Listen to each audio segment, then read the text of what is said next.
Athlete and Westside on XFM 104.9. Sunny day, 2007. It's going so well, wasn't it? Yeah. Going so well, but Ricky then, Gervais. once again, the English language tripped you up. The mouth with the tongue lips Exactly. was all over the brain and talk. The brain and talk through the throat. Oh, dear. Oh, language is his tool. So, Greg, I think we should do some introductions, because I think it seems to me every week everyone knows who you are, because you're, the face of the moment, but they forget who, me and the K-Man are. Well, with me, Steve Merchant. Hi.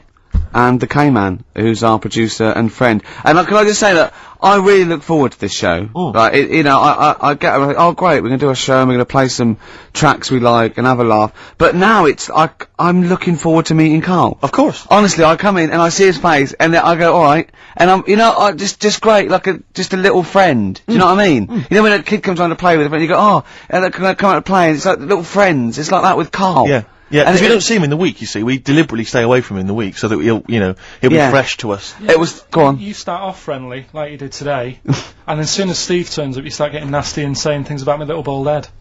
No, I said, look, okay, right, listen, let me explain. Karl was making the tea, and you know those bins, the sort of like a round sort of Metal Mickey type bin that you can take off the thing? I went, oh, that would make a good little helmet. It would make it look like Metal Mickey, because it's the same shape as his head. Sure. Right?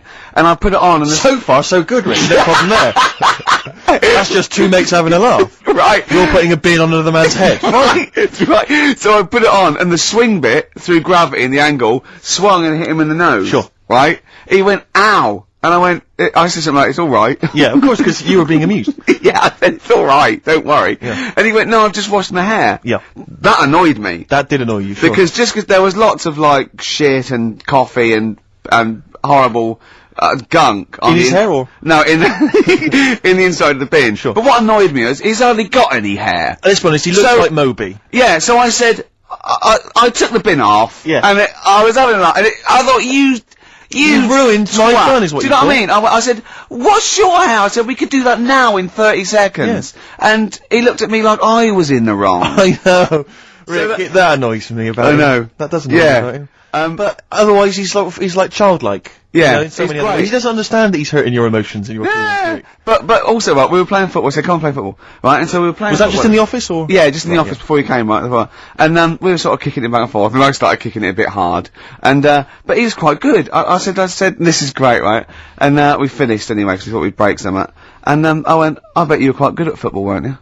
And I actually thought he looked like quite a natural, I thought he'd be good, he's from the north, and I thought that's all he'd have. Yeah, You know what I mean? exactly. And he went, I said, I suppose you're quite good at football. And he turned the quickest flash and went, I've scored once. Right? He said, and that's because I was being chased by a bee. And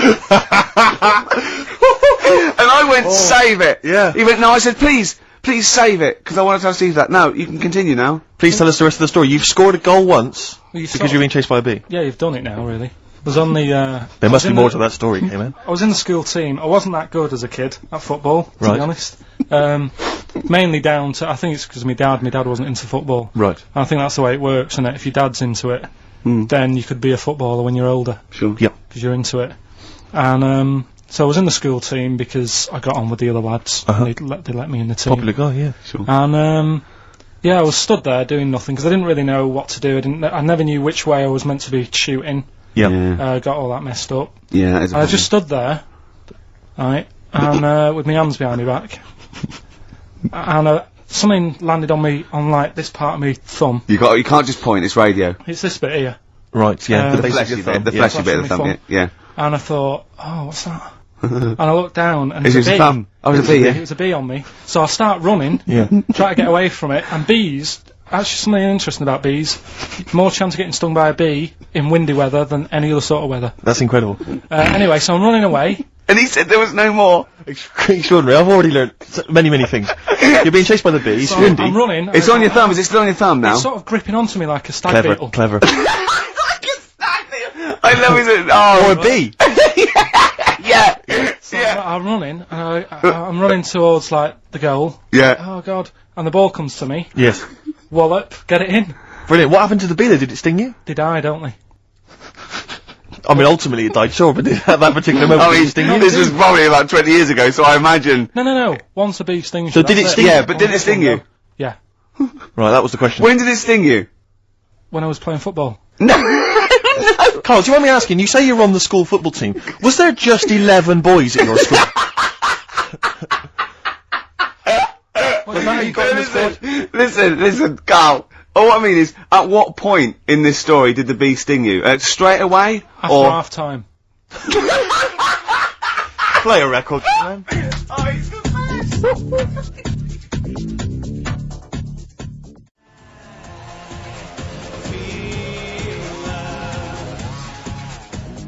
Depeche Mode, I Feel Loved, on XFM 104.9.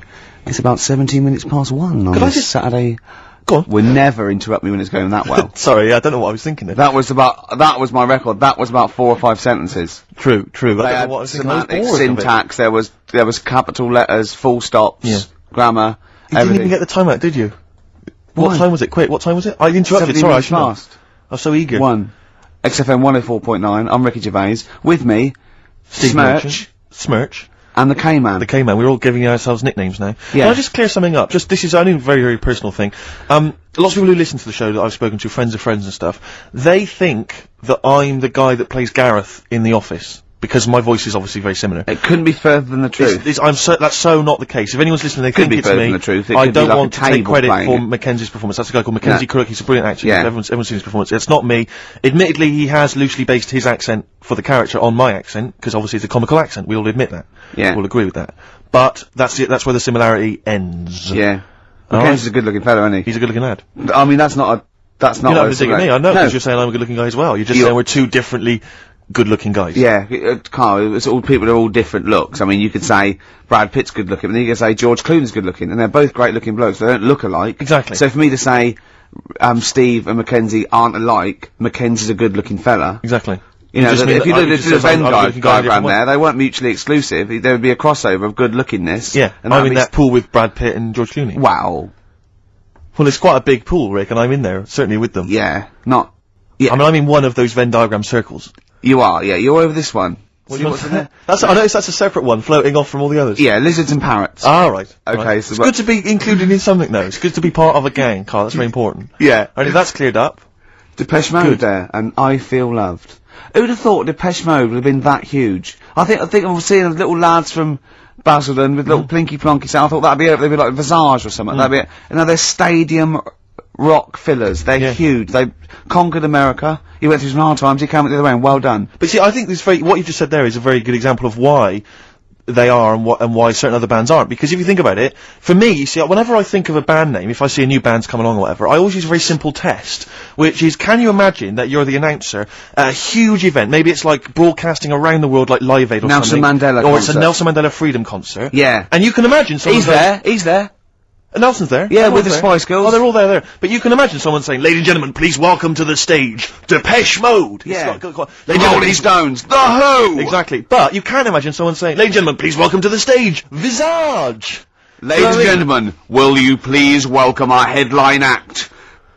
Welcome Idlewild! Exactly. Ladies and gentlemen, please welcome to the stage, Ned's Atomic Dustbin. It doesn't. Do you know what I mean? You just know. The that Levelers! some bands aren't going to make it. Ladies and gentlemen, please welcome to the stage, Mega City 4. Do you know what I mean? It's Just a simple test. We'd like you to do that at If home. you're thinking of starting a band, or you've just named your band, you're Yeah. just beginning, just phone in, tell us, or email in, tell us what your Yeah. band name is, And we will will do- use that simple And test. we will do the test. Ladies and gentlemen, will you please welcome to the stage the Franken Walters. Jimmy Eat World? Ladies and gentlemen, please welcome to the stage, Cooper Temple Claws. I don't think it's going to happen for those lads. Here's a good It's one. a simple test anyway, but 100 email, reasons, please welcome to the stage. 100 reasons. 100 reasons I think would work quite well. We're just going to give the email address, ricky.gervais@xfm.co.uk.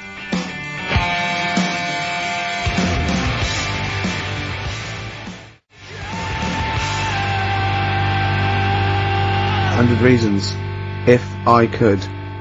Ladies and gentlemen, will you please welcome to the stage, Pop Will Eat Itself. Carl, have you got like a sound effect or something of like, get the atmosphere Cheering. we're going to test? Cheering. We'll seek it out with. Have you got something there?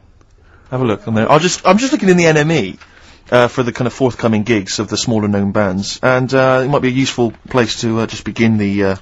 Ladies and gentlemen, peoples around the world, will you please welcome to the stage Chumba Awamba?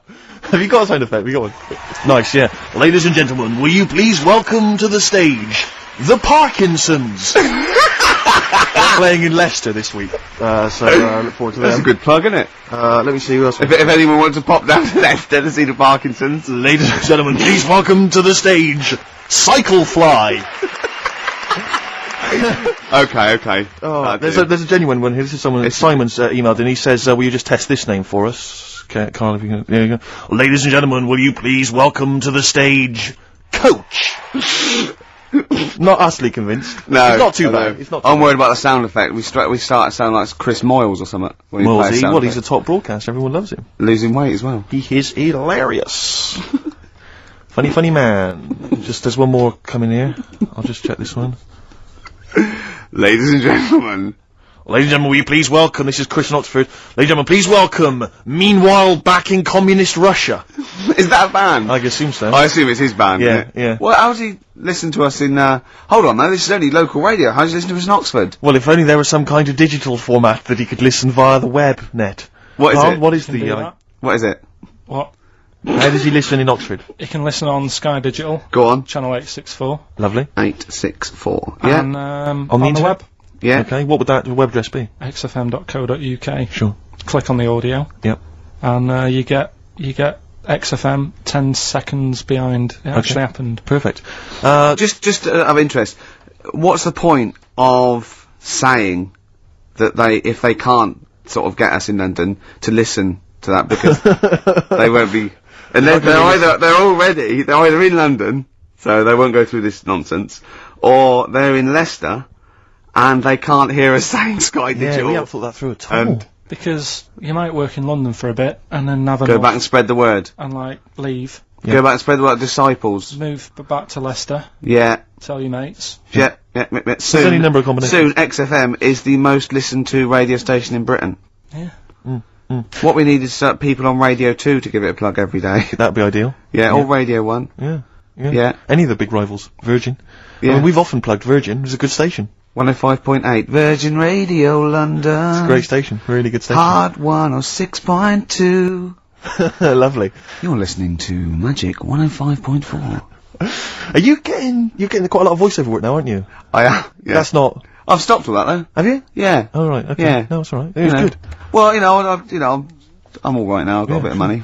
Classic 60s bands. I've just suddenly. Ladies and gentlemen, will you please welcome to the stage the Scaffold? Oh, the Scaffold. You remember picked the Scaffold, Carl? You picked the lead singer looks a bit like him, but you know whose brother that is in the Scaffold, don't you? Mike McGear.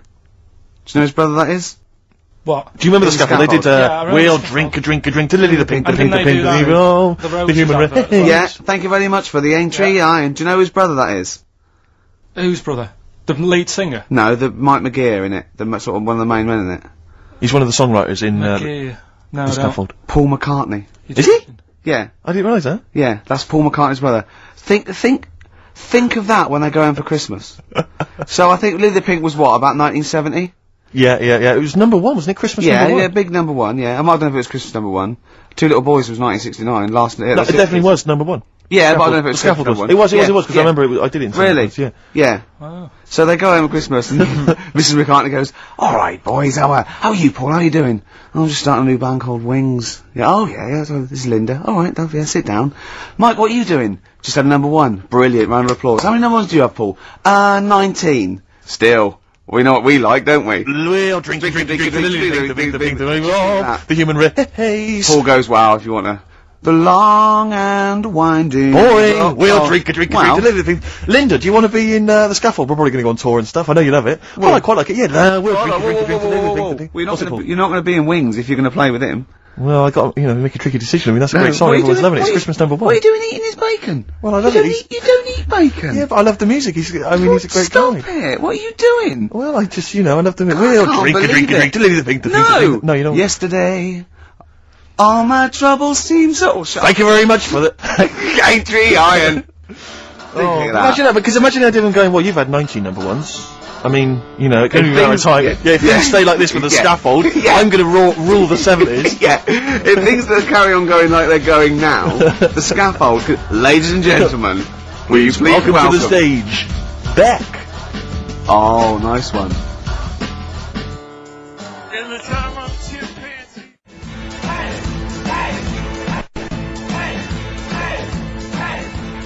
Dandy Warhols. Ladies and gentlemen, please welcome the Dandy Warhols. There you are, it's never going to That sounds like Levellers crossed with Wonder Stuff. Rubbish, isn't it, really? I mean, you know, it's fine, it's chirpy. It's a nice old song, but it's, you know, it's not...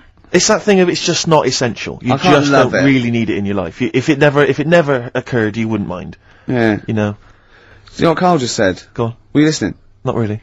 He looked out the window, and he looked at me, and he was looking at me, and I looked over at him, and he said, see, now's that would be good to die now.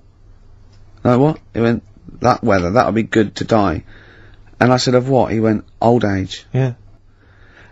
What's going on up there? He's a philosopher, Rick. He is, He's on a different plane to us. Just say it like that. The other week, I came in when it was really miserable, and I said to you, God, can you imagine dying today?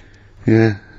Because whereas today you feel it would be a much better day to die because it's bright. The curtains open, sun shining. It's like... I mean, you'd still be a bit angsty about the dying thing, wouldn't you? I mean, I don't suppose that would be alleviated. Yeah. Sure. Okay. Well, hopefully we'll still be broadcasting, you know, when one of us reaches that happy moment, and we can check. Yeah. There's quite a lot of emails, Rick, coming in about, the band names. I think a lot of people are going wrong for a simple reason. They think it's funny to have an ironic band name. Yeah. They think it's a bit comical. And I just don't think there's any great bands that have had a comical name that have made it into stadium filling. What was that band? Where's Me Jumper? What were they called? I don't know what they were called. I mean, the obvious example of one that was never going to make it internationally. Splodgeness Abounds? Splodgeness Abounds? No. I like them now. Splodgeness Abounds? Splodgeness Abounds, they were great. Ladies and gentlemen, please welcome to the stage, Carter the Unstoppable Sex Machine! USM. These are some of the ones we've had emailed in. These are bands, obviously, that haven't made it so far, and I don't think they will. Ladies and gentlemen, please welcome to the stage, the Lazy Birds. Nope. No. Ladies and gentlemen, please welcome to the stage, the Paperclips. That's not a real band, That's what someone sent in. I don't know, yeah, but no band name is weirder than the others, and also you grow into it. I mean, the Stones and the Beatles are iconic because they are iconic bands. What you think you'll grow into? Ladies and gentlemen, please welcome Shuttle Rock. Ladies and gentlemen, please welcome Treehouse Casino. I don't think they're gonna... That's just made up! Well, possibly. Well, they all are, but they all obviously. Are. But my point is, people say there's no logic to band names, but if you think a band name like the Smiths, that's genius. It is, It sums up everything that band is about, you know, the kind of... They're capturing that mediocre world of grim up northness, you know. My favourite, Sonic Youth. Sonic Youth is genius. Nirvana. These are incredible band names, so there is some logic to it. I genuinely believe. It's not just arbitrary words. What about The Madness? Cure. The Cure. Madness sounds rubbish, but they're good, aren't they? Yeah, but again, they were never gonna be... They were never going to be world beaters. But they were a comical band, essentially. Yeah, they were a knees-up party band, and Madness is fine for that. But they had some great songs as well, and then it sort of turned it all, because then... I mean, Rick, I don't know how many members... Not Home Today is a great song, this is from an email. I don't know how many members of the band there are in Chimney Factory, but if there's 5 people, who decided, and they all agreed, yeah, that's the best name you know we what can come up decided? Dell. Right. He started the band, and they rehearsed round his house, so Dale went, look, it's called Chimney Factory, because my granny's doing it. They go, alright Dale, but it's not, I've got some other, but no, it's called Chimney Factory. I own the van and the amps. There's Paperclips gone, there's a band in Leicester called Paperclips. We can't, we just argue over that forever. And all I'm saying is think before you name your band, alright? Because it's never gonna happen if you've got a comical band name. There was a feminist band called Clitoris All Sorts, which is quite good, isn't it? But you laugh, and then you just think, oh... Yeah. You know, I'm never gonna have that on my t-shirt. Imagine that. Clitoris All Sorts.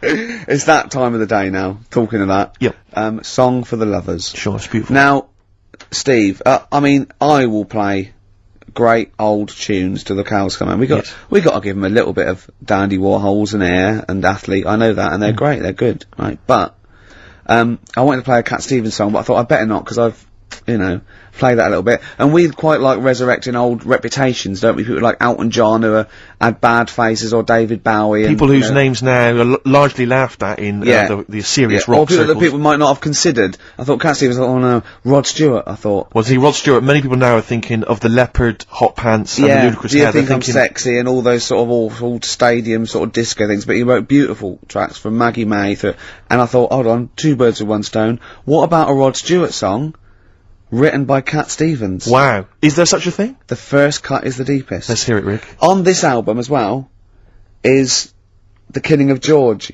Georgie Part 1 and 2, remember? About the gay bloke. Georgie Boy was gay, I guess. His favourite song. Carl's favourite song. Yeah. Right? And I was going, oh yeah, I remember that, yeah. I said about, and I said, did not intend to take his life, he just pushed it when he gets mugged and killed. Do you know what he said? Go on. I was sitting outside, I was singing, he went, well, as I said, they go out too late. They go out too late? He meant gay people go out too late. He went, no, they do. I went, what do you mean? He said, well, they're always out, they go out when people are coming home. He said, if he'd have been in bed by 10, he'd still be alive today. That's a sobering lesson, And he went, Carl. there's one that works here and he's shattered every Monday. Oh, if you're gay and you're listening, just be in bed earlier. Go Yeah. out when sensible people go out. Yeah. You're right, we're not on the continent, Carl, If you're gay and you're not in bed by 10, go home. Yeah. I don't get it. First cut is the deepest, Rod Stewart. Song for the night.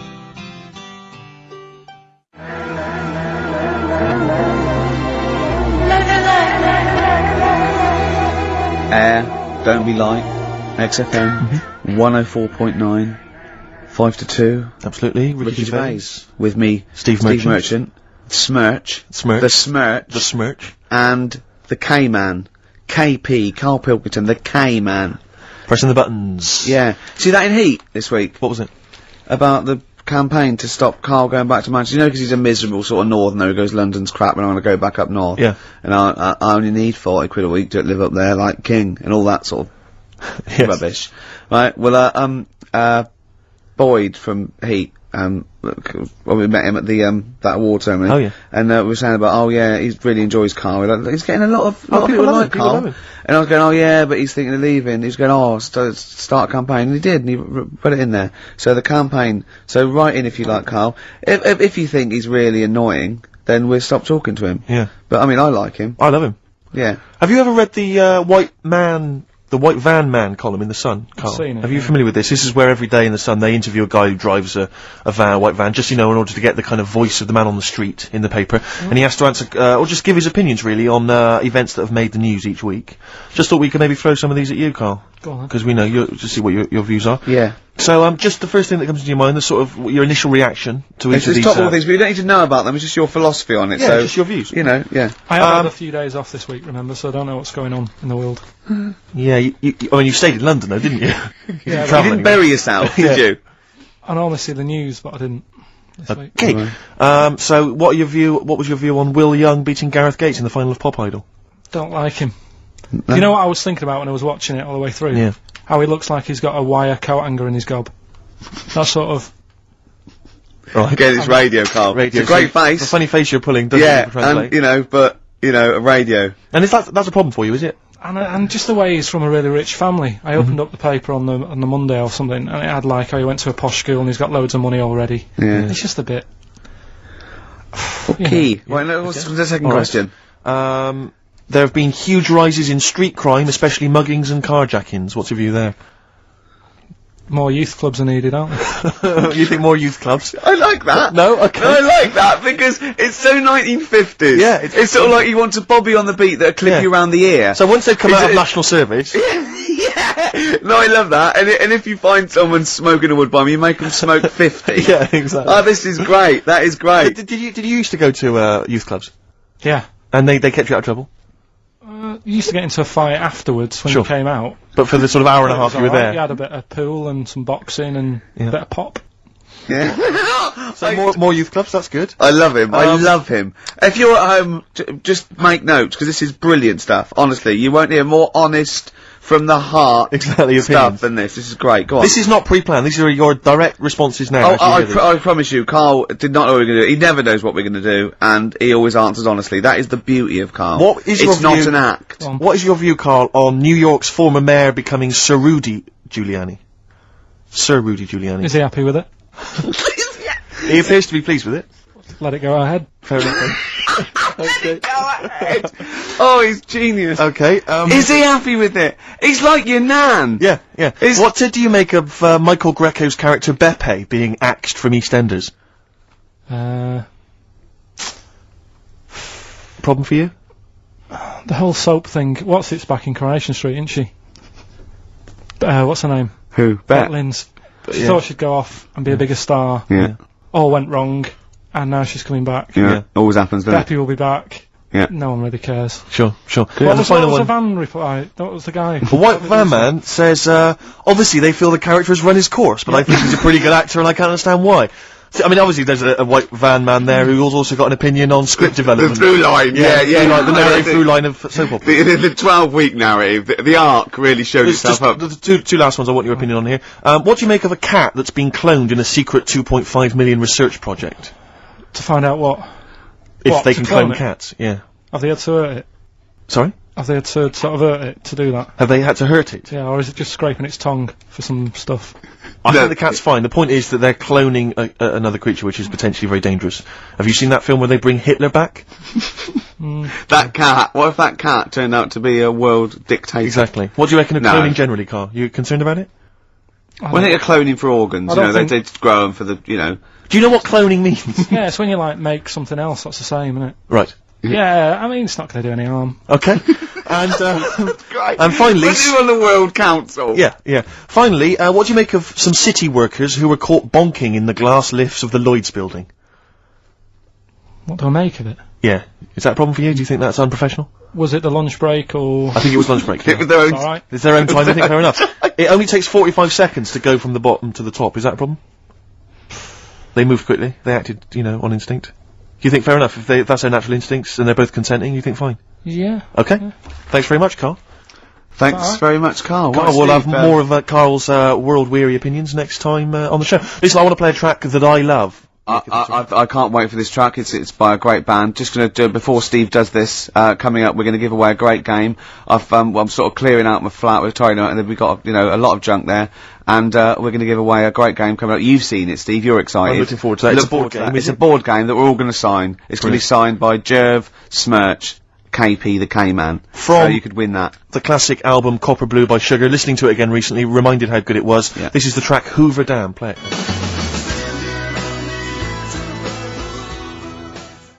She just looking for something new. I said it once before, but it bears repeating now.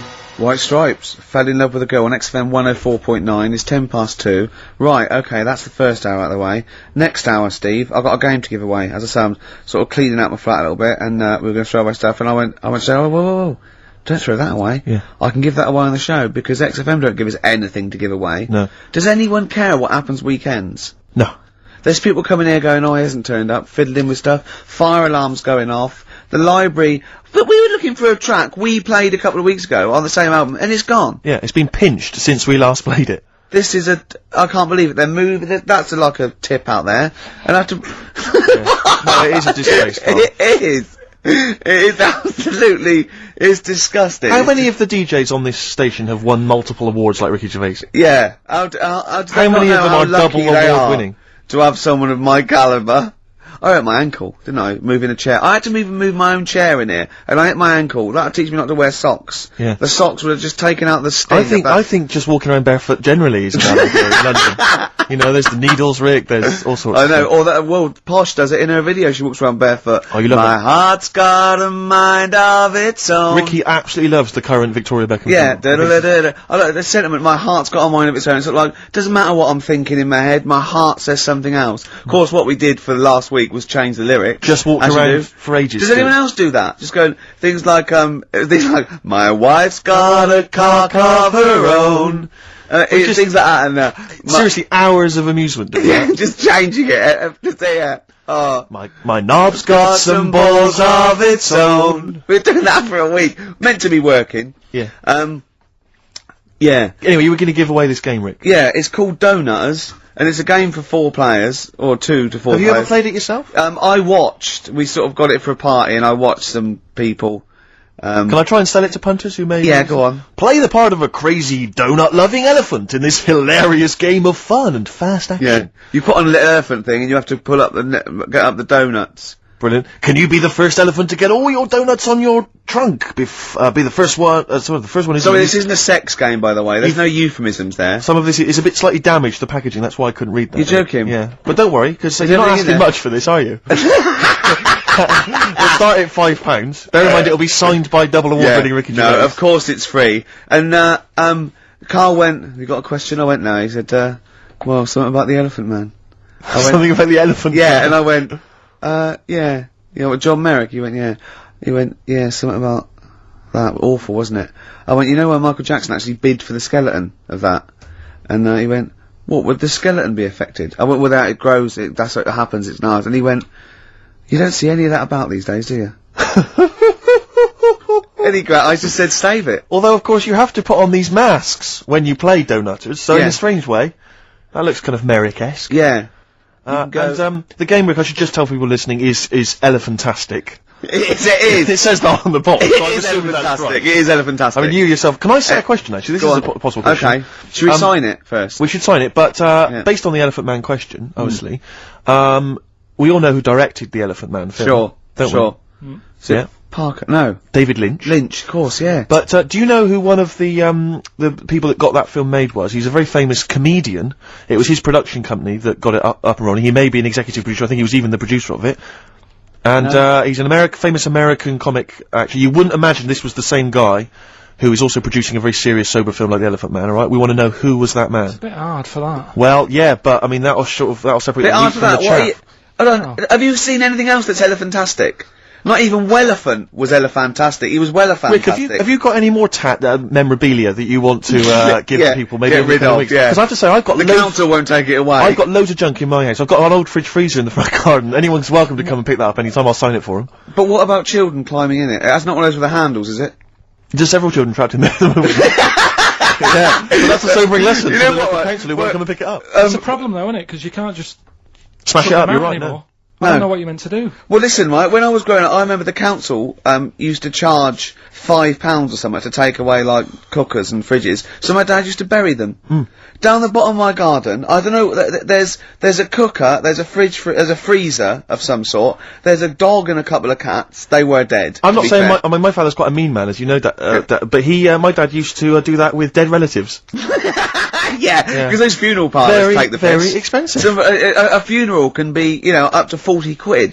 Exactly. You know what I mean? Whereas So- a shovel, A shovel, borrowed yeah. off the bloke next door. Yeah, That's a massive saving. And not given back, to be honest. Exactly. Yeah, well, he's going to go soon. What's he going to say? Okay, to win Donutters, signed by Mr. Ricky Gervais and 2 other blokes you've never heard of. It's elephantastic. Yeah. And the question is, what was the name of the famous comedian, American Give out the comedian, number, give out the number. that produced, and had heavy production involvement in the film The Elephant Man? The email address is ricky.gervais@xfm.co.uk. Carl, what's the, phone number? 08700 800 1234. Right, next up, we've had a lot of requests. Carl's popularity is growing. They want to hear his Super Mega Mix, the Britney Spears thing. Big it up, big it up. Yeah, it's good. No, tell us what it introduce is. it. Alright, it's Mark being Blade, the vocals of The Unknown over Britney Spears. Hit Me Baby One More Time. Let's hear Play it. it. It's highly illegal.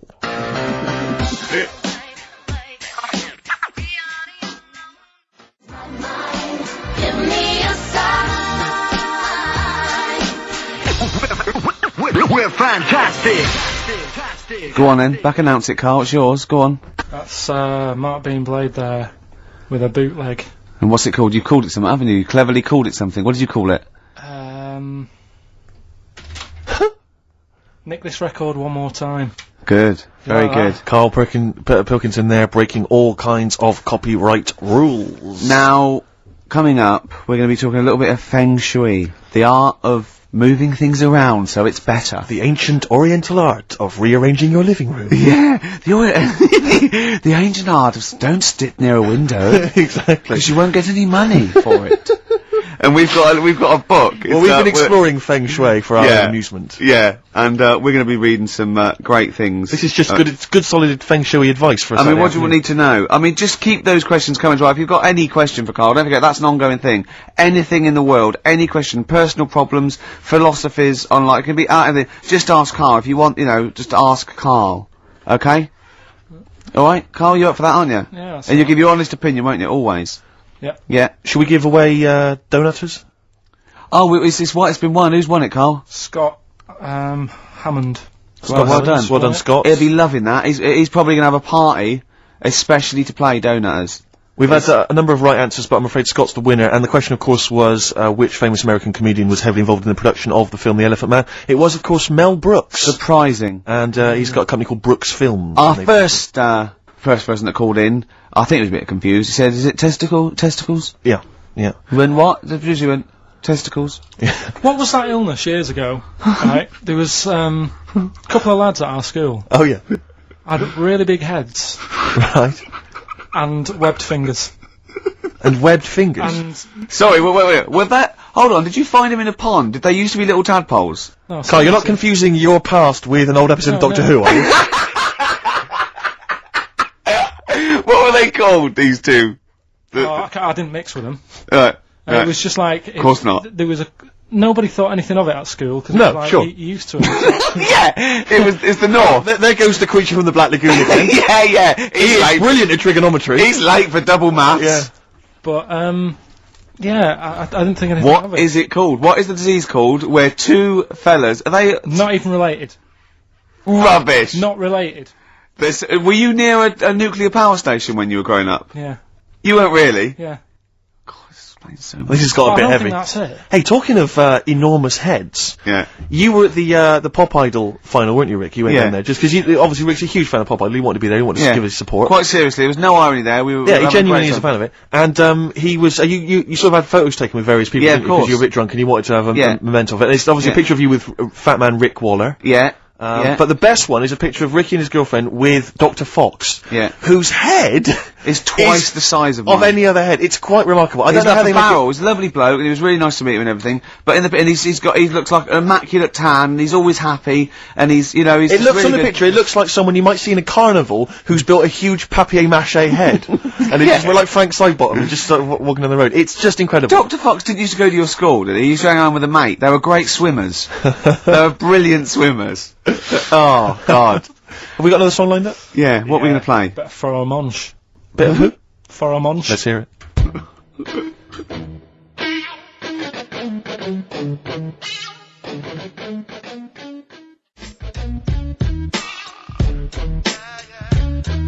Faramunch, got ya. XFM 104.9. Well, as we promised, some feng shui. What do you want to know? Ratio of windows. It's one of those little books that you see at the sort of like the front desk of like Waterstones or Dillon's or one of those. And it's just it's a little guide. It's should I say what it is? I'm allowed, may as aren't I? Lillian Two's little book of feng shui, and obviously you can't go into it in depth, but it's some little, Just some little sort of nuggets, I suppose. yeah, isn't it? ratio of windows. The ratio of windows to doors in your rooms should not exceed 3-1. Too many windows calls all your luck to seep away. Obviously. Hello. It is also better not to have windows on the wall opposite the door. Is that the case in your place, Carl? Because you may need to brick that up when you get back later. I always remember, I used to work nights, Yeah. right? And it was when my brother just sort of got kicked out of the army. Yeah. And my mum and dad went away on holiday, so he was staying with us. He's got to write a book, this bloke. You have got to write a book, Carl. Go I on. came back, Yeah. and there was women everywhere. There's women in every bed in the house. I thought, where am I going to sleep? Had he set up a brothel? What? So, no, it's just a bit of a one. That's so- impressive, though. A girl in every single bed. I mean, He was mad. So, I slept on the sofa downstairs, and I didn't sleep that well. yeah, But I slept on it before when it was facing a different way, sure. and I had a good sleep. So for you, that's So- proved the worth of feng shui. Yeah, I think there's something in it. Did you honestly think there's something in it, though? Yeah, I do, yeah. Okay, well, just read a few of the others, Rick. Okay, well, it's not. I think most people know this one. Display the three-legged frog for luck. Look for a three-legged frog. You can buy one from any Chinese supermarket, and place it in the vicinity of your front door, facing inwards as if it has just come into the house. Don't place the frog facing the door!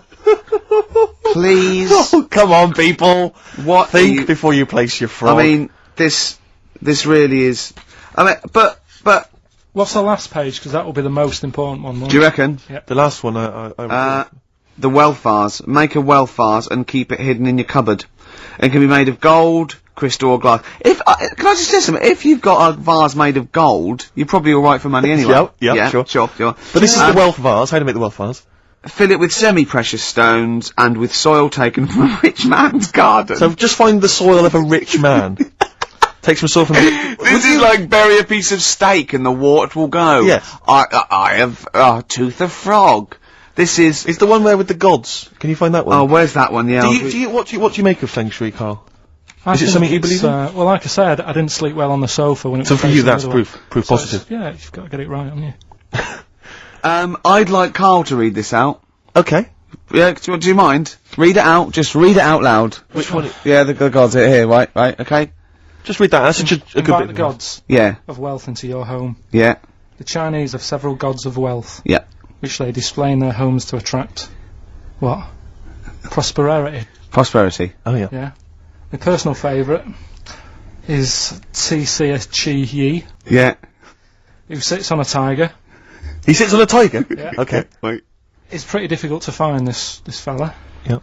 If you could use Kang Kung or the 3-star gods, oh no. Read him out. Read out the names of the star gods.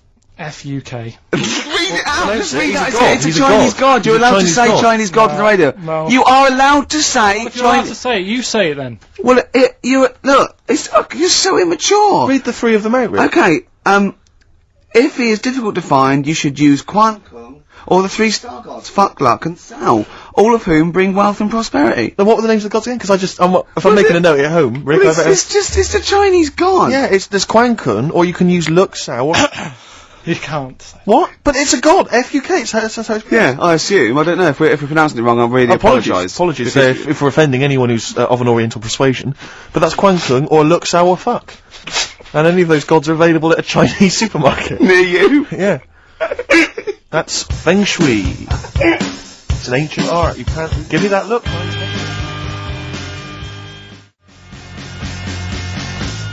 No. Clinic. Walking with thee. So that's Feng Shui. That's Feng Shui sorted. We've given away donutters. We've talked a little bit about band names today. With more insight into Carl's psyche. Now you during that record you said we knock everything. You saw something about the Bermuda Triangle, didn't you? That Yeah, when I talked about Ghost, you sort of just, because you don't believe in it. I think it's because you're scared of it, to be honest, and you can't admit to understanding it and Sure. actually believing in it. Sure. Thing on last night, Steve, Yes. Bermuda Triangle. Oh yeah. Do you know much about that? Mainly the song Yeah. by what was his name? What's his name? Bermuda Triangle, Triangle. where people No, disappear. no, Bermuda Triangle. What's his No, name? no. No, Barry Manilow. Manilow. Yeah. Are you familiar with the lyrics? Bermuda Triangle, where people disappear. Bermuda Triangle, don't go near. Yeah. I shouldn't really make a joke out of it. No, you're right. Go on. But, what it is, right, there's a programme saying what it's about. What do you know about it? As I say, mainly from what Barry's told me, but certainly planes and various boats have gone missing within the Bermuda Triangle. Planes. Yeah, but obviously that documentary didn't explore He it. learned a lot about that. For that. I learned a lot about American history through "We Didn't Start the Fire" by Billy Joel. Again, most So- of my knowledge of the sort of Tsarist Russia comes from Rasputin by Boney M. Well, listen. Yeah, he was the lover of the Russian queen. They put some poison into his wine. Yeah, yeah. They shot him till he was dead. Yeah. Which is, go on. Right, well, this, Oh, those right? Russians. Sort of, bit of an earthquake in the sea. Sure. Lets out methane gas. Okay. Yeah. And apparently, if you were swimming out in the sea, Yeah. and there was like an earthquake and some methane came out, Yes. you can't swim in it, you just sink. Okay. even if you're a good swimmer, What happens if you're two lads from your school, and they big heads. Yeah, that's like a buoy. So you can work. see them a mile off, No, and their webbed hands would get them into shore. Because they did actually say, even if you're wearing a life jacket, if the water's full of methane, right? You just sink. You just sink. So what it's saying is, boats have gone across the sea, got a load of methane in the sea, and the boat just sinks. Right. What about the planes? Is it then sort of planes with little sort of floaty things Could on? be. That'll be the sort they've landed in the sea. Right. And methane's coming. Well, sorry, Carl. What did the documentary say? Not I imagine. Yeah, your hypothesis might be one Yeah. thing. What did they say on the They documentary? didn't cover that bit. They didn't cover do the planes. They didn't do the planes. Something else they said about it though. Go on. Loch Ness, the monster, Sure. probably doesn't exist. Okay. What Oh. it is, Interesting. Hold on. Interesting. Oh, interesting. Is- What they thought the Loch Ness probably didn't exist. Curious viewpoint. Hold on. What proof have they got for that, Carl? How can they go around saying stupid things like that? it's methane, Right. In Loch Ness. and people have seen. What's the lake it's in? Loch Ness. Loch Ness. Yeah. It being the Loch Ness monster. Yeah. Yeah. That's where it lives. That's how it finds its way home. That's You're certainly never the gonna clue. learn. Yeah, if Get again, Carl. yeah, That's the clue. Yeah, if it, and if it's out wandering, it goes, excuse me, would you know where I'm being the Loch Ness monster? Where would I be going? Oh, you'd be going to the Loch Ness if that's your home. It's away over there, you So big anyway, monster, you. So the bubbles from the Sure. methane Mm. bubble up out of the water. Yeah. People think, oh god, it's a monster's head. But it's not, it's just water sort of shooting up because of the bubbles. Well, that's two of the great mysteries of the universe solved by Karl P on a Saturday afternoon. That is fantastic. Yeah. So that makes me think a lot of things. So you know, when mediums are sort of like going, "Oh, I've got something coming through." Do you think they are exhaling a lot of methane gas, and thus making them not think straight? Do you think everything's down to methane gas? Do you think that all the mysteries of the universe are down to methane gas, Carl? What did it say in the documentary you saw? About what? What was the budgie happy? We know that budgie was sad. Was it in a room? Because they used to take canaries down the mines, didn't they? They used to take canaries down the mines, they'd smell the methane, and then the budgie would be happy. I'm not going to teach you anymore. Play a record. The long and winding Should we introduce this, shouldn't I? Go on then. Oh, it's Beatles, Long and Winding Road. Smooth. Are we getting paid for this? and winding road.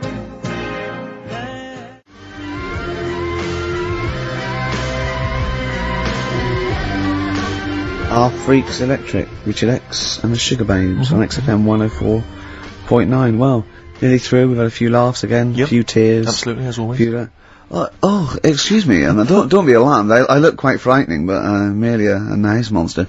I seem to have lost my way home. Could you direct me in the right direction? Nice to meet you. Yeah, Karl Pilkington. Hi. What's your name? Why do you need to know my name? Well, it might help me to find out where you come from. Oh, my name's the Loch Ness Monster. Okay, alright. Give me a second. What was your name again? Loch Ness Monster. See, this is what I mean. When you came in, you're all over me. Like a rash. Being nice to you. Yeah. Gets towards the end, you get nasty. It's the phone. Answer it. See who it is. Can you give us a second, listeners? Just amuse yourselves for a moment. We're Who just is it? speaking to, Carl's just on the phone there speaking to someone.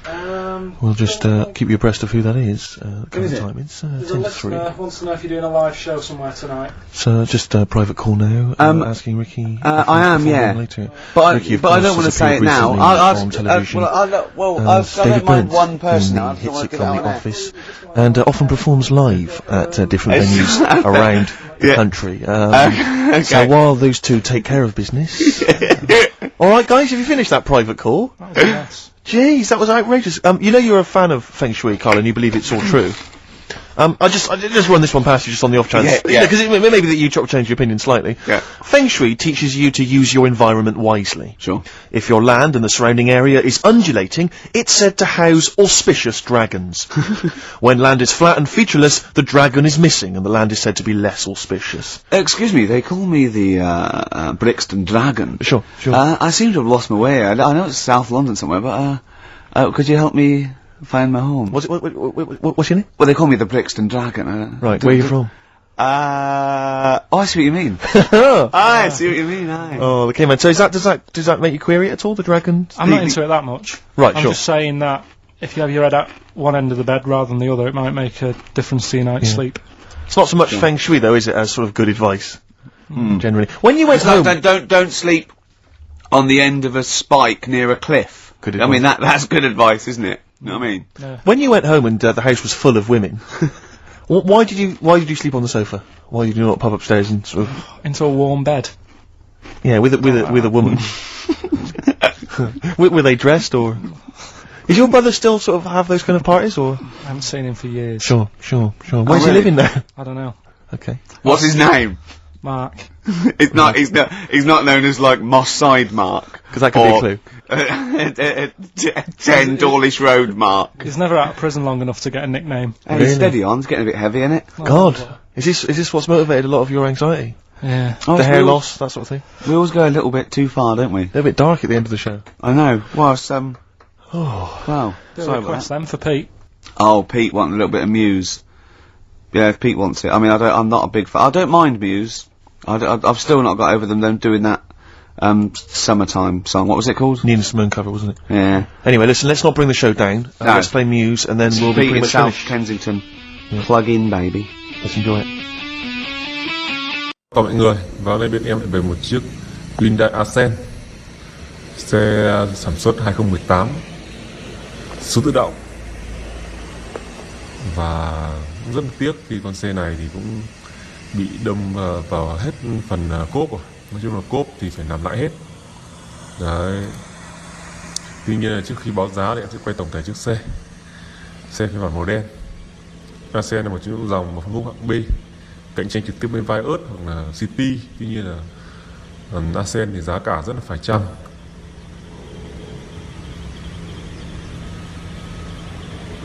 Đấy, đèn một dải đèn nét rất là đẹp nhá, kèm theo là đèn bi. Đấy, cho nhìn chúng ta có thể thấy rằng nhiều là tay nắm cửa mạ chrome này, nốp la răng còn tương đối, còn nâu ấy phải thay. Xi nhan thì tích hợp ở trên gương.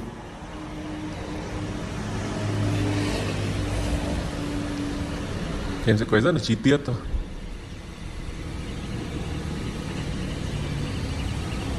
Đây này, nó ăn tất vào để thay hết cả hai cái đèn phụ, đâm vào hết phần đuôi mọi người nhé.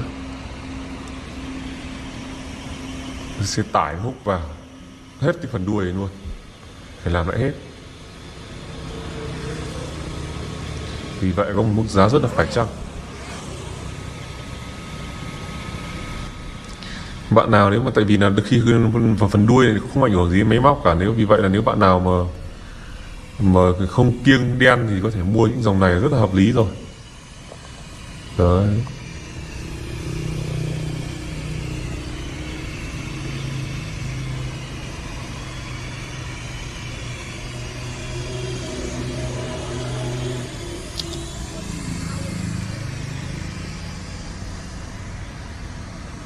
Em quay rất là chi tiết cho mọi người xem. Tuy nhiên là nếu mà muốn xem cái phần mà bên em gò hàn đó, ở phía phần đâm đụng thì các bạn phải đến trực tiếp xem xe, chứ quay qua như này thì không biết được. Vì ví dụ như chỗ này có một chút xước sơn này, nhưng các bạn lên video các bạn đã không nhìn thấy đâu. Vì vậy là muốn xem gò hàn thì các bạn phải xem trực tiếp. Nói mồm và quay video không giải quyết gì cả. Và bây giờ em quay phần nội thất cho mọi người xem. Đây, nội thất này, vô lăng đã được bọc rồi, cần số cũng được bọc, phanh tay cũng được bọc, DVD tích hợp kem nồi, điều hòa rét buốt và âm thanh loa trầm nghe rất là hay. Đấy, nói chung phân khúc hạng B thì cũng chỉ được như thế thôi. Và nội thất hàng ghế sau cũng rất là đẹp. Đấy, và còn điều hòa phía sau nữa cơ. Đấy, còn hơi bị chất luôn. Đấy, nói chung là mọi thứ của nó rất là đẹp.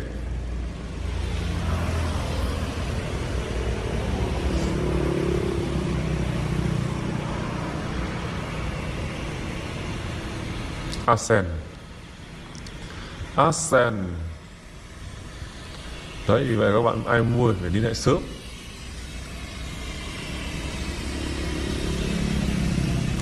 Chứ nếu liên hệ muộn thì cũng hết đi chứ. Và nói chung là với đấy một chiếc xe như này thì bên em đang giao bán giá rất là phải chăng, 355 triệu. Đấy, kèm phí rút hồ sơ và sang tên nữa là tầm 5 triệu nữa là 360 triệu là có một chiếc xe để chúng ta đi rồi. Rất là phải chăng và hợp lý. Ai mua liên hệ sớm với em nhé.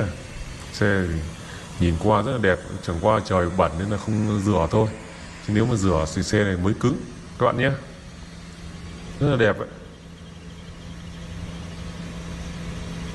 355 triệu cho một chiếc Ascent mà 2018 mà bản số tự động này thì em nghĩ hợp lý rồi. Ai mua thì liên hệ xuống với em, mà nếu mà bên em mà ghi phần bình luận đã bán thì sẽ không còn nữa đâu, còn nếu chưa nói gì là vẫn còn. Xin chào mọi người. Merchant, and of course, Karl Pilkington. Ooh, have we got a show for you today? What have we got planned? What have we got planned? Come on. Loads of stuff, and 2 hours of it. Right. And all the But records. specifically, what sort of stuff have you planned for us? Because I know you've been What have working you done? hard. What have you done? Because well, you know, I've been busy this week. I've been house hunting. I've been various things, but I know you've had the whole week off. Right. So what have you been up to? Right? Go You've on, planned the Karl. show? Karl, tell them what we've got. Tell them what we've planned, all the stuff you've done. What have you got? But Rick, specifically, what have you come up with? Quick, because people are getting bored. Tell us what you've... I've come up with, the music. Right. Yeah. Obviously we've already planned that. We planned that last week, so that's all done. But what have you yourself contributed to today's show? I'm looking forward to it. I got a text message today from Ross Noble. You know Ross Noble, the comedian, who's on. Have I got news for you? Right. He says, ask Karl if he woke up with ladies' boobs, would he just put a dress on and live as a lady, or would he just be a man but with these boobs? Karl, it's a good question. I know that happened to Ross, so he's throwing that one out at you. It did in a way, because he ate pizzas for a year, didn't he? Yes, he did, yeah. And he got a lovely pair of breasts. Yeah. Go on. Probably boobs. just find a loose-fitting jumper, go to the doctor's. What would you say to the doctor? How would you explain this phenomenon to the doctor? So you'd be happy with this because you believe in shite, like No. happening. Go on. But What? it can happen, because I told you a couple of weeks ago how What? it can happen. What How hap- you can wake up with breasts if you're a fella. I told you. Go on. Haven't you remembered? No, funny that, innit? Go on. Have you, Steve? No, I don't remember this. Did you tell us on air? Yeah. It can happen if you go to Argentina and have a steak. You can wake up with breasts. Because I'm they- sure I'd have remembered that. Pull the other one. Look, he likes that. He likes that. Is that what you've come up with this week? That joke? Yeah. Brilliant. Play a record. It's going to be a dynamite show. songs you want. Listen, look, I'm gonna play some classic tunes today. I'm gonna educate the youngsters, Steve. Right, now, you've all heard of Lou Reed, you've all heard of Velvet Underground, but, you know, have you heard of Venus in Furs, Karl? Shiny, shiny, shiny boots of leather. Venus in Furs, Velvet Underground. What a great start. What a classic I mean, song. they continue to sound fresh and contemporary. It's just, do you know what that song's about, Karl? No. M&S. M&S. It's about M&S. You know that? Yeah. You know the shop? Yeah. It's all about that. Yeah. Whiplash, Smile, and all that, all the things you can get at Marks and Spencer's. Shiny boots of leather. Yeah. Being whipped. Yeah. I think that's a new division they've opened up. Yeah, but we have got a great show lined up, haven't Have we? No, go we on. know we have, no, because we've got, Rockbusters coming up, the great new looking quiz. forward to that. That's made the press. Has it? Yeah. Frimley Tea Room's newsletter mentioned it. We've also got, That's Karl's local, isn't it? yeah, we've also got, Educating Ricky, where Karl educates me. The one last week, a girl, right, she was deaf, and she was having an argument with her mum, and she pushed her and she hit her head, and then she can hear again. Yeah. Don't know what I learnt from that. No. But it might be subliminal, something might be going, it might be a metaphor that I will learn from. Yeah, it's You like know, a parable. Yeah. So, look at his face. We might as well be talking Dutch, mightn't we, Karl? Say something quick, it's radio. I don't understand what you want from me. Oh, we're only joking. Right, so, Educating Ricky, I've worked a bit harder this week, we've got some good stuff. Okay. I'll give you the teaser headlines the later. headlines in a bit. Yeah. We So have you've got Rockbusters as well. Karl's having a bit of a stressful week because he thinks he's not appreciated because he gets in at what time do you get in? About 8 or 9, don't you? I've been busy this week, I've been in at about 8:30 in the morning. Yeah, and you've been leaving when? About 8:30, 9 o'clock at night. Yeah, you're Yeah. in Saturday. Yeah, I'm in now. You get paid, don't you? I'm busy at home at A the lot of moment. people work late, Karl. A lot of people work 12-hour days. Why are you busy at home, Karl? What are you up to? Because we're trying to sort out a move. Uh-huh. I've been trying to call round this morning to get someone to buy a futon on a table from me. Yes. Well, we could put that appeal out now, couldn't we? If anyone wants to buy a futon or a table. Just think, a futon that Karl Pilkington slept on. How much you asking? Whatever. Well, you need for to the be well two. You've got to take the two. I don't want like different people coming round and that. Sure, wasting You've your got to time. buy futon on a table. It's quite specific, isn't it? Someone has to want a futon. Yeah. The specific futon you're It's selling like and a the tea's table. made, isn't it? Alarm clock and tea maker. This is futon and table. Looking for about 100 quid. And it's good condition, the futon. Yeah. Right, no You've not stains, dribbled on so it? you haven't pissed No. yourself in the, no. No, right. nothing? And what No. kind of table, what sort of table are we talking? Are we talking like a table for a lounge, a dining table? No, for like a computer and just something. Has it got any drawers? Are there any drawers? There's no No, drawers. it's just a nice wooden table. Right, is it kind of solid. oak or is it sort of an IKEA sort of thing? No, it's like oakish. It's oakish. Yeah. Okay. So 100 What, quid. the futon is just a mattress and the pallets.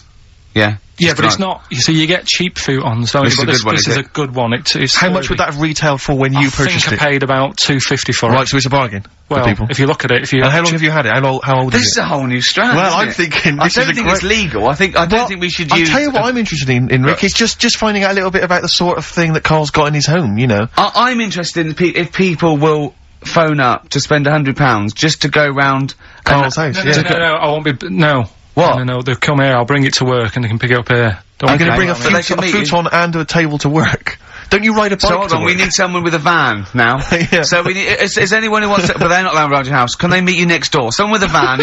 Could they meet you in your street somewhere? Hold on, could they meet What you? if With you- hold on, what about the little Chinese fellow that lives across the road on the two bouncers and the old woman who's dead reading a book? Could you meet him I've somewhere? got an idea. What about if you meet at the end of your street, you blindfold them, like they do when terrorists take the negotiator to the the hideout, the big cheese. and so you could do that, and so you know they could piece together maybe where you live With from the sounds and stuff. Yeah, yeah. But what about that, Carl? That's just a great idea. Yeah. And would you sign the futon for people? Do you think? Would you give them a little signature, or maybe at least a Sign bill the of pallet, purchase? couldn't you? You could sign the pallet. Yeah.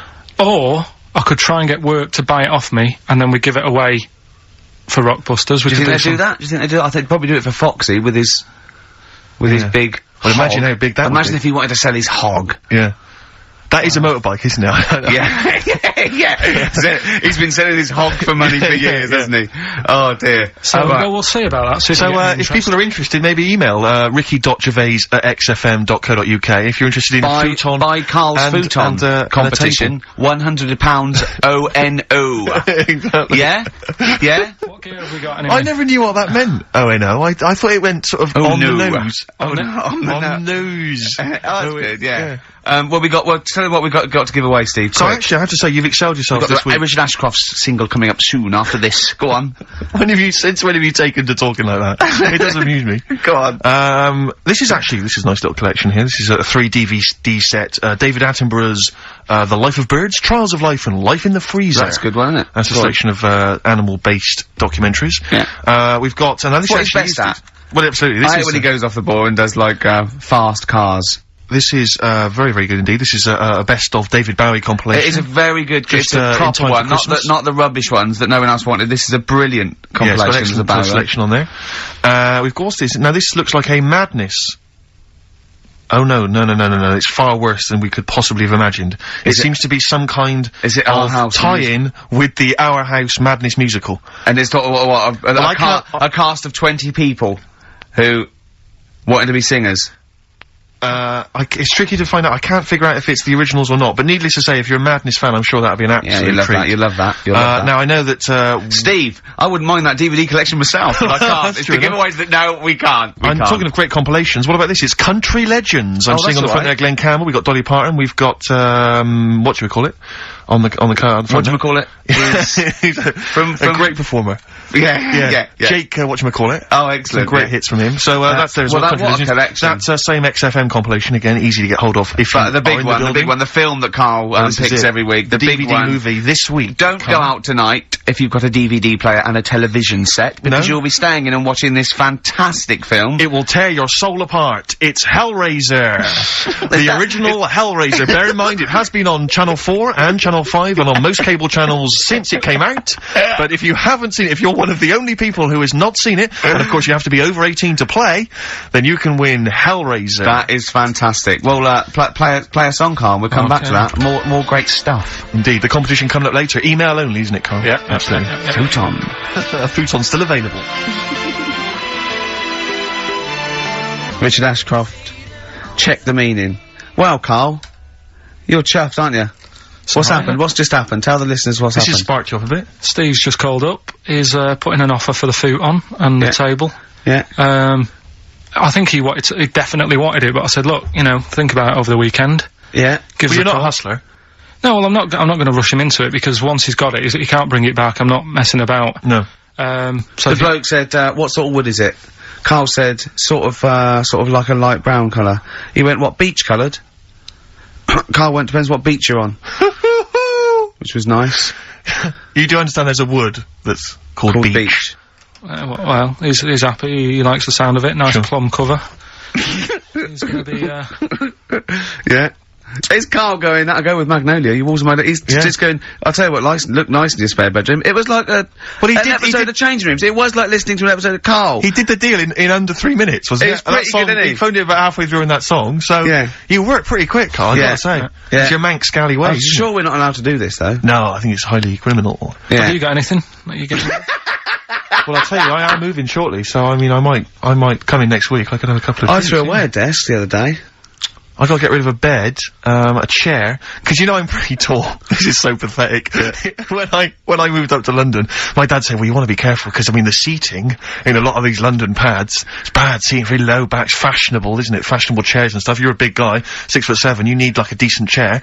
We went to a shop, it was like a second-hand furniture shop, right? I bought this chair, very high back. Why did you buy that? For a solo. I love that. It's just a chair, so I could sit in my room and watch TV. But was it a soft chair or was it a wooden chair? It was kind of like a sort of, well, let me explain, because it's kind of like an armchair, but it's kind of got wooden arms.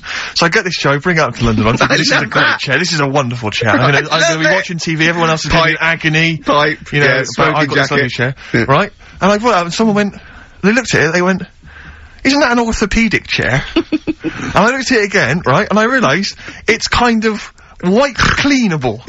It's made of some kind of fabric that allows you to just mop it down with a wet cloth. Why?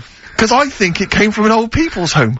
Oh. You know when you see, like, old people in some kind of social room in an old people's home, just sat watching a little crappy old TV, and you can wipe everything clean. It's one of those chairs. Oh, that's fantastic. So if anyone's, maybe they've got an elderly relative. Didn't you keep slipping off? And it's also the most uncomfortable chair I've, because unless you've got chronic back pain, it's just the most uncomfortable chair. It makes you sit bolt upright, if not slightly forward. You've done a good sell on it. I think, either the phones are going mental. How much do you want for that, Steve? If you've had a recent accident, or you've got a disabled, or someone in the house who's just, elderly, then you might want to get in touch. I'm happy to, you can take that off, man, for 25 quid. This is so wrong. 25 quid, I'll take that. Maybe you're setting up an old people's home, you know, it's a little pet project. Yeah, you don't get a lot of grant, and we can help. Exactly. We can I mean, and because though Steve's such a high flyer, I mean, if it really is a good cause, they just give it to you. Well, let's not rush into anything, Rick. I like to assess each case, you know, individually. Yeah. But certainly if you are a charity, then I might go for 20 quid. You take off my hands for 20 quid. But otherwise 25, and I tell you, it's in good condition, because I haven't really sat on it. 5 quid off if you really are. You know, and there were some stains, I've wiped them clean. Oh dear. Well, that's fantastic. So I'll tell you what we should resuscitate next week, Swap Shop. The multicoloured Swap Shop. Honestly, it's a great format. But there's a couple of things I've always wanted to get back at. Swap Shop is one of them, and the other one is Superstars. I don't remember Superstars. Superstars was great, because it was like the people of their time. So you'd have like people like nowadays, you'd have Beckham and what's his name? Who's the tennis player? Rosetsky. Yeah, Rosetsky, and they have to compete, so all these people have to compete at each other's sports, and they have to choose 7 out of 10 sports. And there's a leaderboard, and there's a big final. Oh, Keegan came off his bike. It's Brian not Jacks like always it's used to win it. No, it's real sports. It's proper sports. It's 100 metres, tennis, weightlifting, all the real sports that you can't do your own sport. Well, I know you're a pretty big, guy now in British TV. You're a bit of a big shot. What do you reckon? Pull some strings? Let's get it back on there. Let's get it back Superstars. Superstars, sounds fantastic. Me, Johnny Vegas, Peter Kay. For the bigger fella, I think, maybe. The comedy superstars. What we got next? We've got a bit of Springsteen, haven't we? Let's play Springsteen. This is a track from his current album, The Rising. A lot of people think Bruce is a bit MOR, a bit middle of the road or whatever, but, you know, I just think, piss off. Yeah. I just think, screw you, let's play it. Yeah, get lost, you. Yeah. Imagine this, you're open top, caddy. Yeah, you're just going around Route 66. You're going home maybe for Thanksgiving. Yeah. To see your folks. Just turn up the radio, if you are. Play the tune. Probably Carl. not, though. That just reminded me when I brought a... So stop it for a second. Just realised when I brought a woman back and she saw the orthopaedic chair. You bring a woman back to your pad. Oh, it's embarrassing. And the harness. Yeah. And exactly, the truss. Yeah, and just again, can you give me those 2 splints? I'm sorry? Those 2 splints there. Well, I've got to go. Have you? Is this a potty under the bed? The Rising, title track from Bruce Springsteen's current album, The Great Rising. track. Yeah, it's good tune. Great. It's that feeling of it's melancholy and uplifting. We've had quite an interactive show so far because we've got a call that Superstars is coming back. It's due to come back in the BBC schedules, which is great news. Apparently, Steve Redgrave is one of them. I just don't think will professional footballers be allowed to take part these days though. When they're on 50 grand a week, you can't really have them falling off bikes and their ankles, can you? Ian McCaskill last night. Yeah, slippery thick glove, yeah. Ian McCaskill. Oh, he fell off his bike about 3 times, didn't he? Oh, did you see Slippery Thick No, Glove? I haven't seen it. There was a great moment where they had to go into a thing called a bod pod, and you sit in it, and looks quite space age, and it analyses you, and it tells you percentage body fat. Now, I think, men are meant to be about sort of, 15 to 25% body fat, women are meant to be like about 20 to 30 body fat. And they all went in there, and, it went in there and it said, in McCaskill, and it came up, 34% body fat or whatever. Slightly overweight. I'm gonna come to the 38% overweight. Then it went, the other one, 45% body fat, obese. Then it went, Jono. Did it say, I don't want to tell you? Yeah. And then it went, 50% body fat, very obese. Then Rick Waller was sat in there, and it came up 60% body fat. And I wanted it to come up slug. But it came up morbid at 60, you're 60% fat. So 60% of him is fat? Yeah. 60% of his entire makeup. That's extraordinary. It is, well, you know my feelings about Waller. Well, let's get on to him. Well, that's the reason I don't watch the show, actually. I do feel a bit sorry for him, and he is, I think he is trying, although the fella there, thinks he's not trying. So I don't know who to believe, Steve. Sure. Yeah, I don't know who to believe Waller, and he does get pains and that, and he is a bit...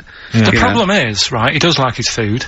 Yeah, we all like our food. But if he didn't do the exercise, he wouldn't be as hungry, and he might not get fat. This is a whole new nutritional outlook. Absolutely. So you're saying, don't exercise and carry on eating, and that's interesting. Let me write that one down. I will send that to the British Nutritional Organisation. Yeah, no, that's good. Karl Pilkington.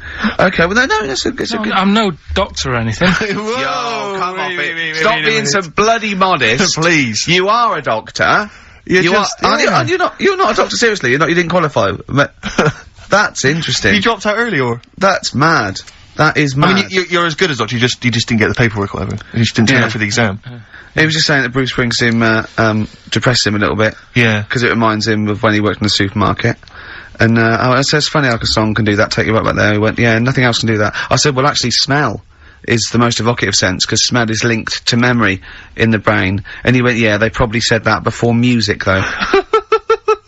And now all science are going, we better revisit this, because there's music now. Yeah. We've had this theory knocking around for, 10,000. I went to see Bruce, you'll be pleased to know. I just want the fans of the show to know that I did make it to Bruce Springsteen's concert last week. And, he started with that song we just played, and it was dynamite. I mean, he never let up. Almost 3 hours, he rocked the joint. He's 53, he was sliding across, it was pure rock and roll. Pumping our fist, sliding across the floor on his knees, he was jumping on the piano. It was real Jerry Lee Lewis rock and roll. And, it was dynamite. And, I just was looking around though, and when I am the trendiest person at a gig... Oh dear. Then I'm in trouble, do you know what I mean? And there was some of the people there, I imagined, on Amazon.com, it says like, people who bought X also bought Y. Yeah. And I think people who bought tickets for Bruce probably bought tickets for Mark Knopfler. Yeah, Dave Gilmour. Yeah. Pink Floyd, without Pink Floyd. But Stevie Nicks. But there's also, but then there's also, Pizza all the monsters rock. They probably buy Stones when they visit, Yeah. and probably Tina It's the Turner. blue wash jeans. Yeah. You know, it's the small waistcoats. Yeah. over a denim shirt. Plaid shirt, maybe sort of like Timberlands. Nothing wrong with Timberlands. That's libelous. Sure. No. Sure. See, I've done it again. But so it was hell getting out. I couldn't find. I mean, I went to the tube and it was a nightmare because some of the tubes weren't running. I just said to my friend, "I'll sod this," you know. Stormed off, trying to find a cab. Couldn't find a cab. Wandering around Wembley, just livid. I mean, fuming because I couldn't find a cab. I was screaming because I was going. I've got money. I'm on the radio. I've had a TV show. I've got the cash. I'm willing to spend it. There's no one who can help me get home. And I was I've seen him shout this in Brewer Street. Yeah. Just to stand in the middle. Go on. And I was thinking to myself, what would you have done there? Because in the end, I just sat in a little cafe, had something to eat. But you, I mean, if you couldn't get a cab, what would you have done? Just because there's a couple of, there's a couple of hotels near Wembley. I was thinking you'd have just checked in. Yeah, and just stayed till the morning. Yeah, when there's a cab, let me know. But I was thinking, because you were thinking of going, would you have booked a cab beforehand? Yeah. Would you have thought to do that? Yeah, I'd have got a cab there and I'd have booked a cab. One of the helicopters just took you back home. Yeah. Oh, he's having a dig, isn't he? He's having a laugh, isn't he? Blimey. Yeah. Yeah. Play the ads. Death in Vegas. Scorpio Rising. Featuring the voice of, is it Noel Gallagher? Liam, innit? Is it Liam? Sounded a bit like him. Liam, yeah. Yeah. Alright, innit? Excellent, yeah. Right, okay, let's get this show well and truly on the road. We better start, educating Ricky next, Carl? What have you got for me? I can't wait for learning. I need learning. I need education. We should just Teach explain, me something. obviously, for those that have just tuned in, Carl, tries to teach Ricky 3 things each week. Based on the pun title. And yeah, each Educating of them, just to tantalise Ricky, is, abbreviated into some kind of headline. a cryptic clue tantalise him. involving a pun. So what have you got for us this week? They are really cryptic this week. Okay. Yeah. First story, little headline, is, don't worry about him, he candle it. He candle it. Yeah. Sounds a bit like he can handle it, but it's not. Brilliant. Second one. Oh, get a lobe of Get a lobe of this. It's a classic. So who can forget? Get a lobe of this. Yeah. Coming soon. And stocking 8 Kiln Waterman. Go on. Second one. Yeah. I'm committed to this treatment. I'm committed to this treatment. Yeah. Alright, tantalising. Yeah. And the last one, the police are causing a bit of a stare. The way he looks when he says it. I wish we could see. Can't we get Carl on telly? There's got to be a way. We cannot. With all the cable channels, anyone can get on telly these days. Let's phone up. Let's get you on Choice or something. Just Carl. What are you going for? Oh, he can handle it, I think. Don't worry about him, he candle it. He candle it. Sorry, Okay, yeah. let's hear this one. Right, are you familiar with the phrase, burning the candle at both ends? Yeah. Do you know how it's come about? I know a man who does. I assumed that it was to get more light in the room. How would that work? Well, they'd put it sideways and light both wicks, so out of one candle they could get No. two. No, go on. No, what it is... I know what it means. It means you're doing too much, you're staying up too much, Right. you're not getting enough sleep, and you're... Well, years ago, Yeah. when they didn't have light bulbs and that. Oh yeah, what year is this? Literally ages ago, specifically. Yeah, quite a bit back. Okay. Didn't have light bulbs and that, so they used to have candles When in did the light bulb come in? Because I can't remember at the moment. What? I don't know. Okay, go on. So, yeah, so they've got a light bulb. You're not, well, you wouldn't know, you're a doctor, you're not a historian. Go on. And people who worked a lot of hours, yeah, How many? Literally lots? they get up early in the morning because they have to be up early. Yeah. And it's dark outside, so they light the candle. Sure. And they'd wear it out a bit. And then they'd be getting in late as well. Yeah. And, like, they'd be like, oh, it's dark, I'll have to light the candle again. And they're burning candle at both ends of the day. So that's where the saying comes from, burning the candle at both ends. So... Alright. That's a little lesson. Yeah. Lesson 1. Okay. Can I have... No, you can't have You another can't one rush yet. into them, Rick. You've got to... I've got to soak in that. You've got to soak that one in. Any questions for Carl off the back of that? What do you think? So people were, I mean, basically where this comes from is people were... They're literally burning the candle at both ends of ends of the day. Sure. There you go. So we've still got... Go on. I'm committed to this treatment. And I can't wait. This is like Christmas Rick, I Eve for should me. just say- It's like Christmas. I've got to open another present now. No, I'm afraid we've got to save it. But Rick, listen, we often get a lot of email correspondence during the show, Rick, which I don't sort of pass on to you because I mean you're busy, you're planning the show and stuff. Sure, You've got a lot of ideas, you've got music and stuff to worry about. So I check the emails, and we get a lot of response. A lot of people that obviously want to give us feedback. Just a sample one from Richard Anderson. He's just emailed us in here, Rick, because he's been listening to the show. He says, Ricky, your show is appalling. Are you actually aware you're on the radio, or has someone just secretly stuck a microphone on you? That's from Richard Anderson. So that's typical of the kind of feedback, Rick, we're getting today. So it's that good, is it? So that's the kind of high positive praise that we're getting. So I'm glad Anderson's listening because I wanted him. I was gunning for him as a fan. I was worried that early on in our career. So I think he's hooked now, though. But thanks, Anders, for getting in touch. Good work. He's sitting through it for Hellraiser, though, isn't he? Yeah, well, that's still to come. That's still to come. Still to come. What are we playing? A bit of old dirty I can't say the word. It's offensive. Old Is it ODB. bollocks? Is it old dirty bollocks? No. What is it? Old dirty. Old dirty big cock. What is it? I can't tell you. It's offensive. Breaks up. Brilliant. Yeah. Yeah. Funny word, isn't it? It's a funny word. What other funny words are there, Although Carl? XFM's a funny word, I just say the letters out because the word doesn't make sense. Just let me just check Richard Anderson's email again. Just remind myself of. Go on. Ricky, your show is appalling. Richard Anderson, thanks. What I like about, Dickie Anders is that he's obviously so angry, he's so annoyed by the show, that he's bothered to email just to get the venom out. In other words, you'd just think you'd switch over. Well, he's obviously so annoyed, he knows how to hurt someone as well. Exactly, he's really taken the time out to show his disapproval. Of giving up. I'll tell you what, though, it is pretty hard to listen to. What, this? Yeah. I've listened back to the tape, that when you're making that thing for the best of. Yeah. And I sounded like Albert's Taplock. I really sounded like some sort of punch-drunk stroke victim. And oh, there you go. I was gonna say, I don't remember myself like that. Yeah. I do apologise. It's not a great planned show, slick word of articulate sentence, is it? But I mean, then who is? But I think, there's so many shows that are, nowadays on radio. I think there's a lot of stuff that's heavily formatted, and there's with, I don't know, presenters who are professional and have got some sort of degree of talent. Yeah. And an ability to sort of string a sentence together. with them. I'm thinking Chris Moyles. Yeah. Predominantly. Yeah. But I mean, I'm bored with those slick people, exactly. I think we need a little bit of Carl in our life. I'm just thinking, actually, I've just suddenly struck me, if you want to get rid of your furniture. Got a buyer. You've already got a buyer. Got a buyer. Because if there's any other stuff, we were clearing some stuff out of our place recently, and we just dumped some stuff outside on the street, because we were going to take it and take it to the tip later. Just dump some stuff outside.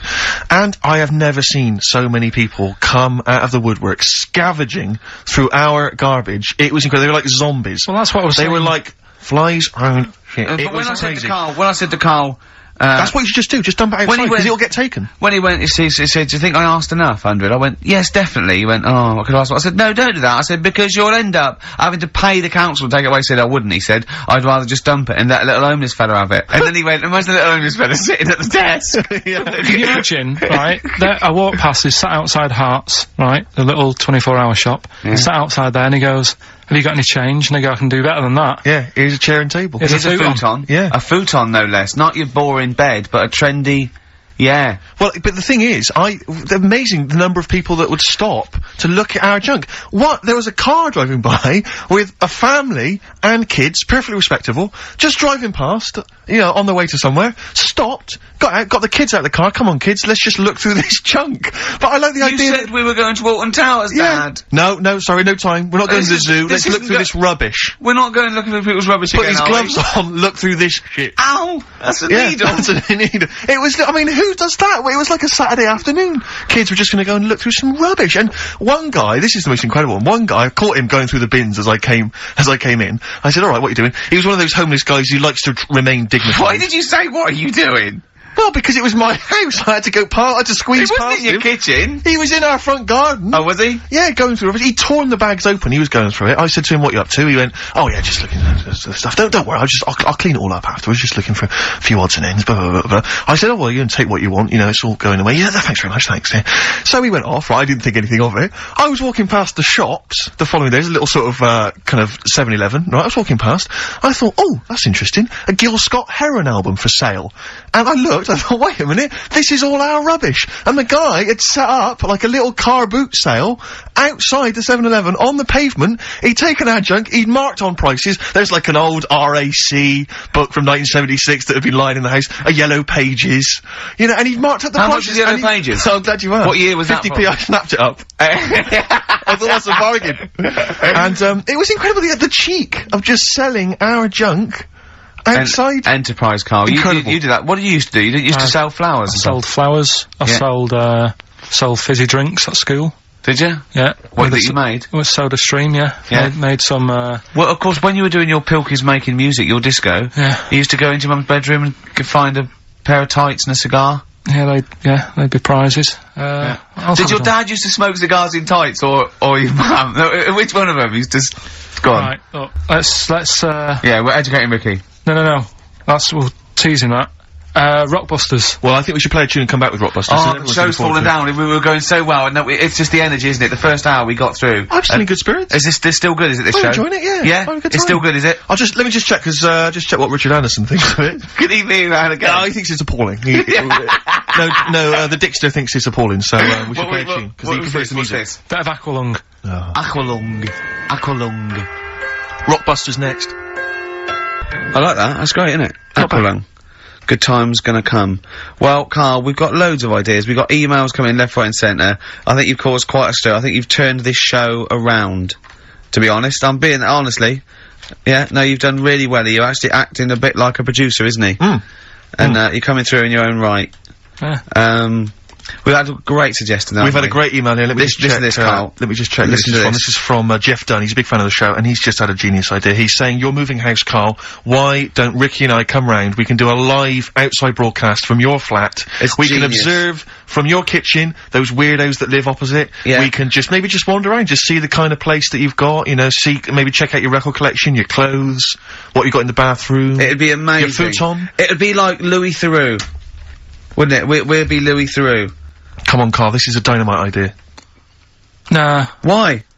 I don't want you coming around making a mess and that. We won't make a mess. We'll take our shoes off. When have I ever made a mess in the studio?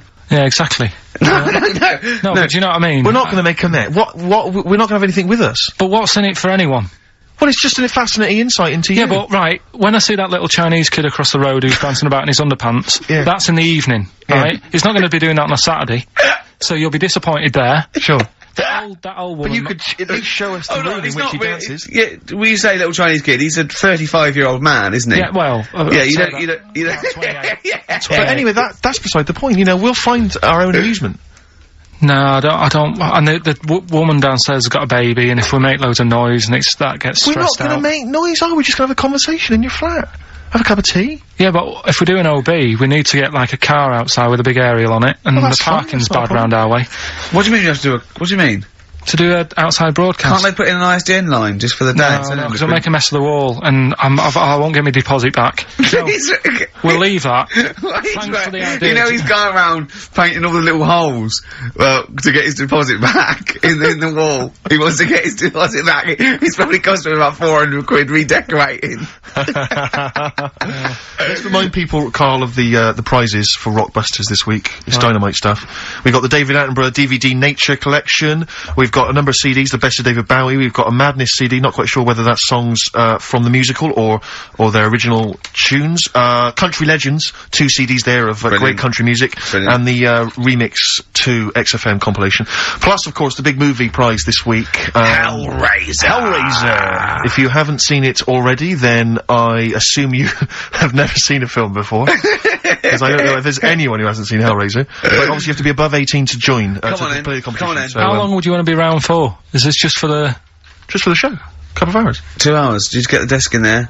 A live OB. We could check out the futon, we could sing its praises. Check the fault in, right? Yeah. Oh, you might have sold that by now. In fact, we could have someone come round and buy it live on air. Yeah. Yeah. Think about it. Think about it.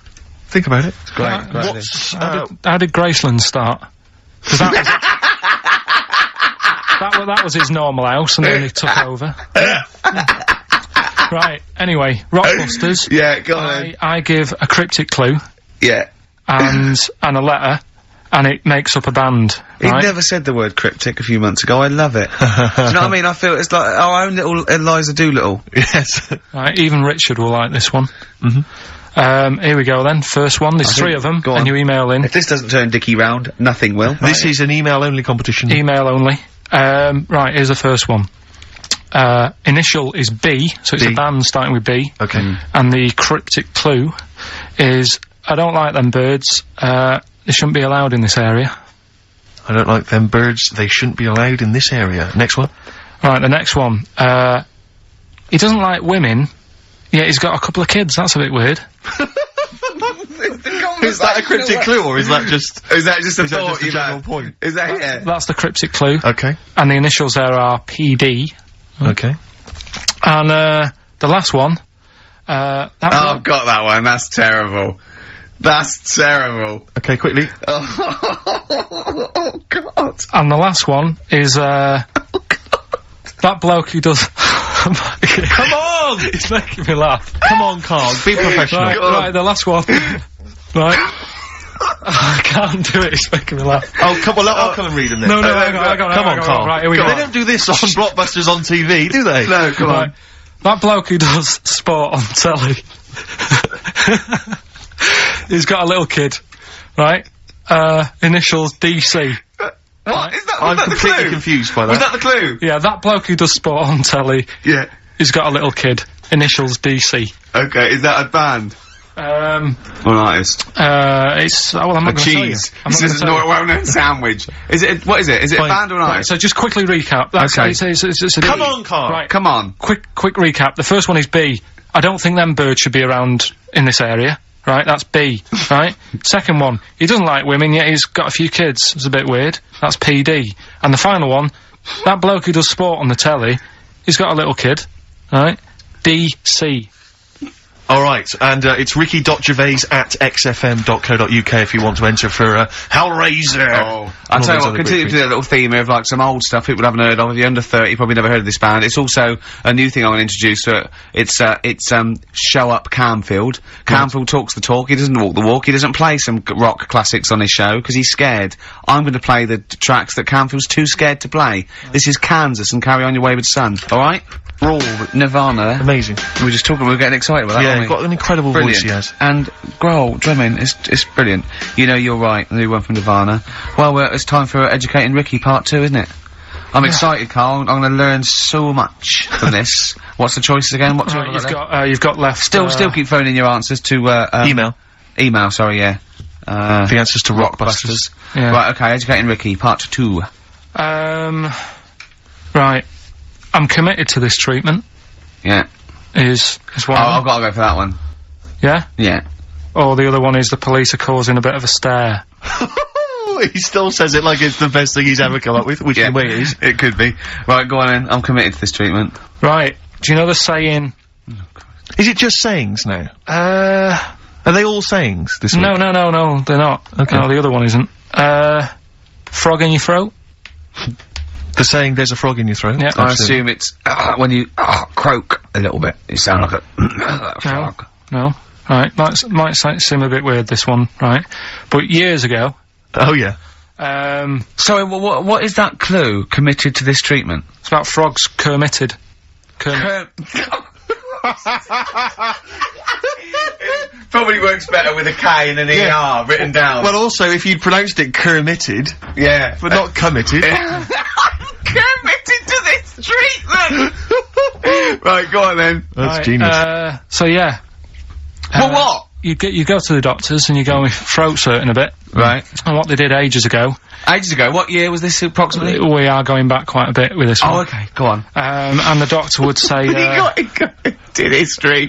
Imagine years ago, go on. and the doctor would say, right, keep your mouth open, I need to look at your tonsils. And the jaw would ache a bit, because they weren't as quick back then, because they didn't have the technology and stuff, and they'd have to, Sure. like, stare at it and study it and stuff. And, like, they get an achy jaw, right? Keeping their mouth open. Yeah, like, you get, you know, Yeah. when you eat a Mars Yeah. bar or Yeah, whatever, yeah, it's yeah, a bit, So, they'd sat there, and they used to always close their mouth, and it used to annoy the doctor, Yeah. right? Sure. So what they did, they used to get a toad, Right. and put it in the mouth. Rubbish. Okay, keep talking. Keep talking. And, that way, they couldn't close the mouth because either they'd squash it, Right. or, apparently, you're not allowed to, lick a toad's back. So the doctor would have them for breaking the law. No, but it's poisonous, right? A toad's back. You should never lick a toad's back. Or put it in your mouth, really. Oh, just stop for a second. Wait. What? Can I just ask one question? Go on, Can I yeah, just go ask on. one question? I've got a few, but No, go on. sure. My initial thought is, it sounds like a brilliant bit of sort of medical, knowledge there. It's a great idea. Yeah. My only thought is, how does the doctor see past the toad? At your tonsils? What's he actually looking at with the mouth open? Surely the toad is Isn't in it the like way. hopping around in the way? It didn't say. Sorry, and my first question is, was this on the internet? Yeah. Yeah, okay.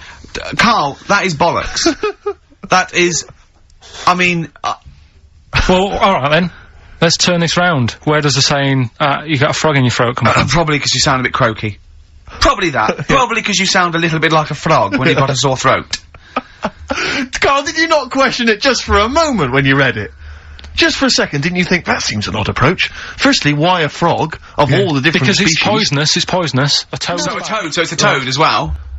Yeah, well, it worked. I'm committed. Worked. No, No, it's the frog in his throat. I was gonna change it to, have you heard the news, Toad Day? But I went with the frog. Oh God! Right, So that's think rubbish. about it. So that's rubbish. Next, can I have, Let's play a tune, let's come up with the last one. Oh, Can I just say, Colin? no, just play it. yeah? yo, Carl. I have to thank my, mate Dave, who sent me an incredible 4-disc compilation. That was one of the tunes on there. It looks professional, it's amazing. It's incredible, The effort Oh, is he's gone to too much commendable. effort. Ben Queller, it's a track called In Other Words from his album Shah Shah. Open wide. Oh dear, that's interesting. Oh, here, doctor. Look, you've actually got a frog in your throat. I didn't get there. I put it in there. That's the most ludicrous story I've ever heard, Carl. Why didn't you think when you read these things? I think there's always going to be a bit of truth in all of these. I mean, that fella called up, didn't he, and said, I'm not sure about the, putting a frog in your throat if you've got, problems with your tonsils or whatever. But he said, years ago, if someone had toothache, Yeah. they'd get hold of a frog and strap it to the face.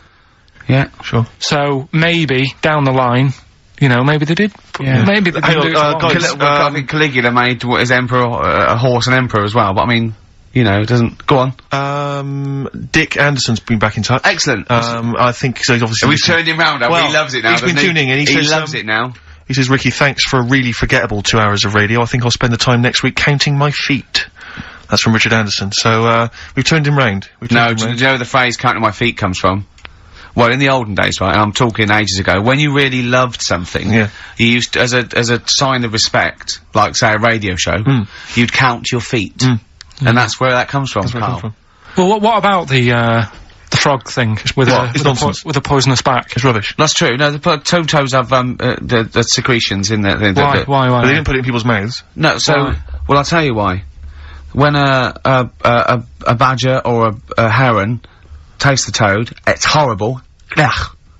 The toad might die, but it's for the good of the species, because then, think how many toads, looking like that, a heron could eat in its lifetime. So, the fact that one toad sacrificed itself, all those other toads, in that heron's manner, will be safe. Why? I mean, we've talked about animals a lot on the show, right? Yeah. And when God made a toad, Sure. Right, okay, well, I'm gonna stop you there, straight away. Don't. Just let him carry on. right? Okay.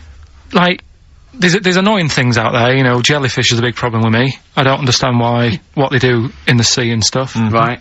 Right, but we'll leave them. God's right? a problem for me, but go on. We won't talk about jellyfish. No. With the toad, right, if it's to protect itself, Yeah. right, now No, it's not say... to protect itself, it's to protect his species. No, yeah, but that, surely, right, if the toad had a choice, if God said, right, what I'm gonna do for you here, you can have something like a lobster's got claws, big claws to have a fight, or I can give you something that if someone's having a go at you, you've got to try and persuade them to lick you back, as a defence. Yeah. What use is, right, Oh, God. Well, I'll tell you why. What is God The up fact to? that there are still toads around is a testament to that defence working. That's all I'm gonna say. Okay? If the toad had died out, you'd have a point. But they're still around. It works. Alright?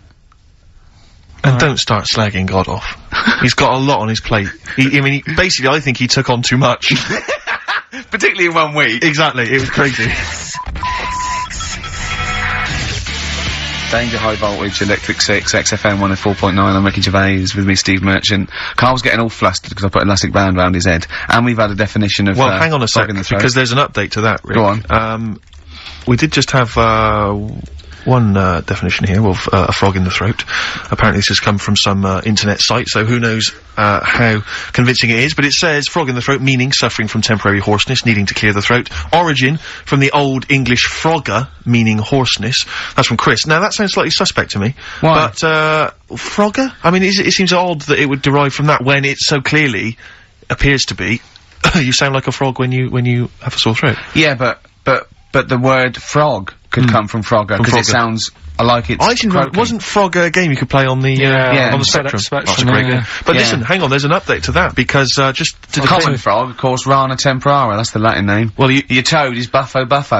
You may be trying to show off, but I think you're about to embarrass yourself as well, because you've been slagging off young Karl. Yeah. It says here, another email, it doesn't tell us who it's from. Although it's hard to believe now, at one time, medieval physicians believed that the secretions of a frog could cure a cough if they were coated on the throat of the patient. That in itself sounds repulsive, but what makes the idea even worse is the application of the secretions.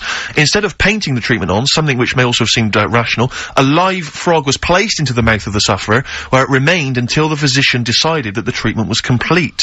Right. Apparently Shakespeare's son-in-law, that's a question mark, I don't know what that means. Anyway, it's no wonder that today a froggy or croaky attempt at speech is said to be a frog in your throat. So, you can see that what's happened there is Karl's misread, or been slightly misinformed about, a medieval practice. In a sense, you're both winners, just for taking part.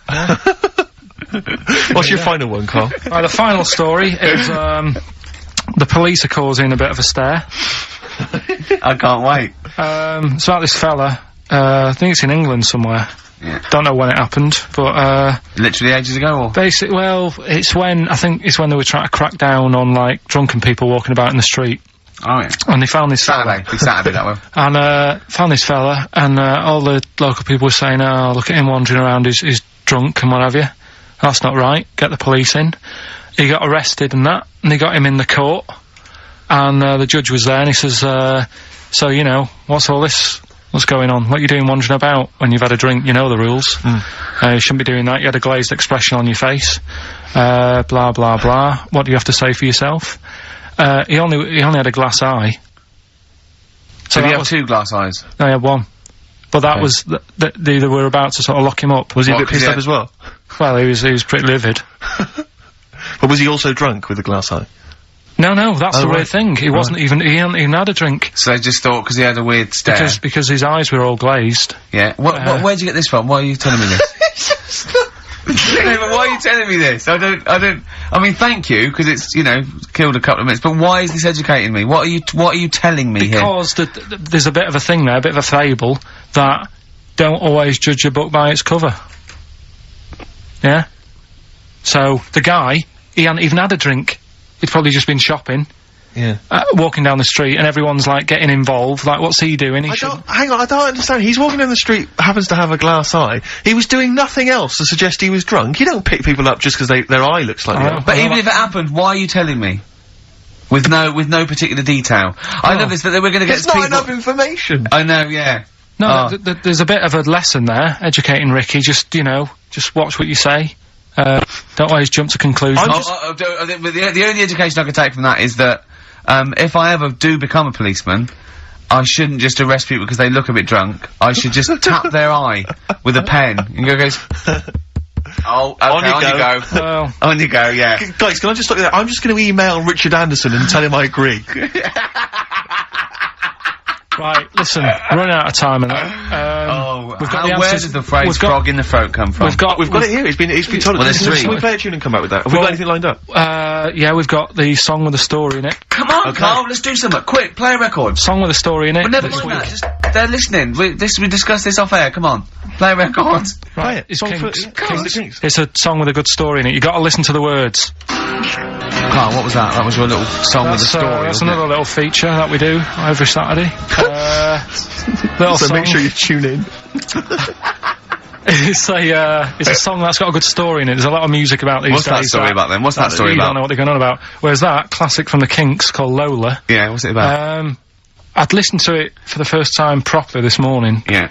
And what I've worked out from it is a fella who goes out for a normal Saturday night out. He's in Soho. Yeah. He's having a Coca-Cola or whatever.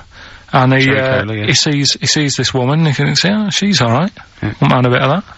So he wanders over, and he sort of gets talking to her. He looks at her, and she's got a great figure, nice face and all that. Lovely knob. And she speaks, and he goes, oh God, got a bit of a bloke's Frog in the voice. throat, Got a bit of a voice like a bloke. But he thought, you know, that's her only down point. Sure. So he dances around with her, and I think he sits on his knee, I think he said. Yeah. Anyway, it turns out it's a fella. Yeah. Right. So, A sobering lesson. Yeah. What do you take from that? look always sort of, if you think you might be talking to, a bloke in who's drag. just look at his sort of Adam's apple. And he'll probably have a hairier arse than a woman. Yeah, I think you've gone too far then, though. I think you're already getting too close. It's a bit late to pull out. No, pun intended, definitely. There was a pun intended. Oh, was it? Alright, was it? Yes. Alright, okay, we don't be disgusting then. Right, okay, right, the results of, We ain't got a winner for the first time. Yes, we have, we've we've got done this loads. feature for... We've got loads of winners. No, we haven't. We've done this feature for 3 weeks. This is the first time I've managed to sort of... What? Well, let's go through them then. What have they got wrong? The first one. The first one? What was The the first clue? one, yeah, the first one. Well, hang on. Let's do them in reverse order first. So what's the last one? The last one, the clue was, that bloke does sport on the telly and he's got a little kid. What's that? That's Destiny's Child. Des, who does ITV Sport, that's has got terrible, a Tiny's man. Child, right? No, terrible. that's fine, they Yeah, got okay, that. Destiny's Child. What's the one? Des What's the Child. middle one? Right, the middle one, right? Child. The second one was, he doesn't like women, yet he's got a couple of kids, that's a bit weird. Yeah. Right? That was PD, that was Puff Daddy. That is offensive. Go on. But it's not Puff Daddy. It's Puff Daddy. And he's not even called that anymore. He's called P Diddy. Well, Okay, fair enough. but they got that one. Yeah. And if I'm being tight, these lot are as well. Yeah. Yeah. Tight means something in Manchester. Go on. Right? And the first one that they're having problems with, I don't think them birds should be allowed in this They've area. got it. Boyzone. It's not Boyzone. What's the clue again? I don't think them birds should be allowed in this area. That is perfect. A boy zone. No birds. No women. No women, yeah, birds, right? A boy zone. Sorry, Carl. If that isn't the answer, their clue is better than yours. That is brilliant. What was yours? Boy zone, it works perfectly. What's your answer then? Bangles. I have no idea what that means. Like seagulls. So you don't want them in this area, so you're banning them. Bangles.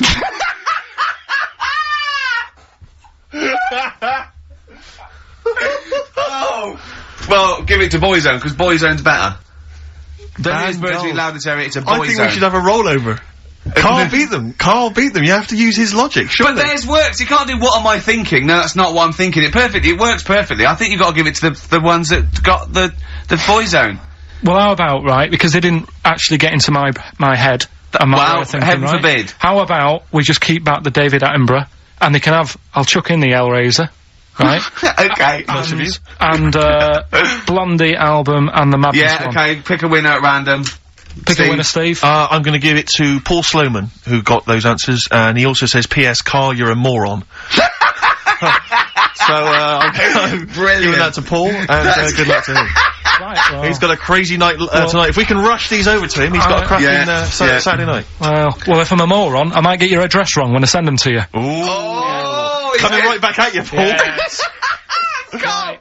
John, play your song. Is this Oh, almost Carl's done? annoyed because Wow, they he's didn't get wild. banned goals. A song for the ladies. I think we seem to have missed this a lot of weeks, but this is, Sure. I've been wanting to play this It's for not like ages. us to forget things and that. This is a band, Frente, who kind of came and went and Oh, no one yeah. was particularly interested, but they do this lovely acoustic version of the New Order tune, Bizarre Love Triangle, Oh, and right. this just shows you how incredible the melodies and the words and everything are. Brilliant, I'm a fan. New Order, just play this. Good night. Songs for the Bye-bye. ladies. Is this Bye. in the week? Do you reckon Richard Anderson will be back next week? Yeah, Richard Anderson will not miss this show. Excellent.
God.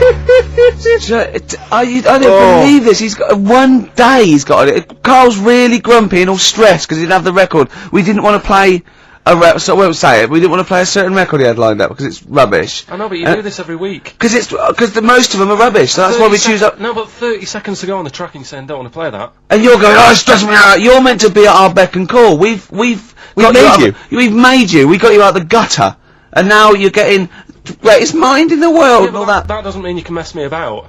If you were a doctor and you saved me life, right? There comes a point. In a way, we have, Carl. Yeah. Where were you going? Go on, what were you saying? No, what was he going to say? He was going to say something wise then. No, I was going to say, right, if you were a doctor and you'd saved me life, there's only so much that I could give back to you, right? Okay. What would be unreasonable? What would be unreasonable? Well, you know. Forget doctor, don't forget because no, the doctor's, that's its job, right? Supposing I was just walking along and I saved your life, I gave you a kidney, or I, resuscitated you, or I dived into icy water. What could I hope from you then before you started going, hold on, what would you be willing to do for me until you sort of got, lost your rag a little bit? Because I was asking too much. So, didn't I know you before you've, sorted a lung out for me? No. I just gave you a lung, for example. Well, I'd be a bit I'd be thinking, why has he done that? Suspicious!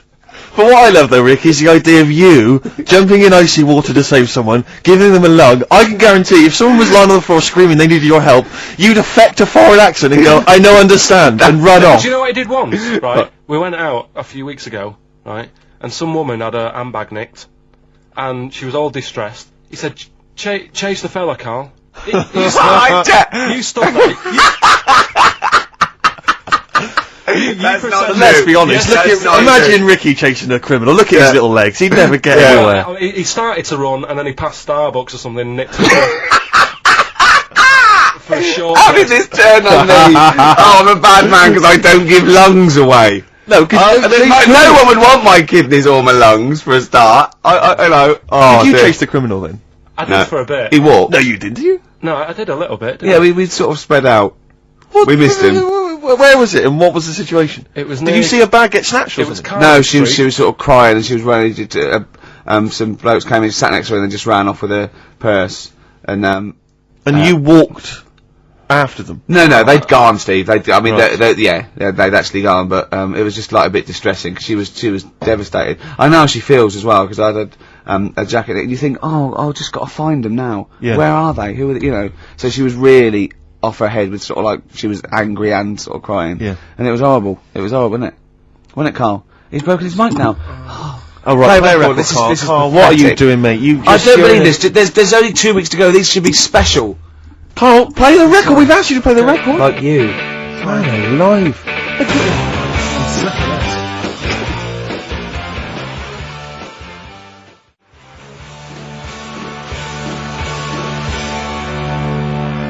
Hive, main offender on XFM 104.9. I forgot to say who I was.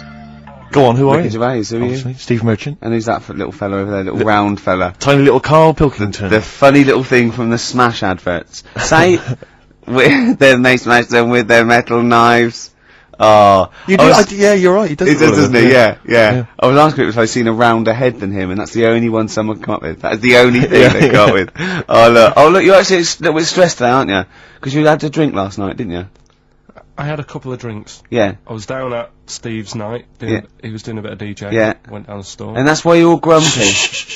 What? Did you hear what he just said? What? I was DJing last night, obviously that XFM evening. Yeah. Hour and a half. My friend and I split the time on the decks. Yeah. What was the word you just used? He went down a storm.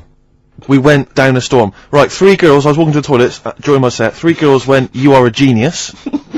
Right? What's his name? Dane Bowers? Zane Lowe? Because you played records in a certain order? Yes.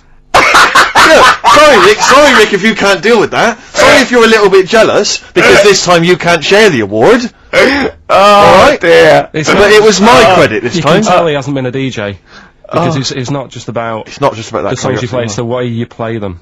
The way you play them, whether it's 33 or 45, very important. Yeah, leave your hand on them as they're trying to go round. So 3 girls there, charmed by me, they loved it. Yeah.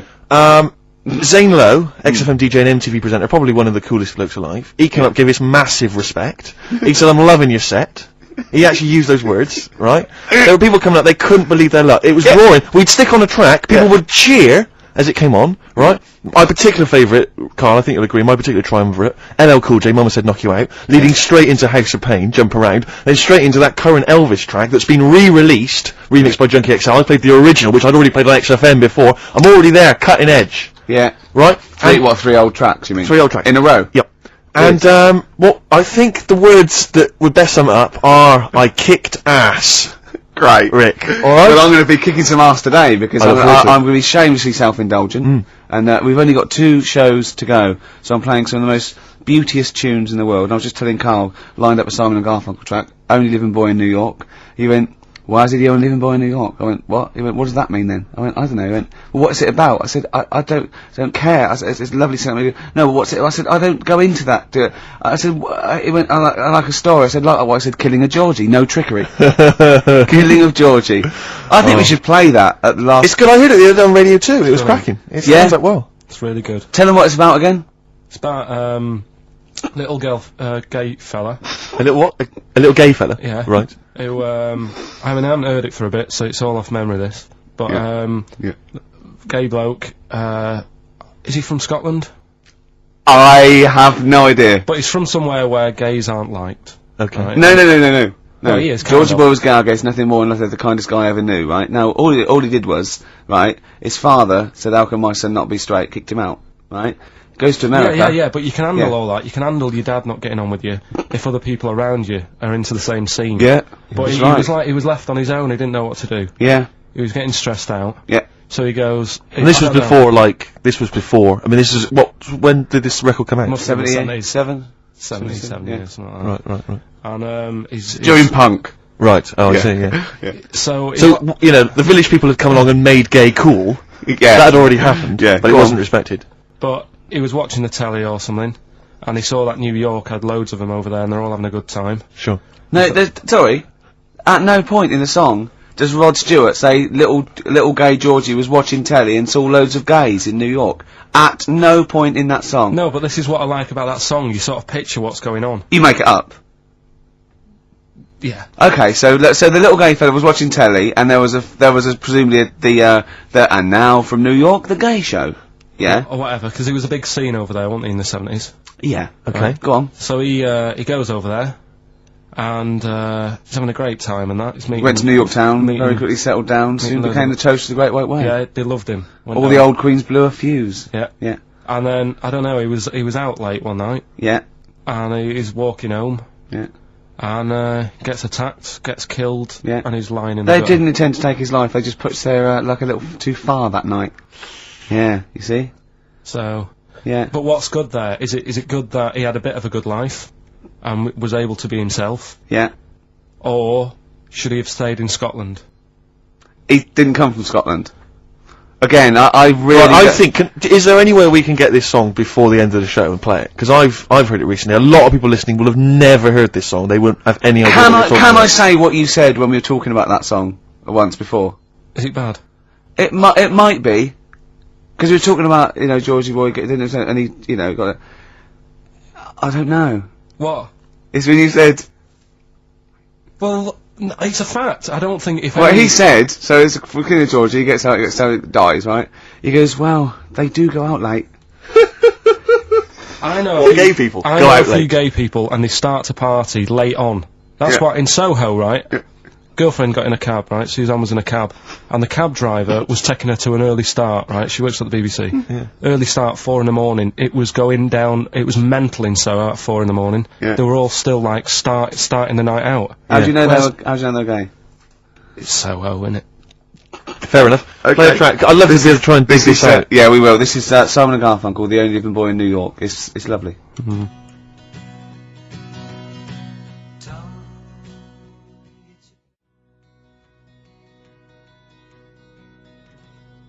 Only Living Boy in New York. Do you like that?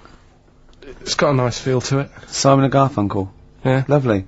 Bit later I'm going to be playing a Cat Stevens track. It's one of the most beautiful tracks ever written. It's called Lily White off Mona Bone Jack On. Look forward to that. We've got Eminem coming up. We've got the new Eminem single as well, and a big giveaway, Rick, lest we forget. I think we should tell them what that is. Do you think so? Yeah, well, we all went to the BAFTAs, as you know, and we thought we could get a good prize out of this, so we got some celebs Yes. to sign the BAFTA bag they gave away. It's just a nice big chunky sort of cardboard carrier bag, you know.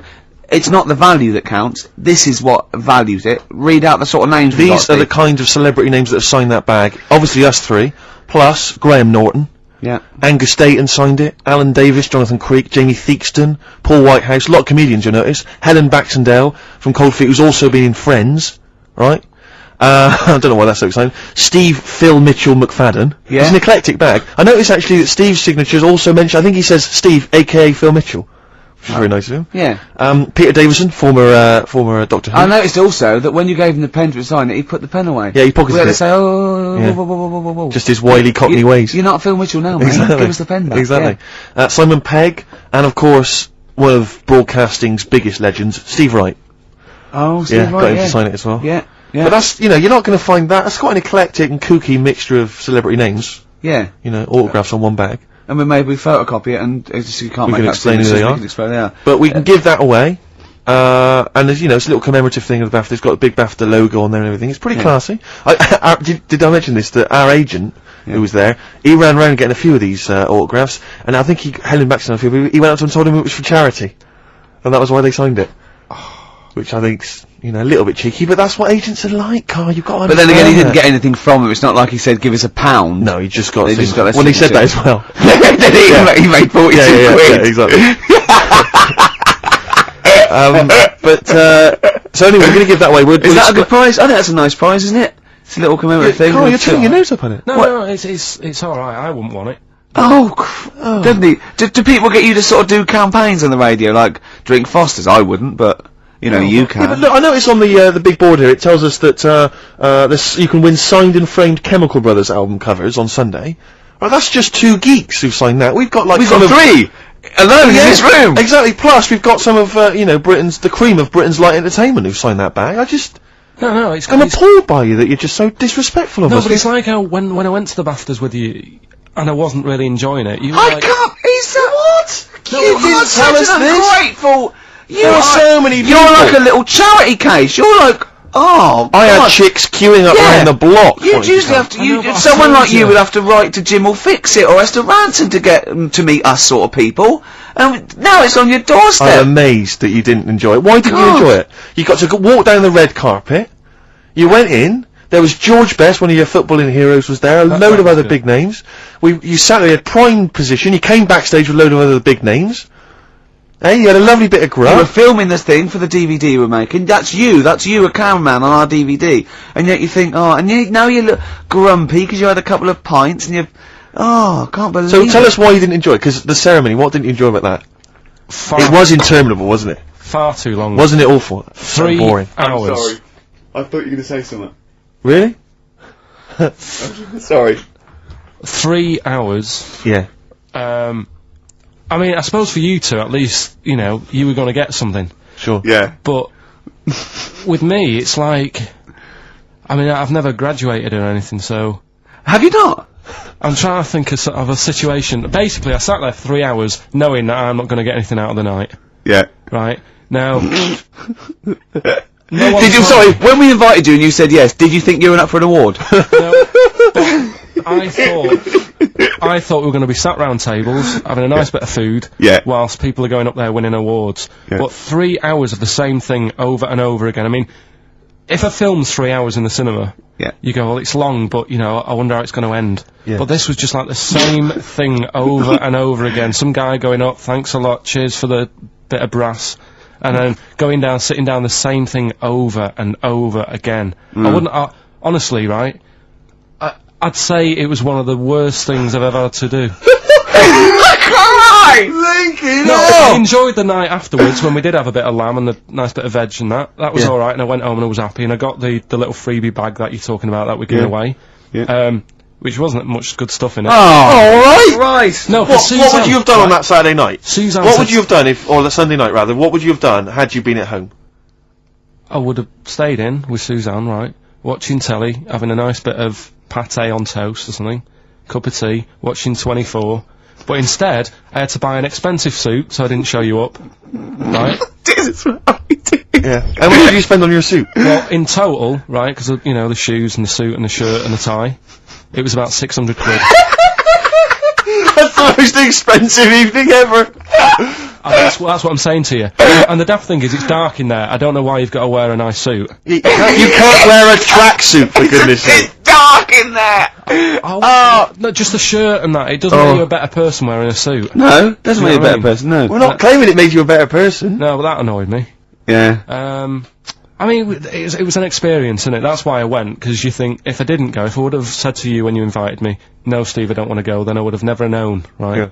And that's my sort of thing in life, right? Yeah. If something comes up, you should take it, even if you're not going to like it. It's a bit of an experience. Right. You know what he said to me? I phoned him up because we had to meet up, and obviously he had to pose as my gay lover. Yeah. To get in, right? Yeah. He phoned, what? He said something to me like, I bought a suit, I'm looking good. He said, I'm looking good.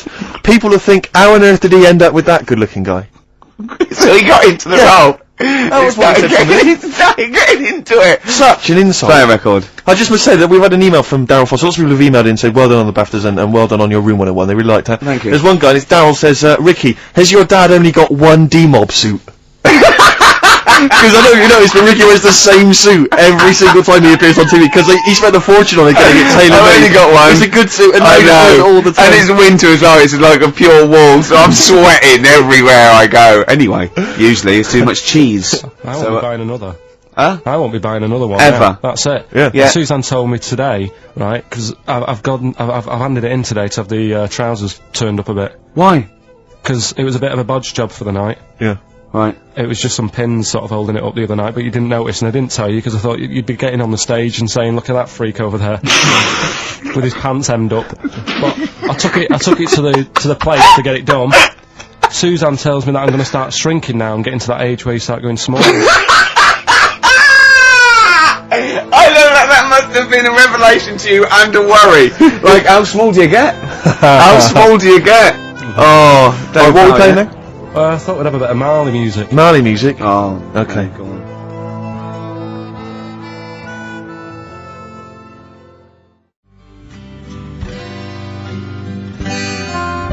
Badly Drawn Boy and something to talk about. Well, it's a good job we've got something to talk about because we're DJs on XFM 104.9. I'm ready to Fair with enough. Stephen Merchant. Got us there, Karl Pilkington. How you doing? Of course, you must have been excited at the BAFTAs, because we did bump into Dr. Fox. Oh yeah.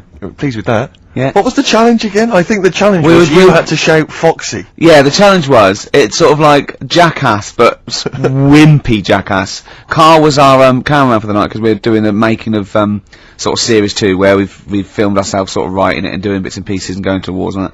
And it's on me, and my challenge, which I think, was it me that set my own challenge? You did. I had to shout Foxy and get him over. Yeah. And I bottled out You about bottled? 5 times. I just thought he was talking to someone. Yeah. I just thought, and then I did it, and where's the victory in that? Yeah. I shouted Foxy, and he came over and went, alright. I think, where's the victory? I remember Just they dive off buildings and things. I was a little bit taken aback, though, because even though he was joking and mucking around, he was swearing. You don't expect that from Foxy. Oh, behave. He was off Oh, duty. no, he and was, he's- I mean, he's he's a- more than wrong, but he didn't expect it to, because he seemed like a lovely bloke there, but he has got an enormous head. I mean, I'm not gonna, I've I'm got not a problem with disrespecting that. him, I think he's a lovely guy, but Yeah. his head is huge. But it's in proportion with his big body as well. He's a chunky wombat of a man. True enough. And so am I. It was a problem getting him on screen. Sure, because of the huge head.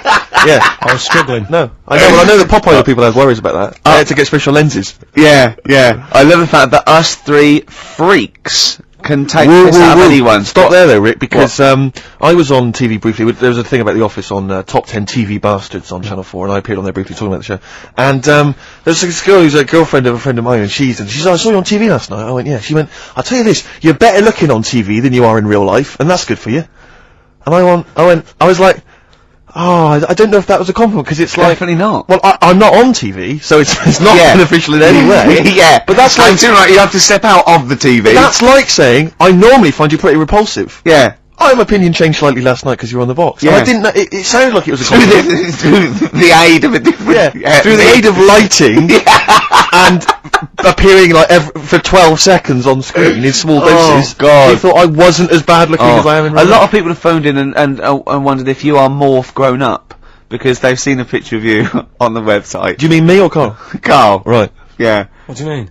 No, because people have seen you next to a picture of Morph, and it's if you draw honestly, Carl, if you lay you down and draw around you, it's exactly the same shape as Morph. Yeah. Or the Pillsbury Doughboy. Or, yeah, gingerbread man. You do look like a gingerbread man. That's great. Oh, I love Carl. We think you're brilliant.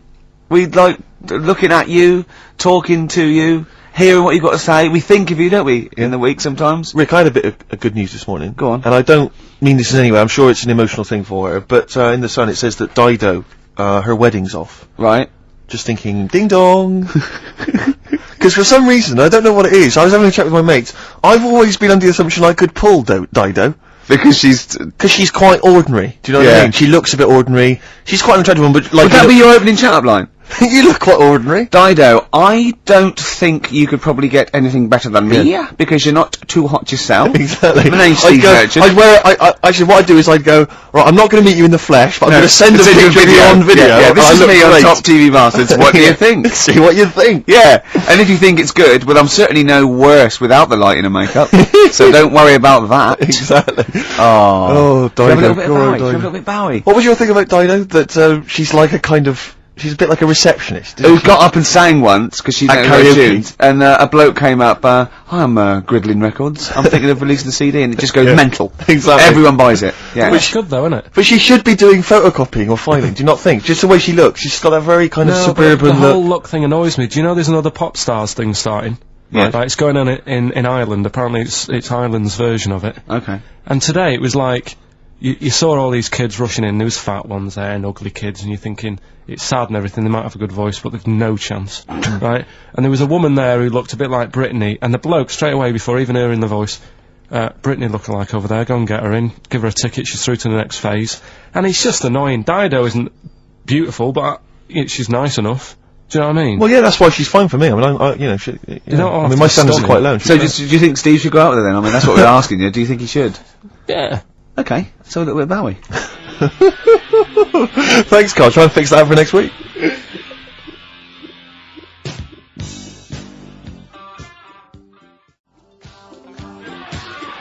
Fashion, David Bowie. We were doing a bit of voguing, sort of cross with body popping there, weren't we, Carl?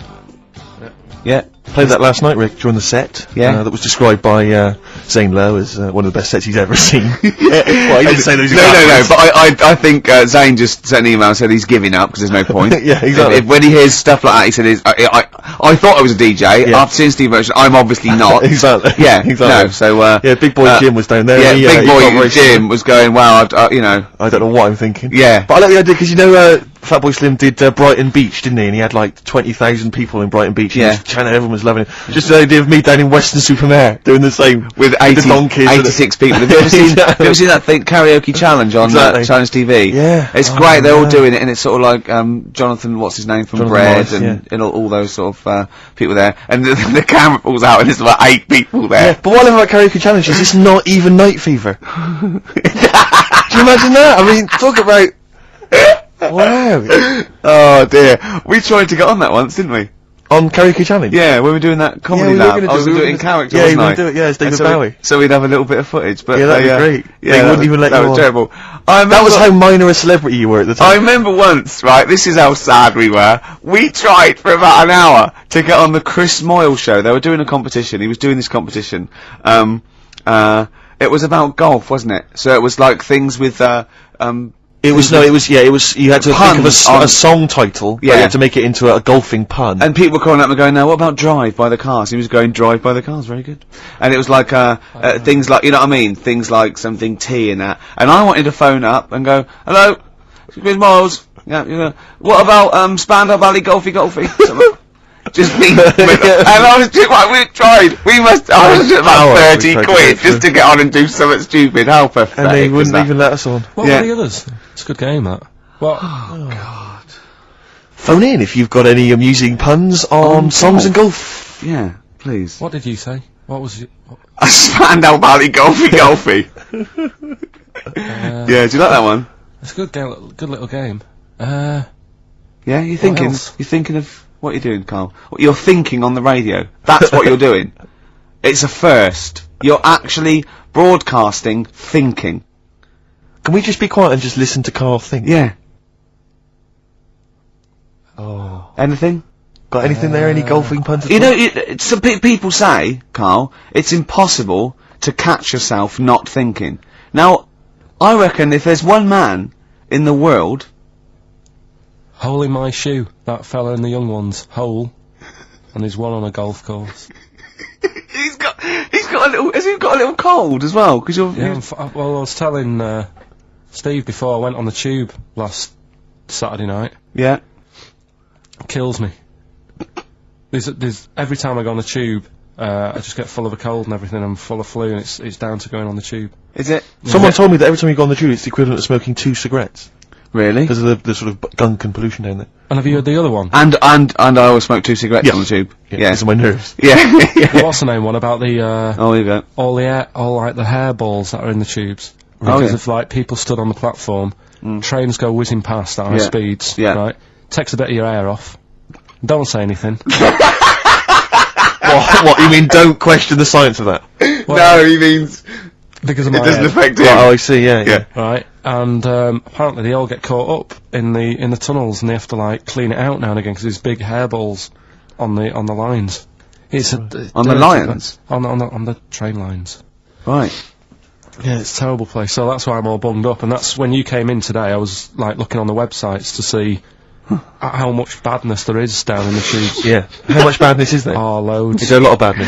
If you know how much badness there is on the tube, call in 08700 What sort of things did you 800 find? 1234. How much badness is there? It was just about, you know, the germs, so there's no fresh air, and that's why I was asking you about people committing suicide on trains and that, how often it happens. And apparently 2 people a week.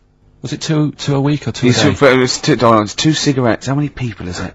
2 people. 700 800 1234. How many people per cigarette is it like killing yourself on the tube?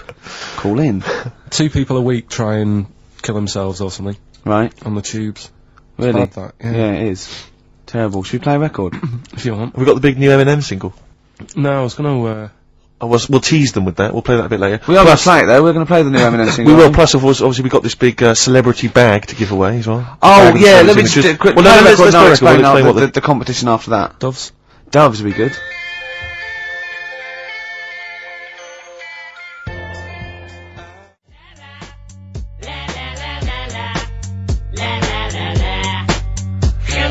Eminem, Without Me, on XFM 104.9.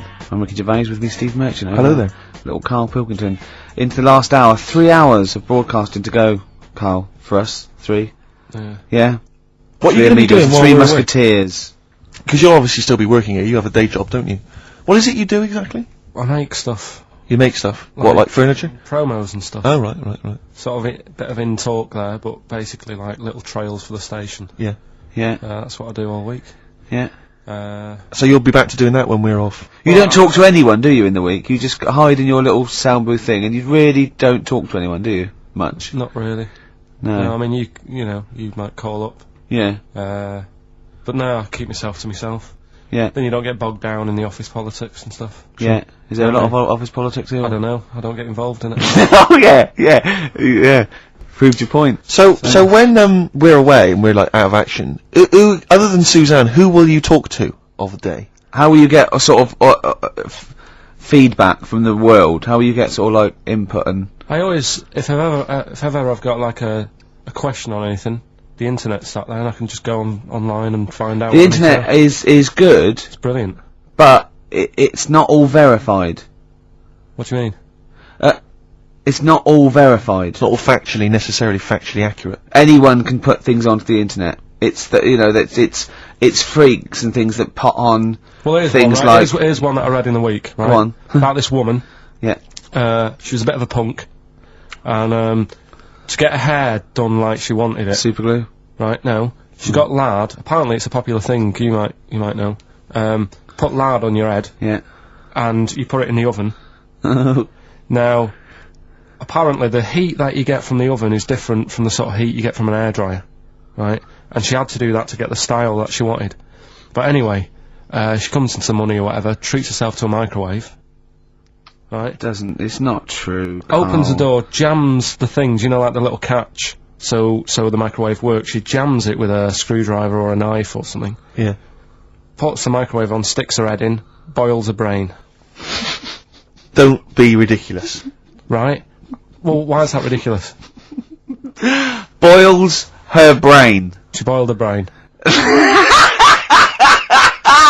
She boiled her brain. And this is what's good about the internet. I went straight from that, and there was a subject about brains. And do you know that Russell Crowe, when he dies, is giving his brain to charity or something? Some sort of... some people who can do stuff with it. She gave hers to Pot Noodle. Vesta. Yeah. Oh, That's boiling the a sort of skull. Yeah. That's not true. It's not true, Carl. It's the same as the woman who put her poodle in the microwave, isn't it? And all that. Just urban myths. They're urban myths. But again, where does it start? Someone made it up. Yeah. For a laugh. They're just too convenient urban myths. Everyone you can tell an urban myth's not true because it's always, this happened to a mate of mine, and when you say what happened then, they go, don't know, that was it. Was it? Was that it? Was it? Someone boiled a brain and that was it. There was no more story. Well, Were there any dates? Have you Locations? Times? I think it was in Belgium. There's that one that a bloke, right, was gonna get a phone call at 4 o'clock to find out if his business was, okay, right? And if he didn't get the phone call, he knew he was broke, destitute. So dead on 4 o'clock, the phone didn't ring, so he went up to the roof, his office, and he jumped off to commit suicide. And as he was passing his window, the phone was ringing. Oh no. Carl, it didn't happen. Didn't happen. Think it through. Think it through. Who told that story? Who told that story? As he hit the pavement at 120 miles an hour. He's the only person who could have known that series of incidents. Also, why didn't he he's wait? dead. As his life's at stake, why didn't he wait till 5 past? Actually, I'm gonna give it 5 minutes, just in Just in case the lines are busy. Yeah. And what sort of bloke goes out, I'll call you at 4, okay, if your business, well, call me anyway. No, if I don't call exactly 4, then, no, you commit suicide. Commit suicide? I would, because if I don't call at 4, that's the end of it. Well, call me anyway. No, that's not the way I work. Why can't you just call me and tell me the other way? Well, I'm telling you how I do it. If you're bust, I don't call. Can't you just call to verify in case something goes wrong? What if it's engaged? It won't be engaged. Just commit suicide at 4, please. It didn't happen, Carl. The other one, right? A bloke, right? He's on a train station, and I'll tell you how I heard it. He's waiting for a cruise station, waiting for, and he shits himself. As you do. And so he goes, oh, my train's in 5 minutes, so he runs across to Millets, and goes, quick, Levi's, 36. The bloke just puts it in a bag, he runs onto the train, he goes into the toilet, takes his, trousers and pants off. He's soiled. Yes. Throws them out of the window, I won't be needing those again. Cleans himself off, open the bags, it's a jacket! Oh. No, it didn't happen, Carl! At what point did he go into it and go, quick, Levi's 36, and the bloke went, sorry, Levi's 36, what, a pair? No, shall I wrap them? Them? It, shall I wrap? Just wrap, whatever it is. Do you want to look? No, I'm not looking when you're putting it in the bag, please. Right? Well, 36 Y story, so, well, don't say anything. I've told you 36 Levi's, and put it in a bag and charge me for it. Yeah. I don't want to discuss it further. Yeah. There was one, Here we go. there was one about a woman whose husband died, and she had him cremated. Yeah. And made like a little egg timer out of him. Mm. And she said, I did that, so it can still help around the kitchen. Well, that might be true. That might be a joke. That's quite sweet. That might be true. That is a true story, again. It was all No, not right. again, because the ones I just told weren't. Nor is the boiling the brains in a bag curry microwave. Head story, true. Yeah. They're too convenient. Will you be buried or cremated? What? Will you be buried or cremated? I don't know. Cremated. I imagine. Like you see. I don't know, it's out of my hands. Yeah, I haven't thought about I've it. not thought it through, and No, to be I don't honest. care either way. Have you heard the one So about... Sorry. I'm just worried that we're getting into a macabre world now of ashes, boiled heads. I think we should play some music, let people just calm down. Levi's. Just think about some of the urban myths they've maybe heard, assess them, maybe they are absolute bollocks. Yeah. And they can move on from it. Well, Yeah. it's just that, the death thing, right? Yeah. there was an argument on there about, do you know that Twilight Zone or whatever it was, Tales of the Unexpected? Oh, yeah. Where the woman got buried alive. Yeah. They were saying how, like, years ago, they'd bury people thinking they're dead. Yeah. And they've recently, like, dug coffins up, and then the people who were in the coffin weren't dead, they might have just been, like, in some sort of deep sleep or whatever. And they've lifted the lid off. Yeah. And there's scratch marks on the thing. Yeah. And that's pretty scary. Makes you think. I mean, I hope they check these days. That's all. I'd like to play a beautiful song now by Cat Stevens called Lillywhite. It's lovely. A song for the lovers room? Yeah. The big cell.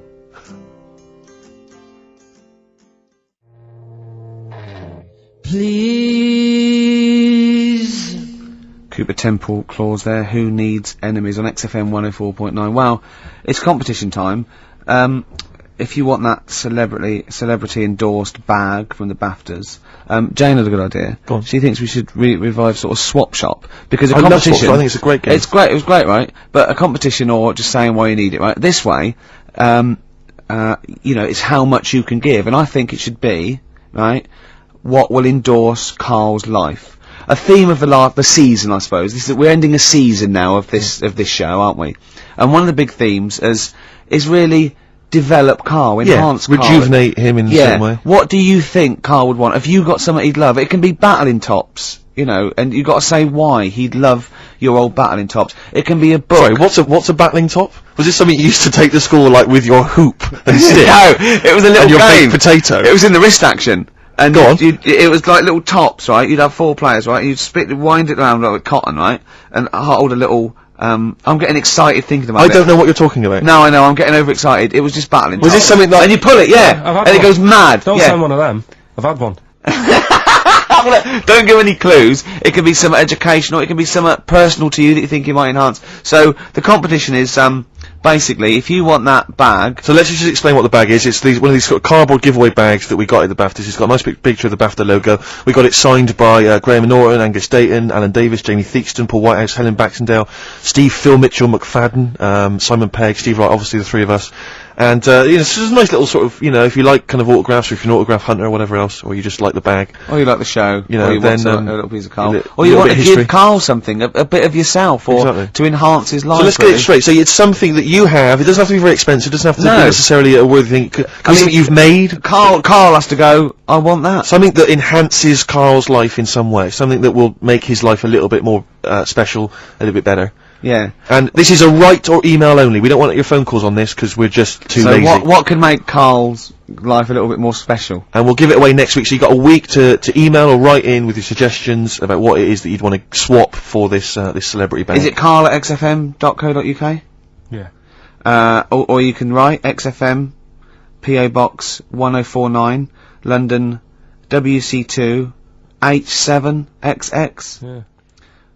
Give him out again, Rick. Sorry, you ought to maybe mention something like, you know, Gervais bag. Oh, I think Karl Swap Shop. Karl Swap Shop. Or Well, let's not confuse it. well, it's just good to have a good name. Okay. What are you thinking? Is this going to take as long Is as this the thinking on golfing radio puns? again? Is this thinking on radio again? Alright, we'll just do So that. hang on, it can't just be Karl@XFM. Is it not Karl.Pilkington? Yeah, with a K. But the thing is, why are they emailing me? Because I'm not taking any bribes. They've got to send the stuff in. No, Of course they haven't. But as 100 people send something and you send 99 back. No, I won't send... Oh, yeah, I see what you mean. Yeah, no, they just email or Leave write it in to with a us. suggestion. Oh. Make sure that you mention who you are if you're emailing and leave a telephone number as well. We need a telephone number, we've got to call you back. Let me give you an example. I like the bag. I want the bag, right? I think this would enhance Karl's life because I am sending a Feng Shui book. Something like that. You know what I mean? I am sending Karl a teddy bear. You have to explain why, though. Obviously, Yeah. we can, Why you think it is, you know? This And is it can getting be- so it much can more be- complicated than it needs to. I'm bored with it. It was such an easy idea before. Throw the bag, well, burn the bag. Give out the Burn addresses again, the Rick. bag. Okay. It's XFM, PO Box 1049. That's easy to remember. London, WC2, H7XX. And the email? I can't remember. Karl.Pilkington@xfm.co.uk with a K. With a K. Alright, well done. Yeah. Man alive, that was exhausting. I'll Any tell you clues, Karl? What would you like? What would you like? I really don't know. I honest to God, I can't help anyone out here. You just see something you like when you see it. Well, there might be something out there that I don't know about, and yet it is. I'm sure there is. Do you know what I I'm mean? sure there's something out there you don't know There's about. things in this room you don't understand. No, but Okay, look, we played it before once, and I know you were charmed. Yeah, by it. I love I'm a this. big fan of this. This is Absolutely from love Amy Mann's album Bachelor No. 2, and this is Red Vines playing.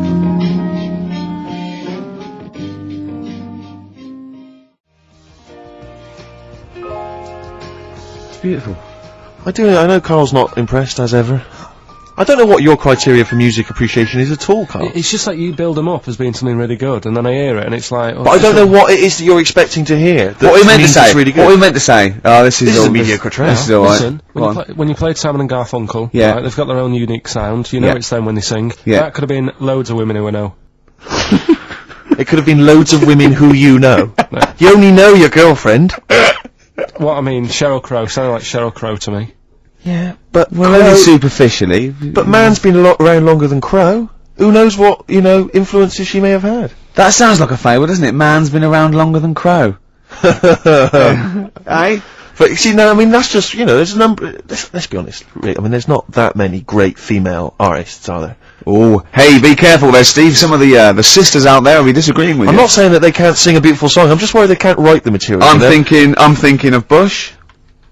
I'm thinking of... Aren't we all, Rick? Aren't we I'm all? thinking of arm trading. That's true enough. I am thinking of... Anastasia. Anastasia. I know you love Anastasia, don't you? You I love love that the- new one. I love that new one. I mean, I don't It like that sounds sort like of the stuff, other two. but it's sort of, there's a good chorus, and I can do her dance. That dance at the end when she puts her arms up. I like She that does one. sound like she's very much the new Tina Turner. Yeah, no, that's the only one I've liked, yeah. And me and Steve think that she's sort of like one of those people that go out with her daughter. Well, I think the reason is because if you notice, she always wears sunglasses. Yeah. And I'm sure that because she claims to be something like 28, I bet she's like 40. It's like one of those She's got 40-year-old close women who come from Essex, but they come with their daughter's 21st, and they're going, your mum's mad. Yeah. They think we're sisters. They're like, I'm 40 and she's 21. She always flirts with her daughter's boyfriend. Yeah. Where are you going? We're going down, we're going down Millionaires. Your I'll mum's come down mad, myself. look, your mum's got a bra on. Yeah. Don't you think she looks like that, Carl? Yeah. I can't picture her. You can't picture Anastasia? No, she wears glasses. Sunglasses all the time, yeah. No, You're not into this, are you, Carl? You get this whole sort of broadcast thing as just... You're fed up with it, aren't you? You can't wait to finish next week. Well, it just seems I can't say anything right. Why? Well, whatever I say isn't right. Or funny. No, but do you know what I mean? What? Because what are you upset about? Well, I laughed at the urban myth, it not being true. Mhm. Yeah, and... But one of the things, I'll tell you, that if you take nothing else away from our time on the radio, it should be to be more inquisitive. When a piece of information comes to you, don't just take it at face value, query and question it. That is what has made Ricky Gervais one of the premier thinkers in this country. He will not accept anything on face value. He queries everything. Anastasia, she looks glamorous and 20... Wait a minute, those glasses, what do they suggest? Actually, she's 40, I'm not going to buy her records. And that's Things like that. and that's libelous. That's potentially libelous. So, hang on a minute. Roy Orbison then, was he starting to look old? We're not saying everyone who wears sunglasses is necessarily older than their years. No, we're not even saying about Anastasia. We're just doing about an image, one of those sort of like ravers that goes to their daughter. It was a little bit of light observational comedy, to be honest, Carl. You've seen through it, mate. Yeah. You've torn it to shreds. She's not 40. You know what I mean? She doesn't hang out round with much younger people, chatting at their boyfriends. It wasn't true. What do you want? What do you want in life, Carl? Tell me now, because me and Steve can probably sort it out. That is true enough. Come on. What do you want? What's the best thing? What would make your what life song? happy? If you could play any song now, what would it be? Well, we're going to be spinning one of my favourites later on. Killing a Georgie. Killing a We've Georgie. sorted that out. You've probably got a lovely few gifts you can choose from, just because we got a few signatures on a piece of paper. Do you know what I mean? Yeah. What more do you want out of life? I always find that... Do you want a cat? You want a cat, don't you? It's the things that you don't think you're going to get that you enjoy the most. Right? Go on, like what? No. Well, like, when you go out for a night and you're expecting just to have a simple little drink and it turns out to be a really nice night, you see people you haven't seen for ages. Yeah. Now, the BAFTAs, so sort of, you expect so much He's having a go, isn't he? that when you get there, you get that little bit of veg as a starter. And you think, look at it, they've tried to make it look good. but really, as I said to you, I mean, you don't eat veg, which No. I find mental. But like the starter that we had, that was like, how would you describe that? It was a veg pie. It was like, I thought, I was starving when I came in there, right? And from the, stairs, I could see the tables, and it looked like there was pate laid out, and I was getting excited, I was salivating. Got there, it was a vegetable pie. I said to Steve. So, Vegetable pie. okay, someone took mine, It I gave wasn't it a away. vegetable White House pie. took mine, didn't he? Yeah, but Rick, you won't eat anything. We've discussed this before. All you'll eat is pizza and crisps. Do you know what he said to me in the week? I was picking up my food in the BBC canteen, and he went, right, I'm honestly thinking of stopping having lunch with you. I went, what? He went, it winds me up. I went, what? He said, it winds me up. It winds me up. You won't eat anything. That's a lovely bit of chicken there. You're not eating that. You're not eating that. It winds me up too much. Like you get irritated by people, noise. He said, you eating, it just winds me up, Gervais. And then he went, you're a cock. Yeah. It really annoyed me. His eating habits drive me mad because he's constantly whinging about the fact that he thinks he's got cancer. Every 25 seconds. Wait a minute, I can feel a lump, I can feel a lump. It's your cock. No, it's not, it wasn't there before, it wasn't there, it's a lump, I'm dying, quick to the hospital. I have been, how many times have you been to, like a doctor's clinic and sat in the waiting room, right? Carl, how many times have you been there, right, with a friend of yours? Twice I've been with Ricky. One time when we were writing the first series of The Office, we were writing in the waiting room for the doctor. Because he had to go in there and have because he thought he had testicular cancer. I swear to God, I'd seen he the thought thing he about had it. testicular cancer. And I just said, so, and I'll put I never worry about that again. He said, no, you're not in the risk group and that. The other time was, But wait a minute, you had to go in there. the other time was, I thought I had, stomach cancer, and she went, why? I said, oh god, he said, when you get a sore throat, do you think you got throat cancer? I said, I have thought that, yeah. And she sort of said, get out of here, you idiot, and that's what I like that when they do that. But I think it's sort of since my mum died of it, and I just think, oh god, it's in the family, and that's the thing I worry about, But yeah. don't you prefer, I mean, I don't go because it scares me. I'm like that. I prefer not to go because I always worry that, especially with cancer and things, that they'll go, you know, I'll go there with a sore leg or something, and they'll go, no, your leg's fine, but look at this we've found in your head. If it's a brain, you'll be laughing! No, but do you know what I mean? They'll find something, because none of us are perfect, and as you get older, you get little moles and stuff, and, and they'll say, oh, we best get rid of that, and it's like, leave it alone, it's not causing any problems.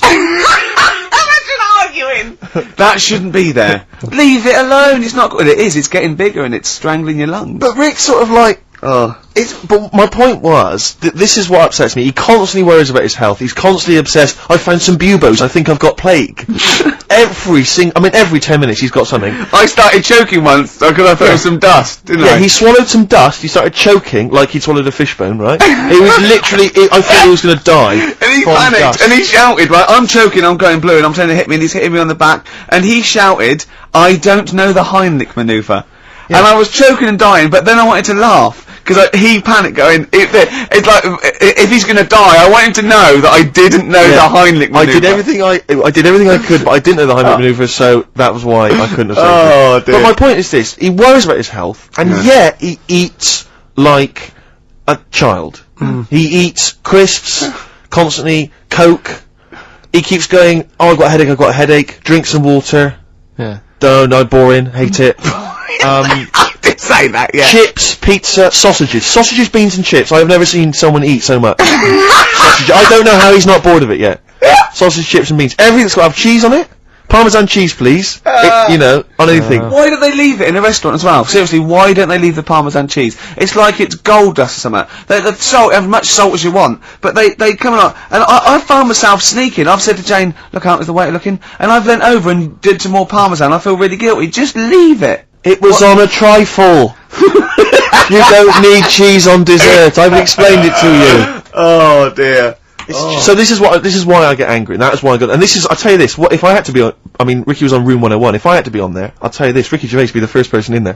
He'd be straight in there, man, because I got a list as long as you are. What did you think when I said, annoying people, like making noises? Unbelievable. So, you talked about, annoying noises, and that, people that make noises that are annoying. He is the most irritating man I've ever met, and I swear to God, I don't mean that as an insult, you really are, because you go out of your way to be insulting and irritating. Thanks. That's fine, but you'd be straight in there.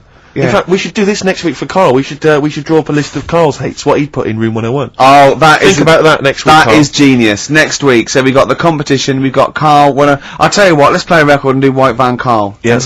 And just let's slam dunk this mother. That's true enough. What are you gonna play? Some Alpine Stars. Okay.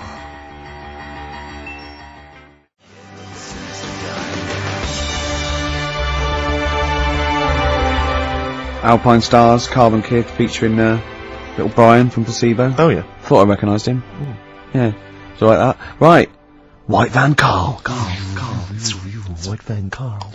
Yeah, this is where we steal the White Van Man column from the Sun and basically fire those questions at Carl, getting his opinions on the week's news. Okay, Carl. Let me see. Okay, what do you make of this? The average woman apparently takes 27 minutes to get ready to go out. Did you know that? Are they saying that's a good thing, or No, they're saying that the bare minimum. This is what average, surely. No. But I remember reading. I'm sure they said that it takes them 27 minutes to get ready to go out at the very least. I mean, it's not that bad if it's for a night out. It's that. I mean, 30 minutes is all right. If it's going to get to 20 Woodbines. But yeah, or if the house is on fire and it's like quick, Yeah, get ready and get out. I don't think it's in a fire. No, I think. Yeah, go on. I think 20. That's 27 minutes. easy. Right? I'd take about 27 I minutes. can take up to that. But do they include the getting up, having a bath? All Doesn't that? give me any more details. No. 27 Well, minutes. that's difficult to go by. Difficult to go on that one, isn't it? How long does Suzanne take to go out of the house? Depends, like I say, if we're just nipping out shopping, The old flip-flops and trackies on. yeah. But if you're going out for the night, it takes a bit longer, doesn't it? Yeah. Yeah, you got wire in the trackies. yeah. Go on. Okay, no, really don't know what the ins and outs of this story are. Sven Goran Eriksson sticking with Nancy rather than Ulrika? Well, it's his wife and not his girlfriend. Yeah, I don't know if this story's true. No one seems to have offered any evidence for it. Anyway, Everyone remained silent. It's rubbish. And, okay, what do you make of this? David Beckham apparently was driving despite having an injured foot and just further threatening his World Cup chances. Now, obviously you're a big football fan. Well, I'm not that big. I like the odd game. Sure. Would that hurt him? Would that hurt his foot? It can be good. Is it in a plaster? It's not in a big cast, Sure, is it's it? better to drive than it is to walk on it.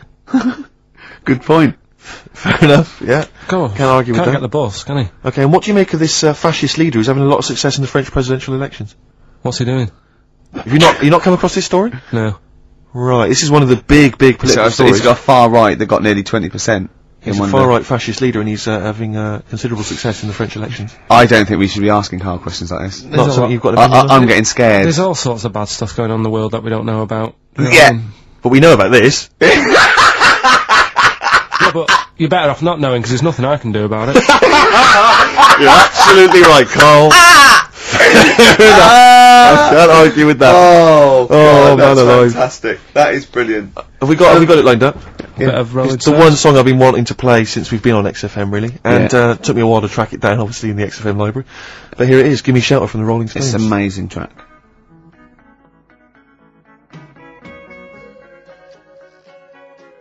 Vietnam War, that would be on there, wouldn't it? Can I just reiterate this giveaway then? We got this bag signed by a number of celebrities, Graham Norton, Angus Tate and different people on there. Yeah. And if you want to win that, then you have to email or write in with what you are willing to swap. Okay, so you need to swap something, and something which will enhance Carl's life. It can be anything. You could have made it, you could have bought it, anything. But you have to have it. You can send it to us in exchange for this this signed bag, and you can email Carl, Karl.Pilkington, Carl with a K, Karl.Pilkington at xfm.co.uk, or you can write to the bag or Ricky Gervais's big. I just bag. realised why I've been saying Carl with a K, because you can have Carl with a C, can't you? Yes, you can. As in Cox. Absolutely. Or you can write to XFM PO Box 104.9, London WC2 H7XX. All right. Okay. Right. Well, Alright. there's going to be a bit of a change, isn't there? Yes, that's absolutely right, Rick. Normally we would end the decided show, obviously, with just- a song for the ladies. But because it's sort of Carl's penultimate show, and we're going to play one of his favourite tracks. What are you going to? Yeah, I just thought we could play this. It is obviously the Killing of Georgie by Rod Stewart. by Rod Stewart, and this is Come through on XFM 104.9. Ricky Gervais, Steve Merchant, Karl Pilkington, etc. Got some great tunes actually lined up. Excellent. I've brought in some Amy Mann, some Neil Young. I'm playing my favourite Clash track. What have you got for us, Steve? I got a dynamite hip hop tune by Yeah. The Roots, which I think you'll enjoy. Love it, love it. Got a little bit of Joni Mitchell. Maybe swing that on later. Oh, And, excellent. I nearly brought in some Joni Mitchell. It's a good job I didn't. Yeah, exactly. Well, it wouldn't I'm have made any sure difference. we'll- It wouldn't have made any difference. No, We you'd could have probably play- played yeah. yours, and Yeah. then I'd have been Fine. told to Go away. go away with a flea in my ear. Carl, what have you got lined up for us as the producer? Right, well, Rockbusters. Been off this week again. Has he? Yeah. Another week off. Another week off, yeah. Yeah. No, I didn't have a full week off. I had 3 days off Yeah. because I was working all over Christmas. Yeah. And still didn't stop working, preparing stuff. You've got a nice load of prizes there that I've sorted giving out. I those had to away, come in especially to sort that out. Yeah. Rockbusters Did you will rifle continue. through the drawers up at Capital Gold instead of down Yeah, here? yeah. Rockbusters, we're still doing that. Yeah. Good on. Yeah, you're picking it up. Yeah. He's picking it up. Yeah. Still doing that. We've got that. Last week, we sort of changed educating Ricky a bit. Just a little Don't bit. say we. I don't want to be incriminated in it. Well, changed it in a sense that rather than giving you too much information about different things, it's hard to sort of keep it all in. Yeah. I'm giving you sort of information on one thing. So Yeah. last No, week, because some of your stuff was a little bit too intense. My favourite story was there was a blind girl, she hit her head and got better, and I couldn't take all that in at once. So you should really ration some of the education. we sort of Wasn't started last week war-related stories? Yeah, it was war. Do you think of that then? What And do it you was think of that? Sure. 3 things. And it was the French battle. Going over the top was John's got a moustache, which you think was ambiguous because someone might have said that anyway. Well, look, you've remembered it, so it's working. So Yeah. we'll be doing that. And last week Loads you of said French people have just gone to war who were listening to this. Yeah. you said you wanted to learn some science this week. Did so yeah. so the title this week for that is Acid. I would sort you some science out. Acid. Because that's How long did that take you to come up with? Listen, well, you know, that people love Carl. There's comedians come to me and go, Carl's the funniest man. They absolutely love him, right? But I think we're only seeing half of it, right? If we can get him on television, his face then, when he told me that title, was like a child at Christmas. Yeah. He was so proud of it. He was excited what I was gonna. It was brilliant. It's a bit like when a child's drawn a picture in art class. You know you've got to stick it on the fridge, you've got but to, you basically yeah. think it's crap. Yeah. It's very much like that. All right, Carl. Is that good? Yes. So we'll be doing that. Do we need them? Yeah. Have you got another one? We have got another one. Looking at snails this Oh, week. Do we yeah. need snails? Do we need Because I know you're not a snails? fan of snails, are you? Well, after a bit of research, I found some good stuff out about like they sleep for 13 years. Some of them Yeah. and that. So we'll be looking Ricky, into that you later. tried that once. Yeah, I know. Yeah. We've got ritual, Yeah. Yeah. which is something that I told Ricky about. Yeah, well, last week's was brilliant. It's was good it? to have a flat head in India. It's good to have a flat head in India. I've That's forgotten all about that. brilliant. Yeah. And, Well, I'm that's about gonna, it. That's- I'm gonna just play one of my favourite Smith tracks. Can I just make a request? Though? I'd quite like if you've got time to bring back just for 1 week only White Van Carl. Sure. Because there's some quite interesting topics this week. Oh, is there things happening in the world? There's Because some Carl things doesn't think there happening. is. No. There is a light that never goes out.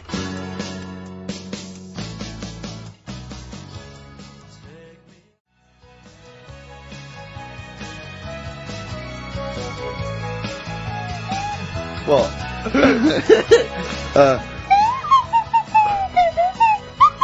Someone's left one of those little things in here. It's brilliant, It's isn't it? amazing. What are they called, those things?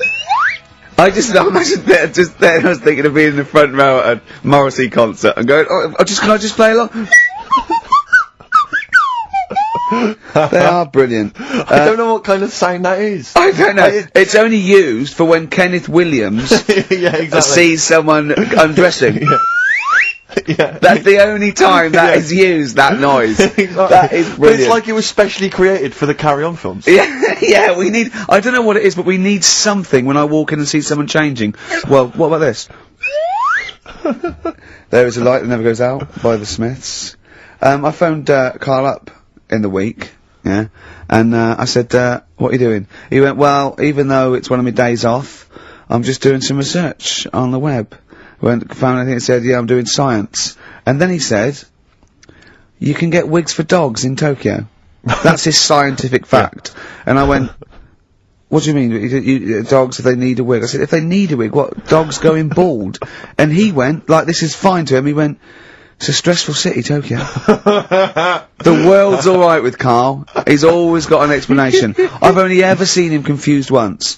When, in Edinburgh, he looked out of his window one day and he saw a bloke putting a parking ticket on some rubbish. Yeah. And that genuinely confused him. Yeah. He couldn't work out, could you? It's a bit weird, isn't it?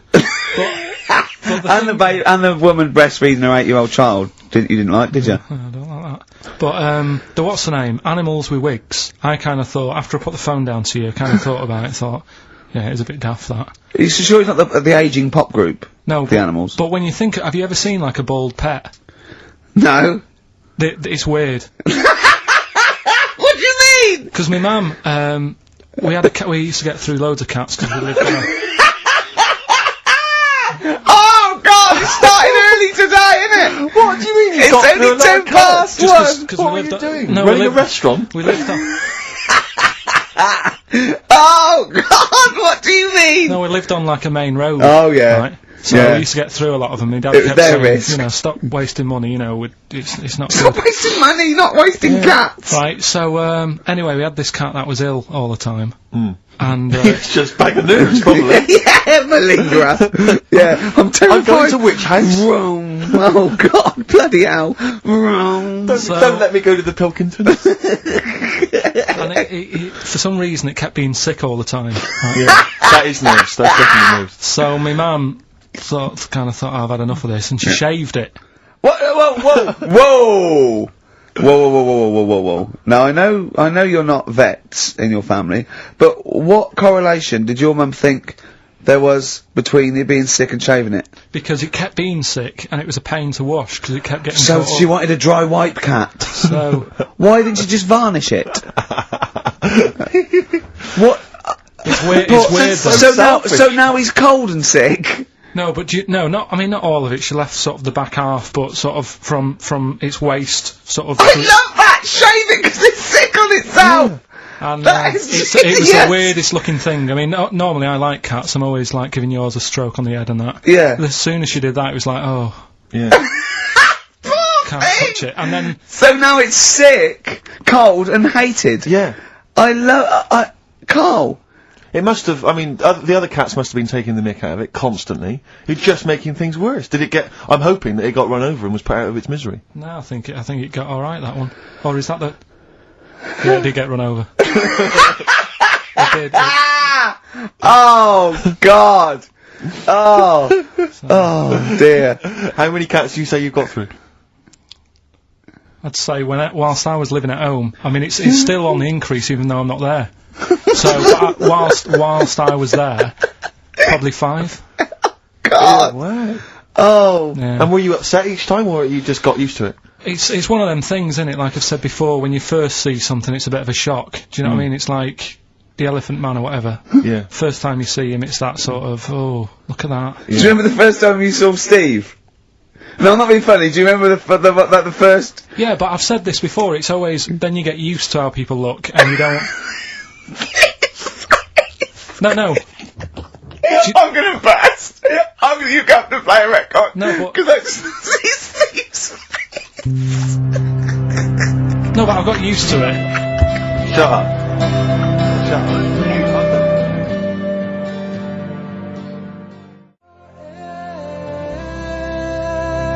Let You Down. Gold Rush on XFM 104.9. Ricky Gervais, Steve Merchant, Karl Pilkington.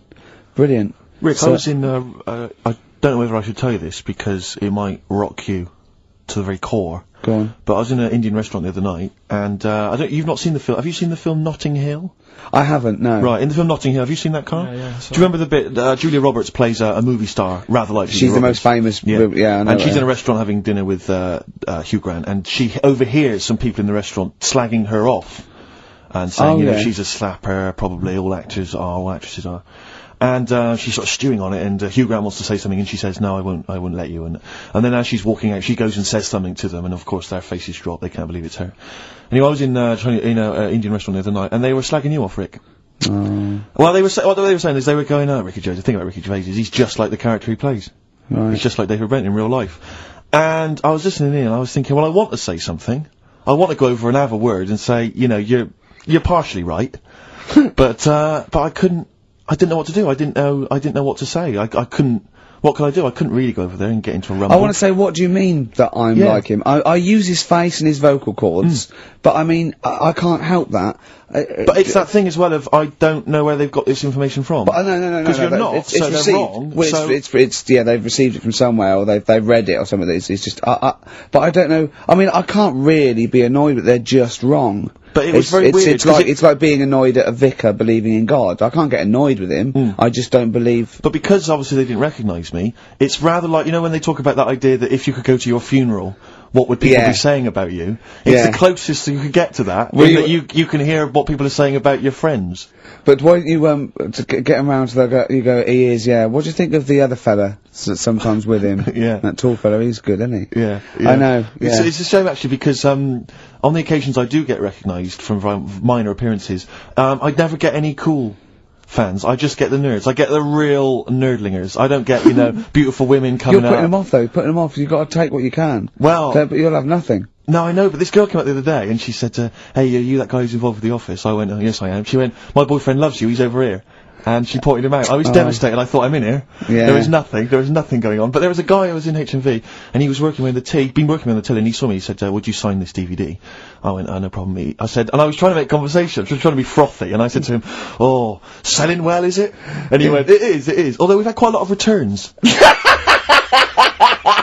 I said, well, don't tell me that. I don't want to know that. What did he mean? That they didn't like it? And I said, what? People have been bringing it back. No, I think it's glitches. He said, they've been bringing it back. I said, what was the problem? He said, they didn't really like it. No! Yeah, some of them didn't really like it. You can get it back if you don't like it! I know. I don't know whether they gave him the money back, but certainly that's what he dealt with. That's what he'd encountered. He said we didn't give the money back, they just wanted to drop it off. What, they didn't even want the money back? Yeah, they just wanted to get rid of it. They just didn't want it in the house. It's like, I don't want this rubbish in the house. Oh, but we still get the money for it, do we? We still get the money, but do you know that I told you that other time? Again, because people don't recognise me, again, I was in a record shop, there was a stack of Office videos, and this guy went by, and I sort of heard them as they went by, he went, oh, Office, yeah, a lot of people like that. I think it's shit, he's mate when I agree. Really? And of course, again, what could I do? I couldn't say anything, I couldn't pipe up and go, well, that's sort of... I like the fact that you're always hearing these loud vocals. Yeah. It's great. What's the chance of that? That's brilliant. Maybe everyone's always slagging it off. But it's partly, that's it. Yeah, that's part of it, but also because I keep hanging out by stacks of Office DVDs. Oh dear. Wearing a t-shirt with a picture of you and me on it. Yeah, that'd do it. What we got to play, Carl? Something that Steve wants. Well, actually, I must dedicate this to someone who's emailed in. I mentioned earlier that I was going to play some of the Roots, and Joe from Peterborough's very excited about that. So, this is not from the current Roots album, sadly, which I've not fully absorbed yet, and therefore don't feel I can make a decision on which track to play, but maybe that'll come That's the sort of sometime in the future. And thought we put into our, you know, picking music. Exactly. I had these cassettes still in my bag from last week. Sure. Anyway, this is from the album Things Fall Apart. It's the Roots featuring Erykah Badu. You Got Me. Let's play it. It's going to be structured, set pieces, hitting our marks. Do you know what I mean? There'll be time checks, weather checks, a bit cold out. If you're driving, careful on that. So do the prizes. Check for traffic, like if it's bad. Yeah. Okay. Well, again, an arbitrary selection of goodies. What are those politicians doing? Was that XFM News? Yeah. Right, what have we got? So we've got, for those that are a fan of the movie Donnie Darko, which a lot of people rave about this year, a sort of weird teenage movie, then there's a sort of sweatshirt there. It is actually quite nice. It's not bad at all. It's medium, so if you're a bit of a bloater, don't bother to apply unless you've got a friend already. We've also got here a Graham Norton video. Certificate 18. So please don't phone up unless, don't email in unless you're above the age of 18. Yeah. And that's, I think, the best of his TV show. Yeah. Look forward to that. It's a big stiff video, that, isn't it? It's a big stiff cock of a video. Thanks very much. I meant you meant the bird. Yeah. There's also a fairly mediocre British wartime thriller, Enigma, which a lot of people, it was hyped for a while, but it's actually interminable. I've seen it. The first series here of The Kumars at number 42 on DVD. I think that's award-winning, so that's available as well. We've got 2 CDs by the look of it. We've got Pulp's Greatest Hits, which I don't think sold very well, and so presumably they are giving that away. And Johnny Cash's current album, American For the Man Comes Around, there's some good cover versions there. Again, another big sell. A big sell. We're really pushing this. But it's quite kooky. Johnny Cash here does covers of things including Personal Jesus. Oh, right. By Depeche Mode. Yeah. We've got Bridge Over Troubled Water, his version of that. Desperado. And anyway, it's not bad. That's probably the best treat in that bunch. And, right. I'm assuming there's some questions there, Carl. Yeah. Right, here we go. If you're a new listener, the way it works, I'll give you a cryptic clue and some initials, and it sort of makes up a band. Yeah.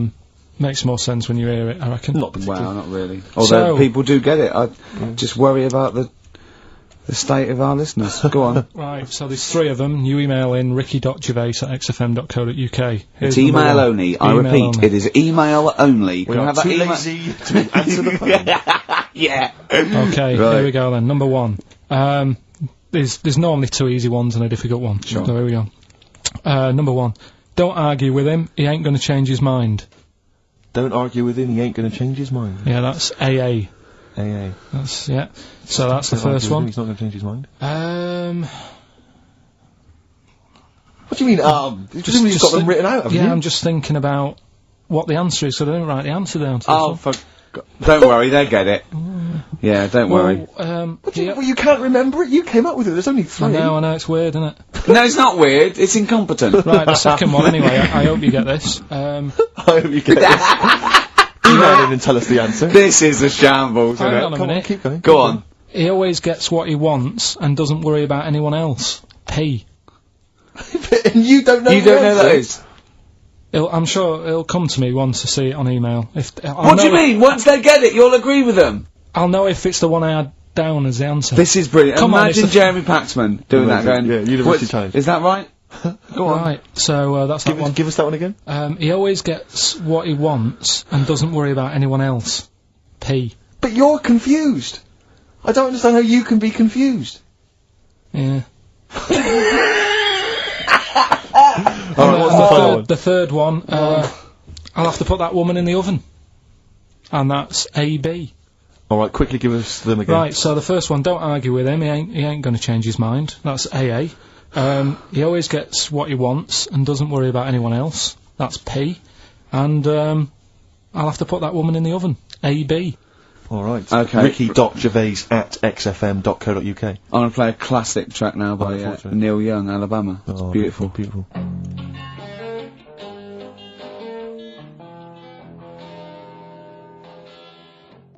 Neil Young, Alabama. Carl is still confused. He's waiting. He's biting his fingers, waiting for an email to tell him the answer to the clue he made up but can't get. I love that as an experiment. As a I mean, that would confuse psychologists, that you come up with something that you can't get. It's brilliant. Yeah, you came up with the question, you don't know the answer. And you expect them to, but you can't, and you made it up. Look at your face, like I'm play some adverts.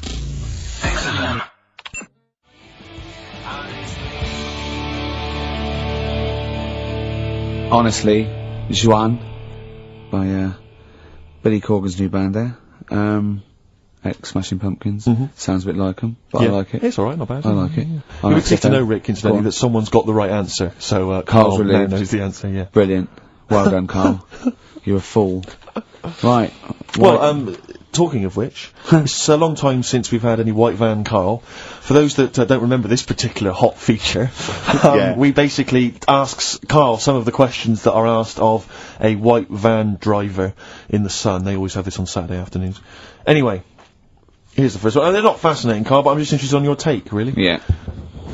What do you make of Cilla Black quitting Blind Date after her husband sent a message from beyond the grave?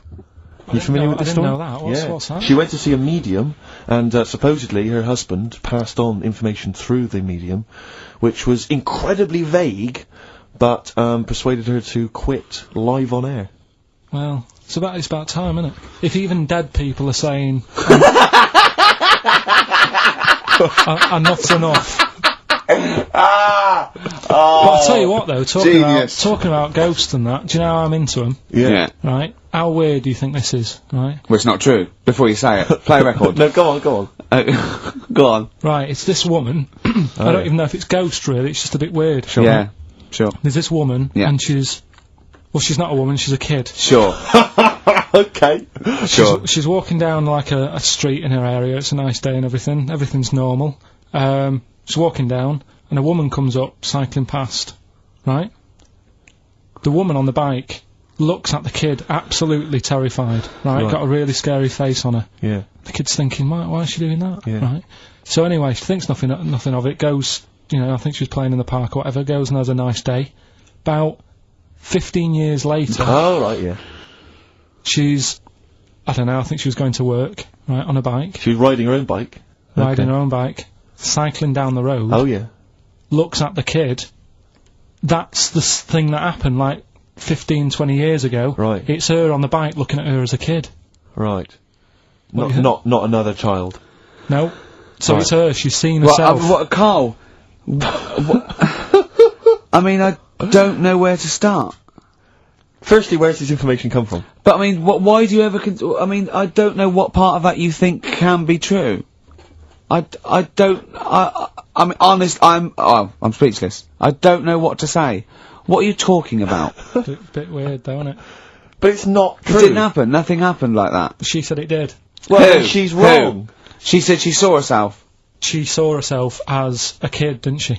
Did she carry And, on riding and as an cars? adult when she was a kid. Did she stop and talk to herself, or did she ride on by and think, that's a bit weird, there's me as an 8-year-old. I won't stop, I'll be late for work. yeah. If I'm late again, the boss said he'd be in trouble. Yeah. Oh. Well, And where is this information? Did it happen to someone you know? No, You overheard it on the bus? no, it was in the 14 Times. Ah, right. Well, Ah, that's okay. the answer. Good, We've okay. got to the bottom of that. Right. Good. Brilliant. Now, what do you make of David Blunkett accusing gangster rappers of making kids believe guns are cool? It's a hot topic there, Carl, and I imagine you've got some strong opinions. He's saying what? He is saying, basically, that all this rap music is advocating gun use and violence against people, and he's very worried about it. Nah. Okay. All right. What's the next one? Have you thought about going into politics? Because gotta go- I'll tell you this, they wouldn't be able to argue with you, really, in the Houses of Parliament. I- They'd have I- no, where would they start? Yeah. My fellow is an idiot. No, but violence has always been about, isn't it? Like cowboys and Indians, they didn't have PlayStations and Tupac then, and there was still violence. What do you mean? In the Wild West? Yeah. Do you know what I mean? So you can't really blame it on stuff. It'll always happen. That's the world, and it's made up of different types and that. Again, he's right. Again, he's sort of right in a way, in his innocence, in his buffoonery. I didn't hear what he said. He just said there's always been violence. You know what I mean? It's sort of Even like, dinosaurs. Look at them.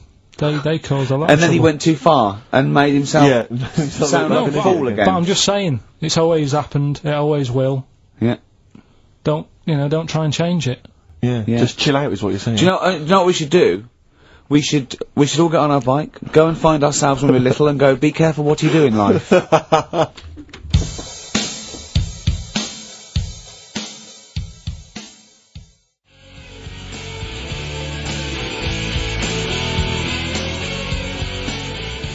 Oasis, Supersonic, still good. Still isn't as it? good as ever. Still good on XFM 104.9 with Gervais, Steve Merchant, Karl Pilkington. You'll be pleased, Rick. Go on. Ricky Anderson has emailed in. Dickers! Dickers Danderson. Oh, what are you he's, doing, Dindo? He's probably our biggest fan. Diddler, you little diddler! Exactly. He has emailed in, as ever. Ricky, your show fascinates me. How do you maintain such levels of senseless drivel? That's from Randers, from Randy Anders, as I call him. diddle donners! Oh! So, thanks again, Dicky, Dudley. for that, yeah. Well done, he's, yeah, that's great. I Nice get stuff, a eh? buzz. I was disappointed last week where he didn't, ask him why he's, didn't He email us didn't last. respond last week. No, it's a shame. Probably that. busy. I don't believe he had something better to do. Well, I wouldn't have thought so. I can't believe that of anyone. No, when no, on you've a got this Saturday sort of afternoon. level, Exactly. intense chat. What have you done this week, Carl? Well, I've had a few days off, haven't I? Yeah. Still, doing stuff for this show and that, but managed to Well, get a not few really. hours in. Yeah, not really. Just doing nothing, and bought a place. So I was looking at kitchens, Yeah. weighing some of them up, and Yeah. Checking them out. checking them out, and also ordered a sofa. Yeah. Nice sort of comfy, sort of leatherish sofa. A leatherish. Oh, I don't like leather sofas. I don't, No, yeah, but what are you picturing? A leather sofa. A leather sofa. Yeah, I but just like don't, what? it's squeaky and it's. No, this isn't. This isn't isn't. it? No, this isn't like that. But I want a really old, sinky into fabric. I want a sofa that is as comfortable as a bed. Do you know what I mean? Well, if it was acceptable, you'd have a bed in your lounge, wouldn't you? If that was allowed, Yeah. without seeming like you were sort of, like, elderly, or That would be just- good. And I'd have a drip going in. Yeah. Sort of like with nutrients, because I can't be bothered to chew. No, you can't, lager, sort of lager with sort of vitamins. Vitamins and pumped then in, yeah. and then one going from my knob down to the toilet. To the lavatory, yeah. And with all the remote controls, and that would be amazing. To be fair, you're almost there, Rick. I've certainly seen the toilet tubing when I've been round in the past. My dad's bed, right? My dad would never change his chair. My mum would try and get rid of it because it would just fit to him and it'd just be absolutely dilapidated, right? And What, same it's with like his bed. he had like his own chair in the lane? Yeah, his own chair, right? And then and his bed, right? When they had separate rooms towards the end, and his bed, right? It had it for years, and it was a big dip.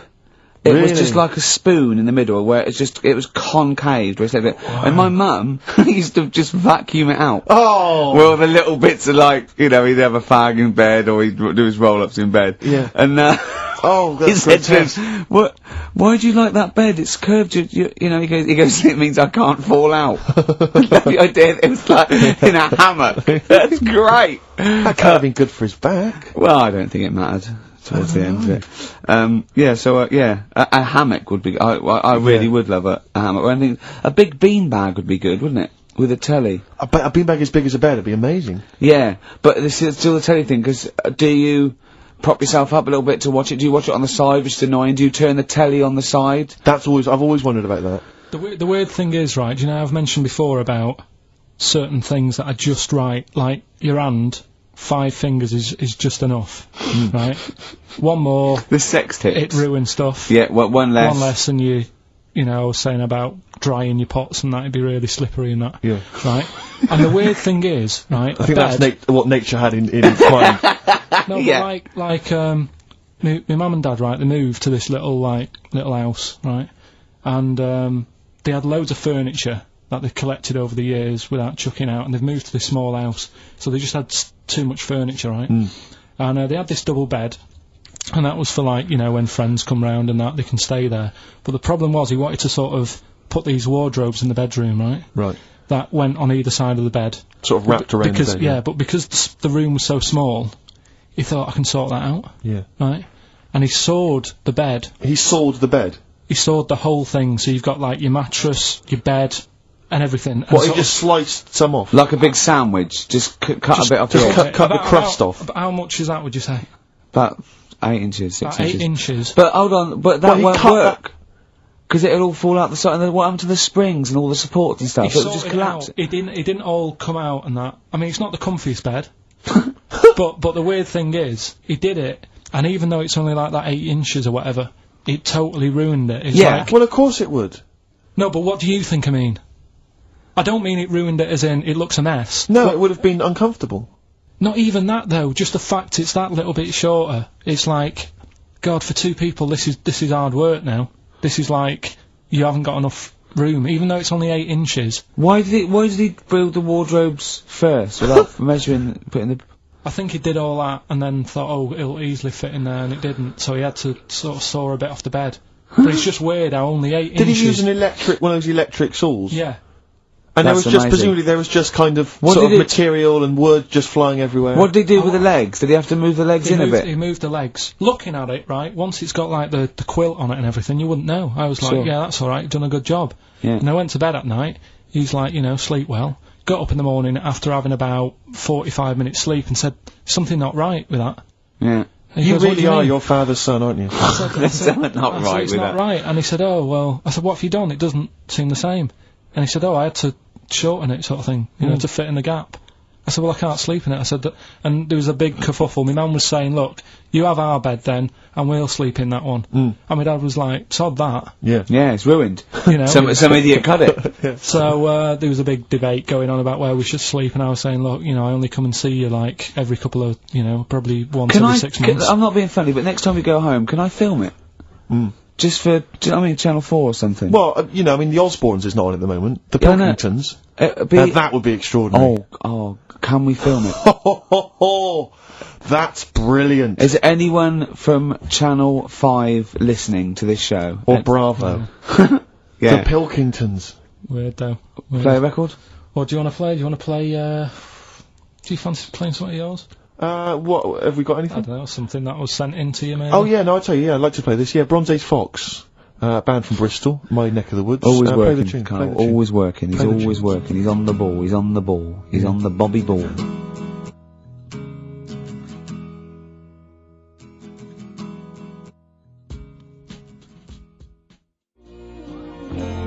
Coldplay, The Scientist, XFM 104.9, I'm Ricky Gervais with Stephen Merchant and Karl Pilkington. Carl, what are you doing? I wish that's how you spoke. Right, what are you doing then? Let's have a quick reprise, if we could, of the Rockbusters clues. Yeah, Rockbusters, if you've just tuned in, you've missed it this week. It's your 3 Well, no, clues. you haven't. That's why we're giving the clues again. Yeah, I know, but if they haven't. Eh? What? Say if they've been busy. And Just give the clues again. first one. God. Don't argue with him, because he isn't going to change his mind. That's AA. Second one, he always gets what he wants and doesn't worry about anyone else. That's P. Yeah. And the third and final one, I might have to put that woman in the oven. AB. Interesting. Are we telling him or still? No. Yeah. People have still got a chance to win those extraordinary prizes. ricky.gervais@xfm.co.uk. We've It's still email got only. features to come though, Steve. It's Go on. incredible. We've still got Ritual. We've got Where, remember last time? People in India, it's good to have a flathead. Yeah. We've got Do We Need 'Em? I've got That's Ridiculous. That's a great game. What should we do next? What should we do next? It's too much. Do we need him out of the way? Let's Get do Do that. We Need 'Em out of the Conquest. way? Yeah, just Let's explain it again. if you knew, I'm sort of on a bit of a mission to find out. You know, we've got a lot of animals and insects in the world and stuff. Yeah. Do we need them all? It still amuses me. So we've found out we've got to keep jellyfish. We've done octopus. She said we've got to keep them. This week, snails. Do we need them?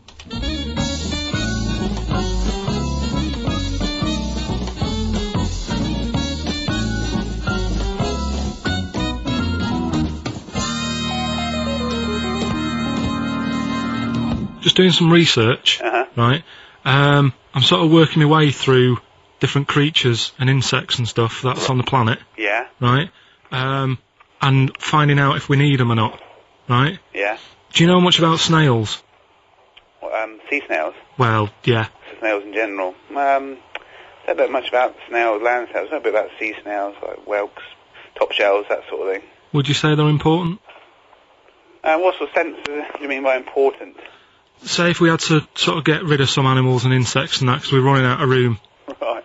Do you know what I mean? Because I'll tell you what I know about some snails. I don't know if this applies to sea snails as well. I mean, I called you today because a lot of other places are shut. Yeah. Right? So, I know they like to eat stamps, apparently. The glue on stamps. They love it, right? Right. Apparently a lot of letters and stuff aren't getting to where they're meant to be getting because snails are crawling into letterboxes and eating the stamps. That obviously doesn't apply to the sea ones, but that's a problem they're causing. All right. Were you aware of that? No, I didn't know No. that. Bet you're glad you answered the phone today. Right? They love beer, Beer, yeah, who doesn't? and also, I don't know if this is right, but I heard that they sleep for 13 years, or can do. Right, I wouldn't know if they can sleep for 13 years or not, but I think sea snails are pretty important. Yeah, they do quite a good job in the sea. They graze on algae and they But provide food for other animals. I mean, you can say that about any fish, you know, or any animal. Why do they exist? would you be upset if, you know, someone said, we're getting rid of them?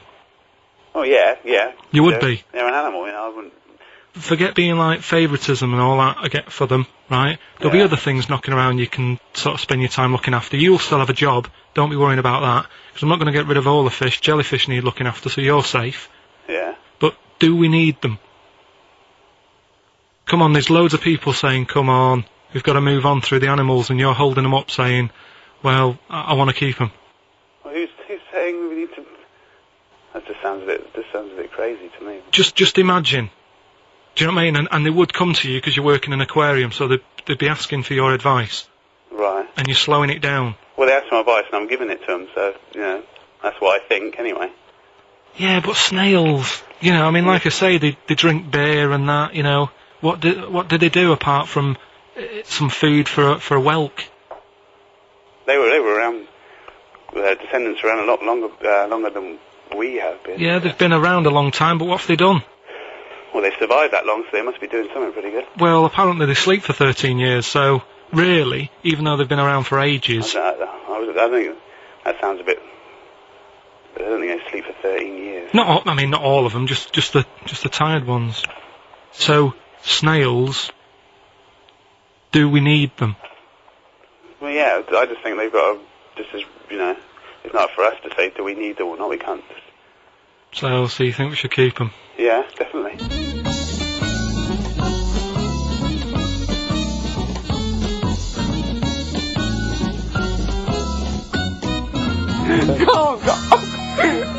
Carl, I'm proud of you. That was getting really quite annoyed. I know. What did he think he was doing? What? I don't know what you tell these people. I mean, you don't get their permission to play this out, do you?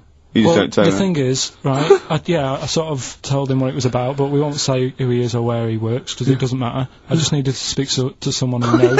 I know the fact that you were trying to get an answer out of him by suggesting that he would be safe, because he could look after jellyfish if he gave the okay to destroy snails. He was getting livid, you could tell. Oh, God.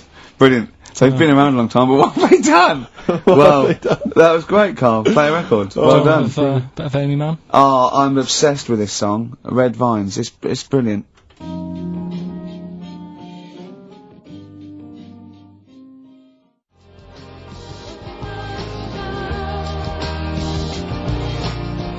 I love that.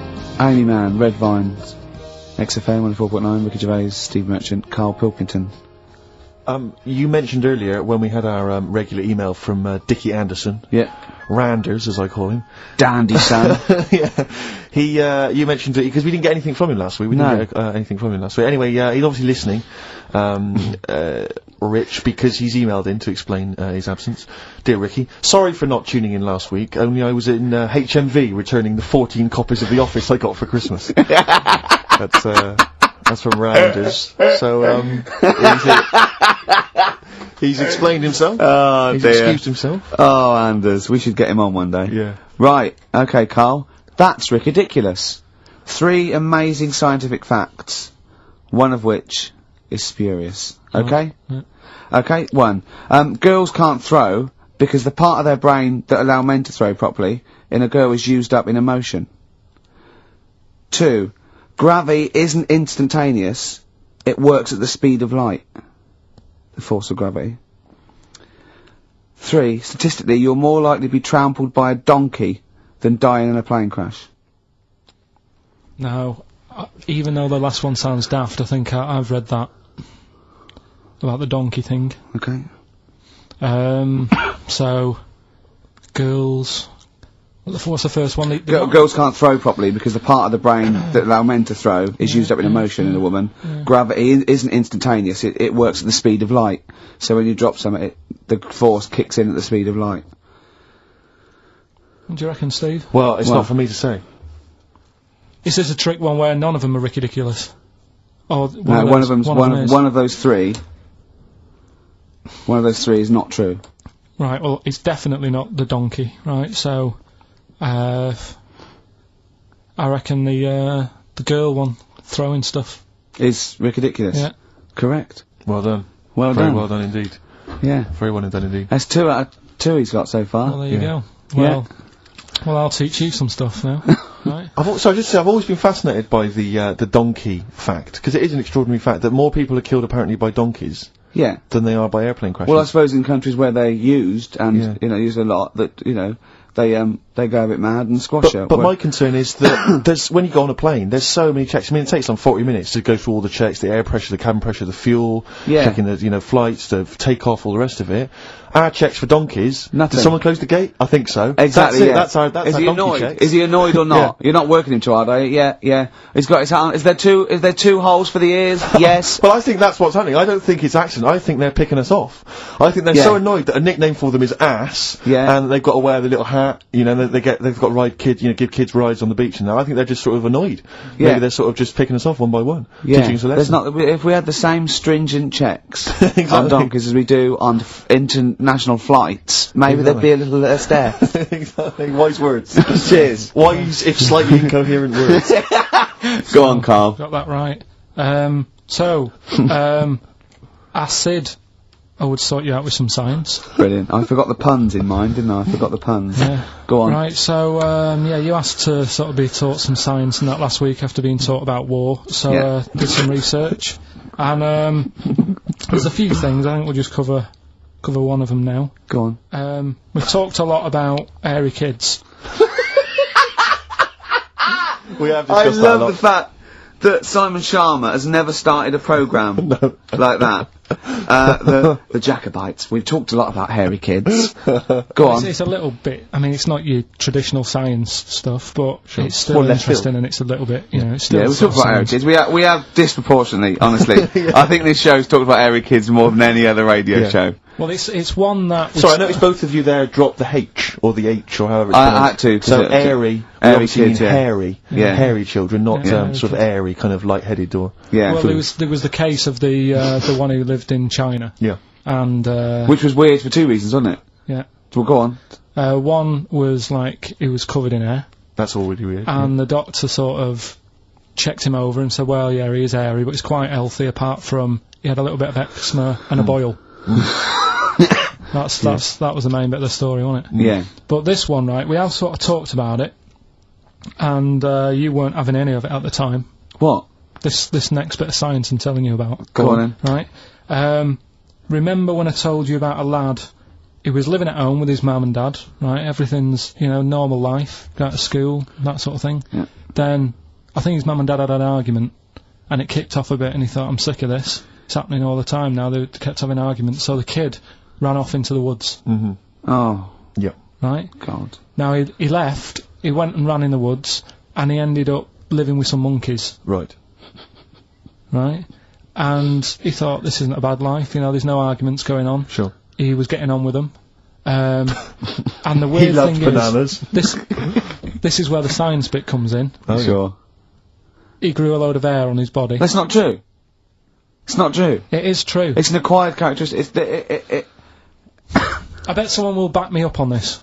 But no, you can't. You can't grow hair like that. You might get a little bit more down here. They might the erectile tissue might, you know, they won't fall out as much. That would, you know, but you don't actually grow a big mane if Well- you're cold and you're a human. Well, he did.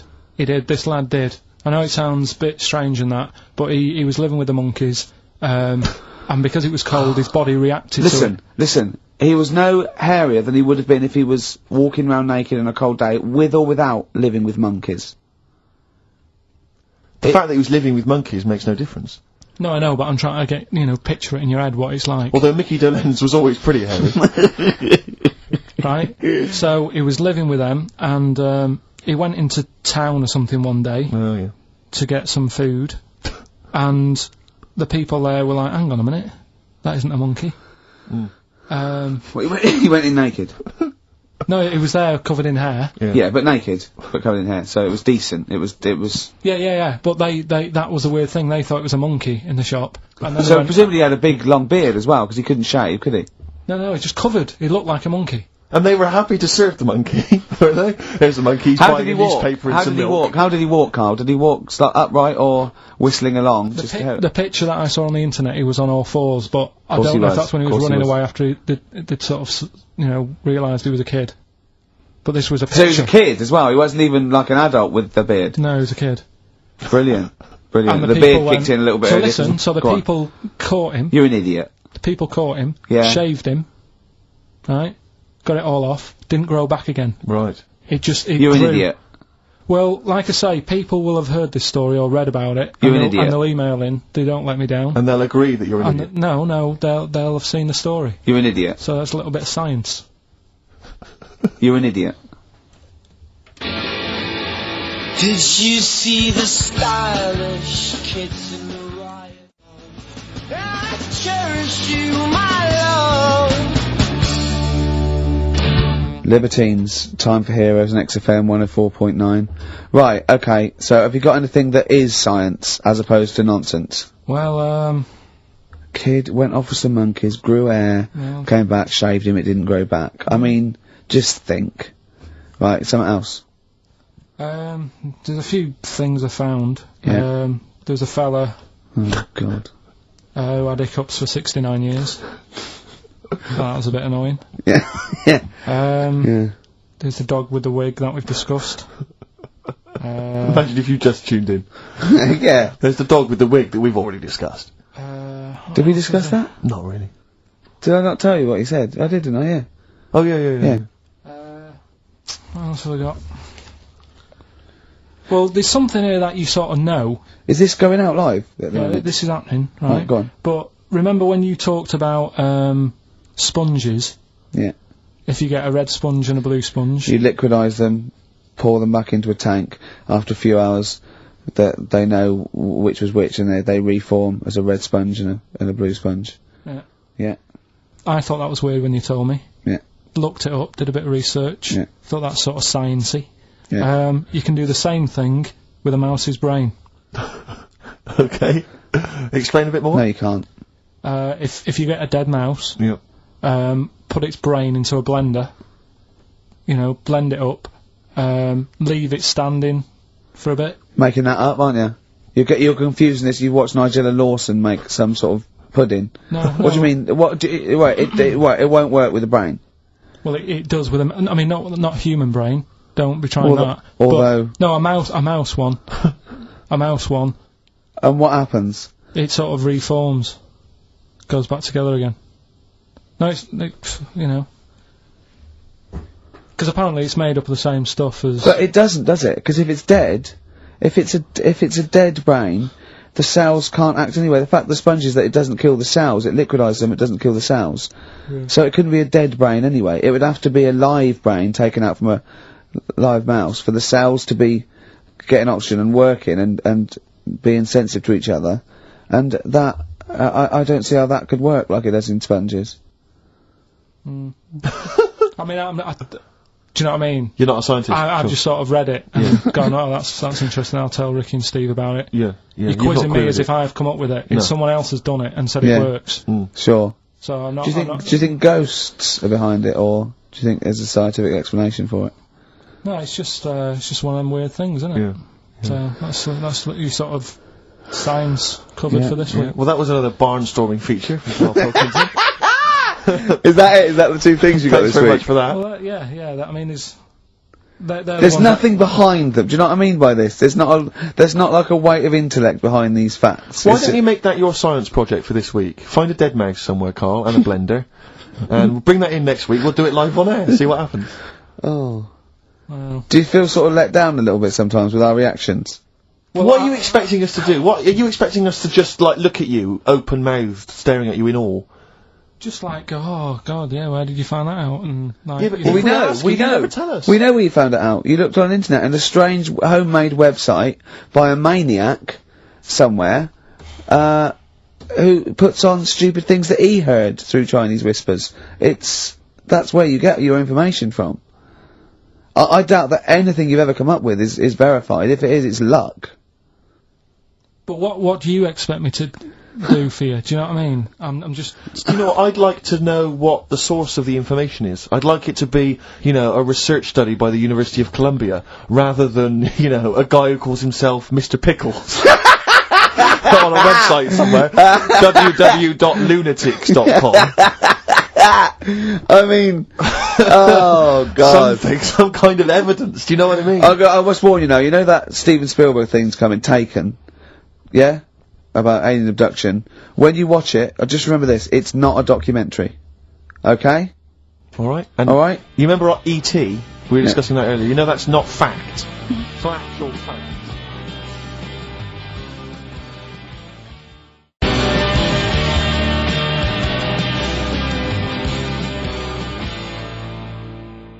Brilliant. Black Star Radiohead from the Bends on XFM 104.9. Rick John has emailed in. Yeah. It looks here like he's maybe trawled the web himself. I mean, I don't know if people just immediately leap onto the web every time Karl says something in his defence. I think our listeners are always on the web. Yeah.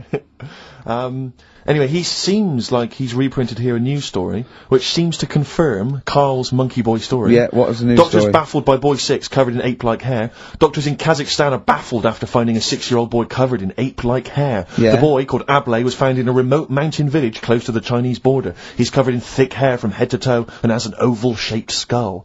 Doctors suspect nuclear radiation or a genetic disorder may be responsible. Fine. But it's an interesting bit But, here. but sorry, it's not that you could have genetic defects. I've seen lots of people born with long noses, 5 feet, etc. I'm saying You've that been he to wasn't Bristol, normal. he wasn't normal, and then went to live with monkeys and grew the hair. Well, that's my true. point. But it says his mother and father are distant relatives. Such marriages are common in the Kazakhstan mountain hamlets. Now, the village elders were consulted as to what to do with him, right? Now, these are the village elders. These are the wise men of the village. These are the people, presumably, that all year long are telling the village how to live, how to survive. Yeah, you're what in to charge do. because you've lived longest. Yeah, exactly. You presumably are solving any kind of moral conundrums, Yeah. any sort of awkward things. Do you know what they suggested that they do with their hairy son? Go on. Send him to the circus. The Carl's nodding. Put him in the circus. That was what they suggested, and the mother actually wanted him to go to school. Instead of that, I instead don't know, of the school or circus, I don't know. We don't know what's better for him. Exactly. I'm not sure. We must consult the elders. What do you think, Carl? It's not a bad life, is it? What, the circus? Yeah. Well, you ran Kids will away love from it. it. Kids Yeah. will love it. But remember that thing that I saw about that fella who, I don't know if I should talk about it really. It's a bit- Go on. Tell us now. You've hooked me. Come on. You can say it. It's okay. What, are you worried that it might be insulting to someone? Well, it's not nice, but... Well, you're not taking the mickey out of it. You're telling us... Go on. It's just, it was in that book again that you got me. You know, the book full of weird people. Go on. And things that are wrong with them, and hairy people, and Yeah. lad with 3 legs and that. There's a fella, basically just a head and a little body on a skateboard. Yeah. Right? Picture of him having a shave. And he was shaving with his mouth bit like that. With his tongue. Like that on the radio. Yeah. Just like- Carl is now doing an impression of a man shaving with his mouth. Yeah. Well, it's just a head, bear in mind. He's doing an impression. Imagine a head with a very tiny body on a skateboard shaving with its tongue. That's what Karl was doing. And he was depressed because he kept getting hats for Christmas. But if you were him, you would just grow a beard, wouldn't you, rather than... Oh, Well, rather than go through all But you that get hassle. it caught in the wheels of his skateboard. It's what he wants and doesn't worry about anyone else. That was P. That was Pixies. Picks his. It kind of works, yeah. And the third one, I'll let you have that one. I'll have to put that woman in an oven. That was AB. That was Anita Baker. Anita Baker. It's good. Anita Baker. Anita Yeah, Baker. I'll let you have all 3 today. So You've done well. So do you want to pick a winner, Steve? Well done to Mark Leder from Bow. He wins those fairly mediocre prizes. Enjoy them. Oh, brilliant. Oh, well, we've had a few laughs. We've had a few laughs, a few tears, a few scientific breakthroughs. Exactly. Gotta get a picture of Carl somewhere in the national press, just his little round head there. I had an email here. Carl is trying to distract attention from the fact that he is a monkey raised among humans and horses and has failed to develop hair. It's, I can just imagine him being the second cleverest in a troop of monkeys. You know what I mean? Second cleverest. Do you know what I mean? So, Picking fleas out of their hair. Oh, look at his little face. I'll tell you what. Heat, I'm gonna get a picture of you. Just put it in the radio section of Heat. This is what Carl looks like. Oh, another email. Someone said, when the monkey boy went to the shops, he was naked. Where did he keep his money? Good point. Didn't happen then. Right. Well. Oh. So that's that. We didn't even do all. What do you mean? We didn't get round to ritual. Oh, come on, give us No, we ritual. haven't really We got have time. quickly. No, it's, We have got time. Just do it. Why haven't we got time? It's 10:02. right. Well, we've got a long track to finish on. Well, just do it. It's. Do Are it! you familiar with the place called Go on. Easter Island? Yes. Yeah.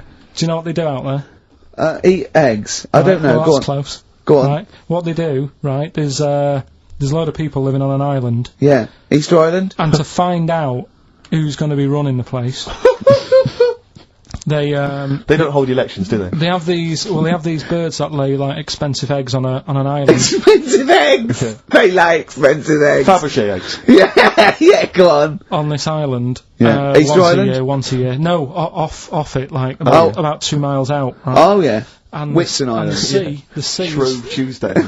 Yeah, Pancake Island. time, Just right? tell us! No, Steve, we'll play your song. No! Tell us! Right, finish Next it now. week, next You week. don't you dare! Oh, I'm see you later. right. Joni Mitchell. You.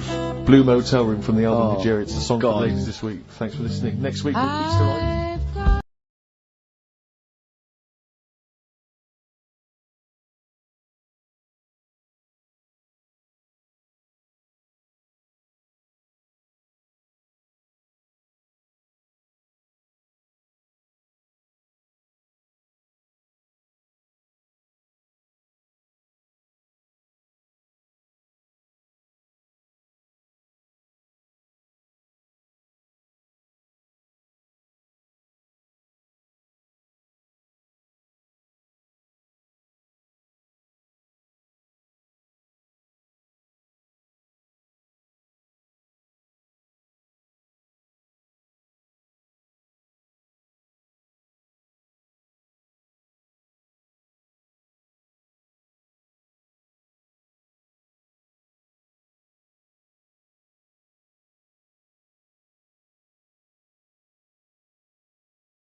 Coldplay, Speed of Sound. Steve, I know you like an insight to my musical taste, but that's my favourite Coldplay track of all time. I just thought I'd just throw that in. Not a fan of Clocks? No, I think I've overplayed Parachutes a little bit, and but that's my favourite one. Like it. I'm afraid to say I'm a bit of a Philistine when it comes to Coldplay. That sounds the same as all the other ones. I'm sorry to say. Oh, you'll have to meet these boys one day. Yeah, well, I'll tell them to their face. I don't care. A little bit rock and roll. I don't care. Well, I'm Ricky Gervais. That little funny little Wurzel type voice over there is Stephen Merchant, and with us our producer Karl Pilkington. All right. Whenever we say producer, of course, that is in inverted commas. Yeah. Done with the fingers. Well, he didn't have it. I wanted to play some off my iPod today to record it because they didn't have it here. It's a great track called Anthony and the Johnsons. He didn't even have the lead. He went, right, it's difficult. And he went, is it any good? I went, yeah, it's really good. He went, well, why haven't we got it here already then? That's the paradigm, is it? If XFM hasn't got it, it's no good. Four Non-Blondes doing well, is it? That's still in the cupboard, is it? Unbelievable. We're a little bit annoyed today, aren't we, actually? I'm really annoyed. Yeah, all that stuff we did last week, that Landauer sent us some sparkling wine, and we thought, right, you shamelessly plugged it. Yeah. How many times you mentioned it? Like 20 times? 20 times. Well, the finale was hitting Karl on the head with a cork. That's on the website, by the way. Okay. RickyGervais.com. Go there and see Karl being hit in the head with a cork, right? Yeah. We said, look, send us free stuff, we'll talk about it. Nothing. The cupboard literally is nothing. empty. The cupboard is bare. No one has thought, I tell you what, there's those guys from The Office. Yeah. I mean, let's be honest, Rick, we are taste makers. We're opinion formers, you and I. Yeah. And you'd have thought if anyone was going to send us some free stuff. Yeah. You know, it makes me fume. And do you know what it is? It's because PR people and that, they've realised no one's listening. But not only are we going against all our principles and losing our dignity just for some free stuff. And integrity. Yeah. We're going against XFM policy, because obviously they would have got thousands of pounds for Landauer to be mentioned last week. 20 times. No, it wouldn't. It's 40 quid, isn't it? XFM, Rick. It's 40 quid. Yeah. 40 quid for a 9-minute advert. Exactly. So advertise your quality stuff here. Yeah. Jeff's Garage. Cheaper than some other garages. Anyway, actually, so we played an advert once for a tattoo parlour. Yeah! Do you remember that? I'm sure we played an advert for a tattoo parlour. What tattoo parlour can afford to advertise on a radio station? Unless it's a tin pot one like this. Oh, God! Oh, got some good music today, though, Steve. Oh, really, I hope so. I'll be the judge of that. Go on. Well, AC/DC. Oh.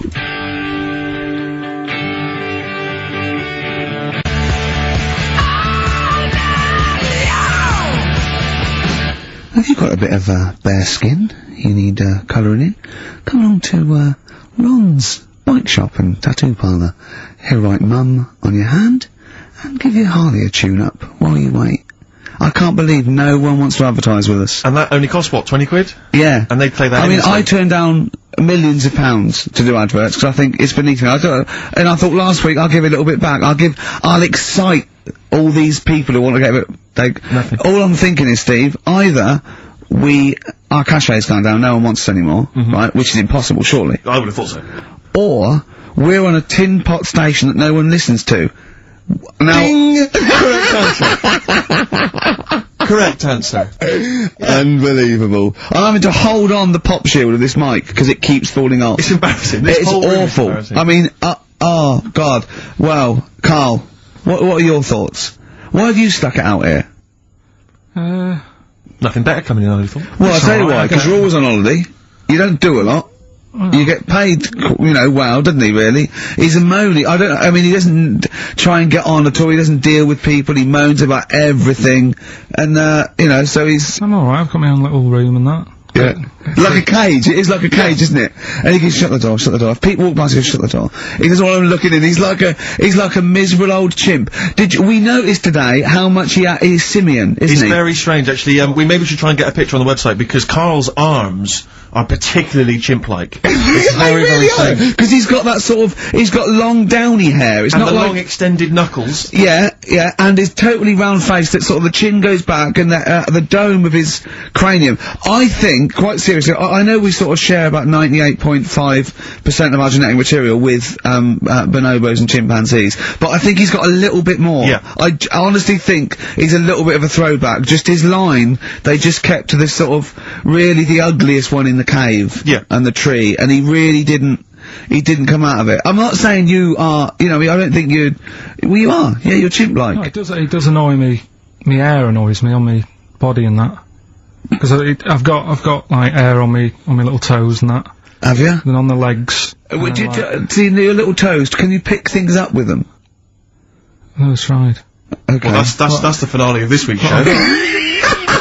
We're going to see if he can play a record and put the fader up From a tyre. While swinging a tyre. Just using his hairy toes. Yeah. I've sort of got hair all the way, but then it just runs out where it should be. On the I top of your know. head. Yeah. Is this part of the reason why you're always uncomfortable about, you know, being nude or around naked people?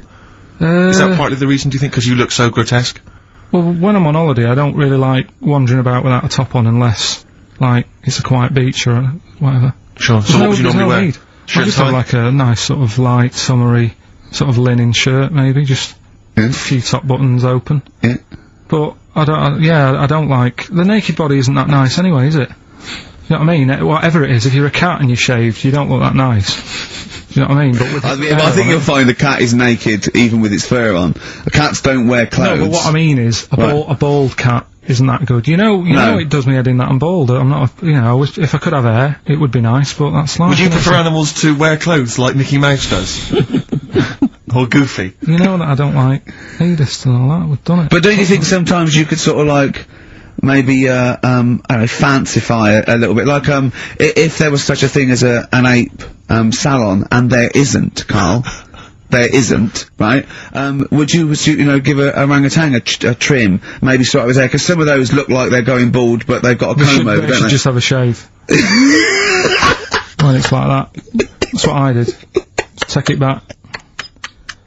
And the underarms as well. Yeah, they've really got a lot of underarm hair. Even the women ones. Really? Yeah. That's disgusting. I know. I don't even know why they breed.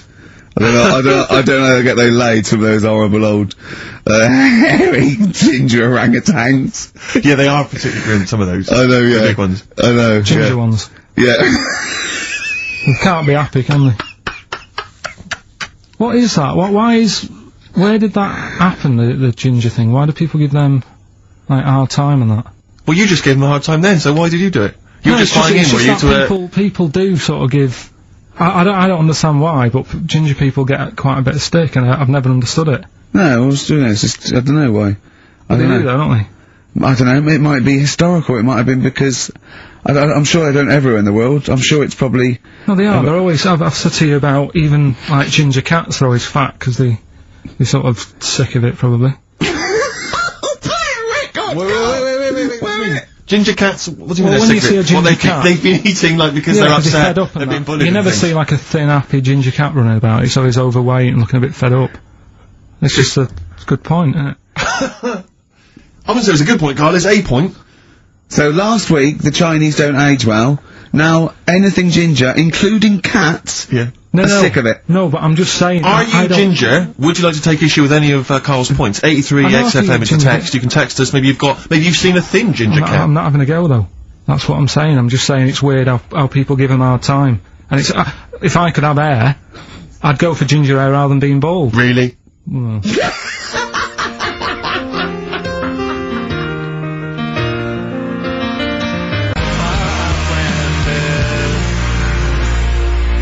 Landed from Ben Folds on XFM 104.9. Ricky Gervais, Steve Merchant, Karl Pilkington. Had a fax. Never mind champagne and freebies like that. Just forget that. We're not doing that anymore. It didn't work. Okay, but we are still in demand. Got a fax here, right? So guy says, I produce a program for the BAS scientists, right? Wintering in Antarctica. Now what this bloke is saying is, there are scientists, right, researching in Antarctica, and they're already locked away and sort of like out of touch, because they can't get to them, right? But they're soon going to be living in 24-hour darkness, because through midsummer here, it's darkness for 24 hours for like 3 months, and they're totally cut off, and he's trying to get some stuff together, and he wants us to record a message, and it said, every year, they choose a celebrity to do something, a message, of their choice. They had Rolf Harris, David Attenborough, Jonathan Ross. This year, Ricky is the popular choice. So I'm up there with Rolf Harris, David Attenborough and Jonathan Ross in terms of the vote amongst some scientists stuck in a hut in Antarctica for 3 months. I think they've just got cabin fever. So that's another poll I've won. A British Antarctic scientist in a hut poll. I was trapped in a little room with several other men for 3 months of pitch darkness. Sexist. Or indeed women. Yeah. I can't imagine why I'd ever want a message from Rolf Harris. What would Rolf? I mean, David Attenborough, fascinating. Well, I assume it is it's the animal. I assume they're researching penguins or something, aren't they? If they're stuck there, or maybe But what's that got to do with seismic activity, or maybe polar shift. I don't know. Possibly if he were researching kangaroos. Yeah. Well, he knows about all animals, doesn't he? You can take him a budgie with a broken wing and he'll sort it out. Or he knows a man who does. Sure. He can, he'll sort that out for you. And he'll do a picture of it. Yeah. While you wait. Yeah. So, but anyway, I thought they want a 5-minute message. We can do better than that. Let's dedicate the whole show to them, Steve. Okay, what? Dedicate the whole show to them. What, was it trouble with my diction? A little bit. I'm just thinking again, we've got to slow down because these guys are there, they're working, they're busy. They're used to, speaking eloquent Yeah, English. exactly. They're used to talking to intelligent, educated people. Yeah. So Karl should be something of a surprise to them. I imagine they'll just flood back early and come back to study him. So, this is, this show is dedicated to all you I know nothing about them. I don't know how many there are. I know they're just, as I say, in a hut somewhere, presumably with a laptop, drinking, hot chocolate out of steel mugs with... Just looking up porn. They're not on the internet, are they? Oh, are they not? Well, no, there's no phone line. Well, how do they charge up the laptop when it runs out? Well, they've probably got generators. They must have other stuff. They got a telly and that, haven't they? Of course they haven't. No, for DVDs and things. Well, they could probably have a DVD player that would run off a generator and stuff, so they can play. I don't know what we're giving this on CD or something. But and what are they? How can that enhance your life though? That like 2 months has gone, you've sat there, you're chewing Kendall mint cake and just looking round at white walls, right, thinking that the Thing's gonna come in any minute and put you out of your misery, right? And you go, alright lads, it's here, what? A 5-minute message from Ricky Gervais. Yeah. Who? The fella from The Office? Oh yeah. Go on. I mean, so, I don't know how I can enhance. I mean, I go mental. One of them's going, I voted for Ricky Martin. What? Yeah. But I don't understand, what they're researching. You say penguins, but that's just a hypothesis. Well, I'm assuming that because it's Antarctica, where the penguins live. Is there anything else there? What else is going on? Well, there's presumably climate differences and... Well, yeah, because it's a landmass, so isn't it? Arctic's just on ice, and Antarctica is actually a continent. It's a landmass, so there's stuff there. But presumably not in the winter. I imagine it's like 10 foot of snow, and really not a lot happening. Sure. I don't know what they're researching. It could be astronomy, as I say, it could be some sort of seismic thing, it could be just testing polar melting, it could be penguins. I have no idea.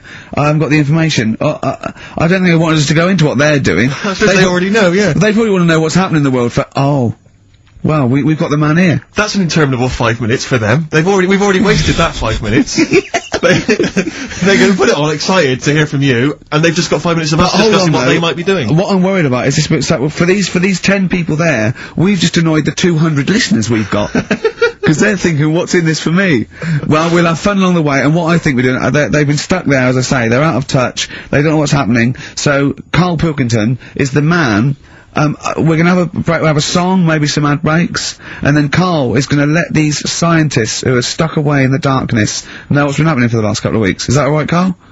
Well, I don't really follow the news, so they probably play know a more. record. I was Play glad when I'm with you. Yeah, of the world. Yeah. So these scientists, they're stuck away in the darkness, let's tell them what they've been missing.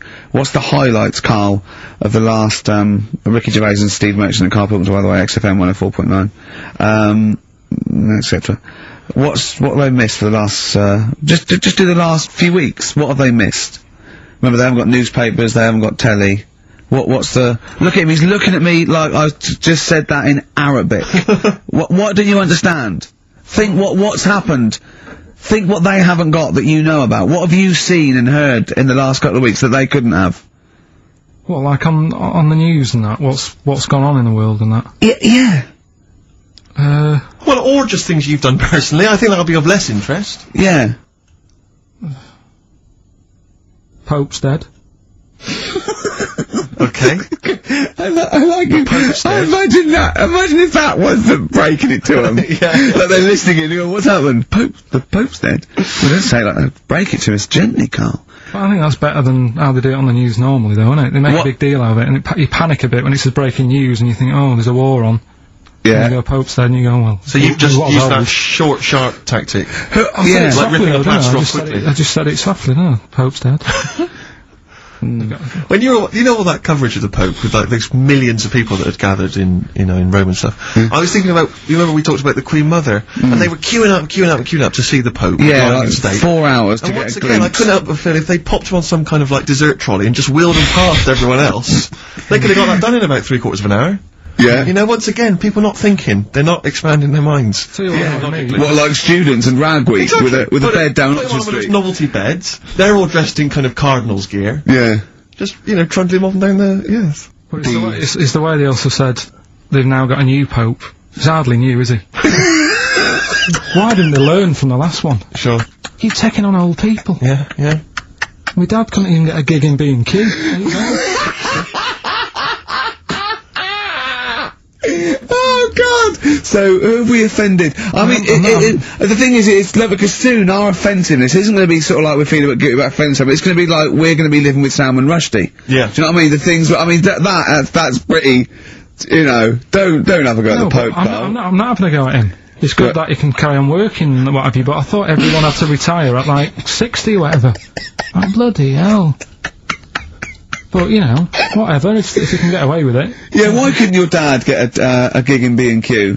I mean, he goes there a lot, doesn't he? He goes there a lot! That's why, if you're just joining us for this one-off show because you're trapped in a bunker somewhere in the Antarctic, you should know this of Carl's dad. He's a thief. He steals things, and we've openly discussed this before. He steals this from other elderly ladies and elderly people. Perhaps He's not like Raffles, though. He doesn't go into their house. He's not a gentleman thief. No, what's it? It's own people. Let's put this in context. He's not a villain. But sometimes when people leave groceries lying around in a public telephone box. No, what it was, where they live now, they've retired, right? They've moved.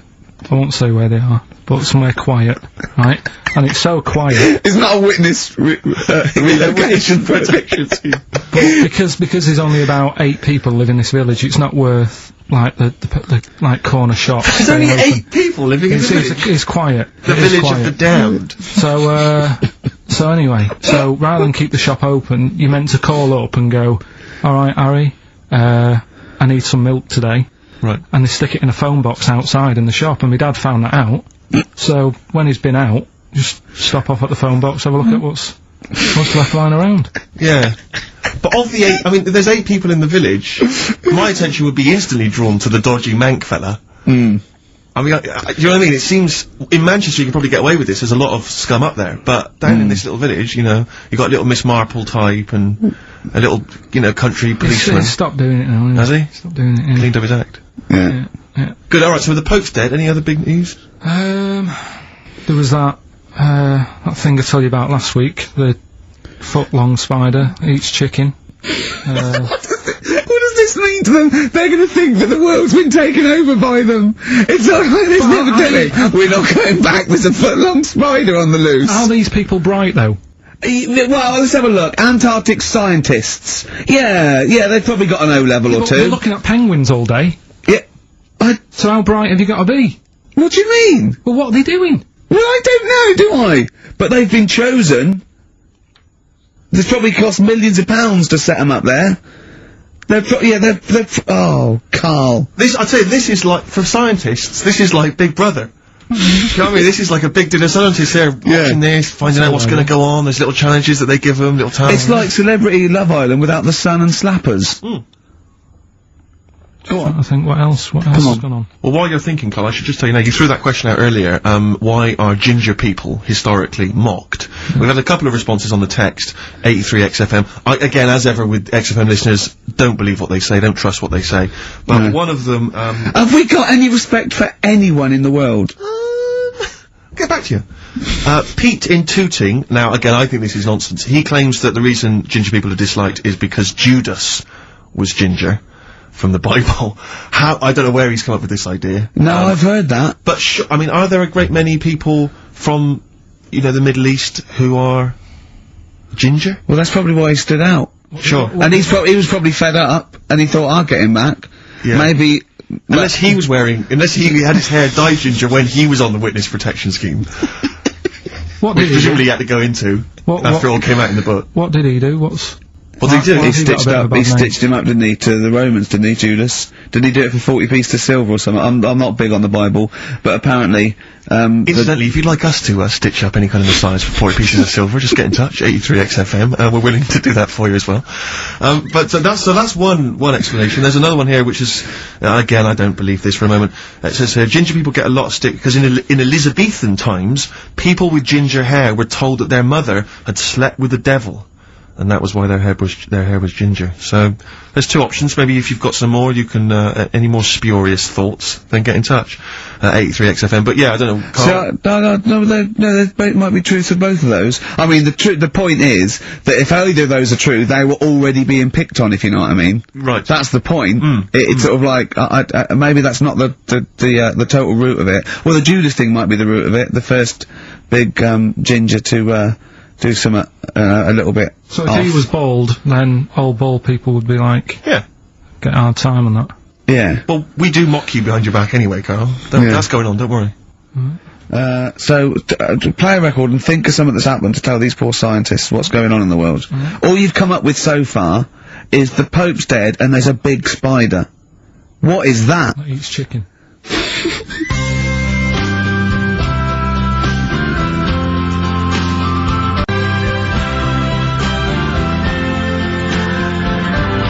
The Pogues, Rainy Night in Soho. I hope there isn't a rainy night in Soho tonight, Rick. You're one of those who agrees with me. So we just had an email here from a guy called James Lee. He says, hi, just writing a bit of info on the scientists in Antarctica. I'm a scientist who's just come back from one of the Antarctic bases called Halley, or Haley. There are 15 people staying there over the Antarctic winter. The scientists are looking mainly at the atmosphere, things like the ozone hole, and meteorology. I think there are 6 scientists staying over the winter, as well as a doctor, electrician, mechanic, and a carpenter, and so on. And so he's saying, they do listen, they have the internet, so they maybe could listen to the show on the internet. And if you get the chance, say hi to Francis, and the rest of the winter is for me. Sure, no problem, yeah, thanks, James. But yeah, there they are, that's what they're doing, that's what they're up to. But why are they asking you for a message, though, when... I mean, have these people got families and that, or are they convicts, or... No! What do you mean? Of course they probably do get messages from their family. Well, why are you doing one for one? Is that... I mean, say, do you know, like, you see it in, like, Porridge and stuff like that, where if someone's in prison and no one visits them... Yeah. And they sort of look a bit fed up and that... Is this message that you're doing for like, people who don't get a letter in the post from... Brilliant. So they put this on the shelf until someone doesn't get one. All right, Hargreaves? Yes, sir, I didn't get a message today, sir. You have got a message, Hargreaves. Oh, what, sir? Hargreaves, you have got a message. Really, sir? From Ricky Gervais. Really, sir? And I give it... Don't talk, please, there are scientists listening. Try to keep the talking shit down to a minimum today. No, what's annoying me is, right, they're saying they're stuck over there for months, but it seems to me like they're wasting a lot of time. Right? Why? Well, you're saying they probably watch DVDs, they're saying they've got internet access. Yeah. Yeah? Well, I'm wrong. Listening to messages, yeah. Get the job done and go home. Well, that's subtle. Well, then we don't have to tell them anything then, because they listen to the internet. If they've got the internet, then, yeah, it's a waste of time. Good point, play a record. Well, hang on, before that, here's a good point. You've had long time to research what's been going on in the world. We've just had an email here from Nicholas who says, why haven't you told them about the recent Pig Olympics that just went on in China? You've missed that one, Carl, once again. Who won? XFM.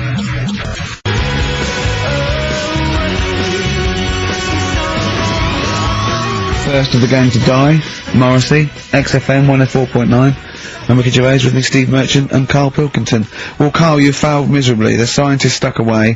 Right, one more chance. What's happened in the last couple of weeks? Just one more chance to... What have you seen in the last couple of weeks? Well, like I say, I don't really watch the news and that, so... Right. I can't, tell them about that, but in a way, I think they're better off not knowing. I think that's the only good thing about being out there, isn't it? Not knowing about the bad stuff going on. Yeah. So, I can't help them there. They don't need to look at the weather, do they? No, don't you know, no. But, tell you about the Pope and that. Yeah, pretty extensive. What about the EU Constitution and the no votes? What do you make of that? What are your views?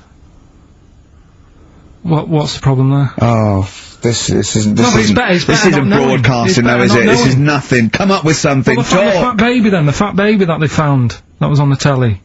Right. What was that? It's just a little fat baby. That, I don't know what, it's just a little fat kid and that. What? Tell what? It was on the telly and But what was on the telly? You just said fat baby, fat baby, fat baby, fat baby on telly, fat baby on telly. Do you meant to be telling them what's happened in the world? Tell me about the fat baby on telly. It's just they've found some, there's this illness called Momo, right? And, they've just got this woman had a kid. It's really sad, it was on Channel 4 and that, right? And, kid's born. You sure it wasn't Jimmy Carr? Kid's born and that, right? Momo? It's called Momo, Isn't that that Black Music Award? No, right, little fat baby and that, and, there's only 3 of them in the world. These little fat babies. Right. And, So they're in danger. How fat? Are you not telling what do you mean? How fat are they? 6 stone it was only 2.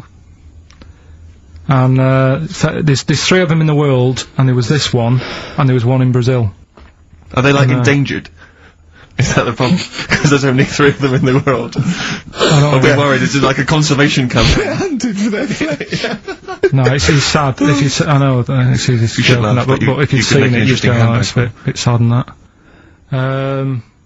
Well, I haven't seen it, and I know nothing about it. Well, I've told you, there's 3 of them in the world. Okay, what else was on telly? Something I watched the other night, that was good. Again, you know, I learn stuff from the telly. I don't watch the news. Well, you don't learn stuff from the telly.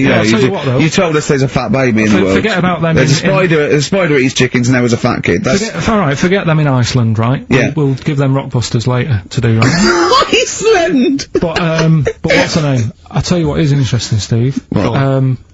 I didn't know that much about it. Autism. Okay. Oh, good. There's some more entertaining stuff on XFM 104.9. No. Just to cheer up people. Go on, and what? Come on. No, right. Have you heard about it, Steve? What Autism? It scares me to death when he comes up, when he touches on a serious subject. We've been talking about wheeling a dead pope round, the Chinese don't age well, and ginger people are hated, and now we're going to touch on a really, I mean, no, I said my heart's in my throat. Go on, Karl, then tell me your insights to autism. Right, well, there's this, again, Channel 4, coming up with some good stuff at the moment, right? It might have been Channel 5. But what's the name? It was... It's the attention span I like! It's these people who, they've got like this autism thing going on. Yeah. And, they sort of take in a lot of information, they get sort of they get so into it that they know everything about that subject and what have you, right? And there was this lad who, he knew everything, right, about EastEnders. Right. He sort of, the cameraman was saying to him, so, you know, why EastEnders and that? And he said, oh, I don't know, I just like it. And he said, I remember when I first watched it was a Thursday, it was 5 to 8, Pauline Fowler walked in, she had a pink jumper on, she said, alright, love. And he remembers everything from that moment on. Yeah. Right, and everything. Which is great, but then, the way the programme was making out, it was almost like they were saying it's a disability. Right. When in a way, it's more like a superpower. Sure. Like Rain Man. if you can take it's Rain Man. No, he has special autistic powers. Oh God! We were so for Rain Man. I don't know what to do. So I don't know what to do. He would be a but great there's other mastermind. things. So autistic mastermind. He'd well, be what I'm dynamite. saying is, don't be watching EastEnders though. Sort of, why didn't they give him an encyclopedia and say, get into that? Sure. That'll be useful. Yeah. Keep him away from EastEnders. wasting his time there. But I don't think it is a disability. No. Yeah, there are other things, and they're not. It's also autism is a matter of degrees. From what I know, and I'm sorry to have to do this, but I feel that I have to at least be the voice of reason, as ill-educated as I am on the subject. But I think there's degrees of autism. I think some are higher performance than others. There's other issues with it. It's not they're just got good memories. They don't go around doing tricks for people because they can remember stuff. There are other issues with it. Do you know what I mean? Well, I mean, they seemed a bit... You watched the programme! What did you learn? That he knows when Pauline Fowler came in! Yeah, I mean, there was other bits where they couldn't control her emotions and stuff. Oh! That other little bit, yeah. But the main bit of it was he can soak up information and stuff, and I'm just saying, it didn't seem really bad. Do you know what I mean? There's disabilities where people say that's a bad disability. It's like how people say about, This is brilliant. This is just like this is amazing to be in a room with this man. It's incredible. You just wind him up and listen to what comes out. And I'm going to sit back now. I'm not going to defend you or explain anything. Just go on and tell me about the other disabilities that are worse. No, what I mean is how people can sometimes easily get mixed up. How people are scared of like a cyclop. When at the end of the day, he's got a disability. A bloke Who's scared of a cyclop? No, it's apart from Jason and his Argonauts. Where's this cyclop that you're scared of? No, I'm just saying in history and in books and that. No, not in history. History happened. Yeah. But what are you thinking of? You're mixing history with Greek mythology and Roman mythology and every other type of mythology. What do you mean there wasn't really a giant cyclop that went round picking up ships and throwing them around? That's not history, Carl. Do you think Batman's history? No, but it was ages ago, wasn't it, when we were sort of... No, I'm not saying it didn't happen ages ago, I'm saying it didn't happen. Well, it might have done. I mean, what's so ridiculous about a fellow with one eye? In the middle of his head, and he's big and scary and lives in a cave. Why is it scary? Because what if he had 8 eyes, I'd be scared of him. At the end of the day, he's got a disability... Oh, we'll talk about it in a bit.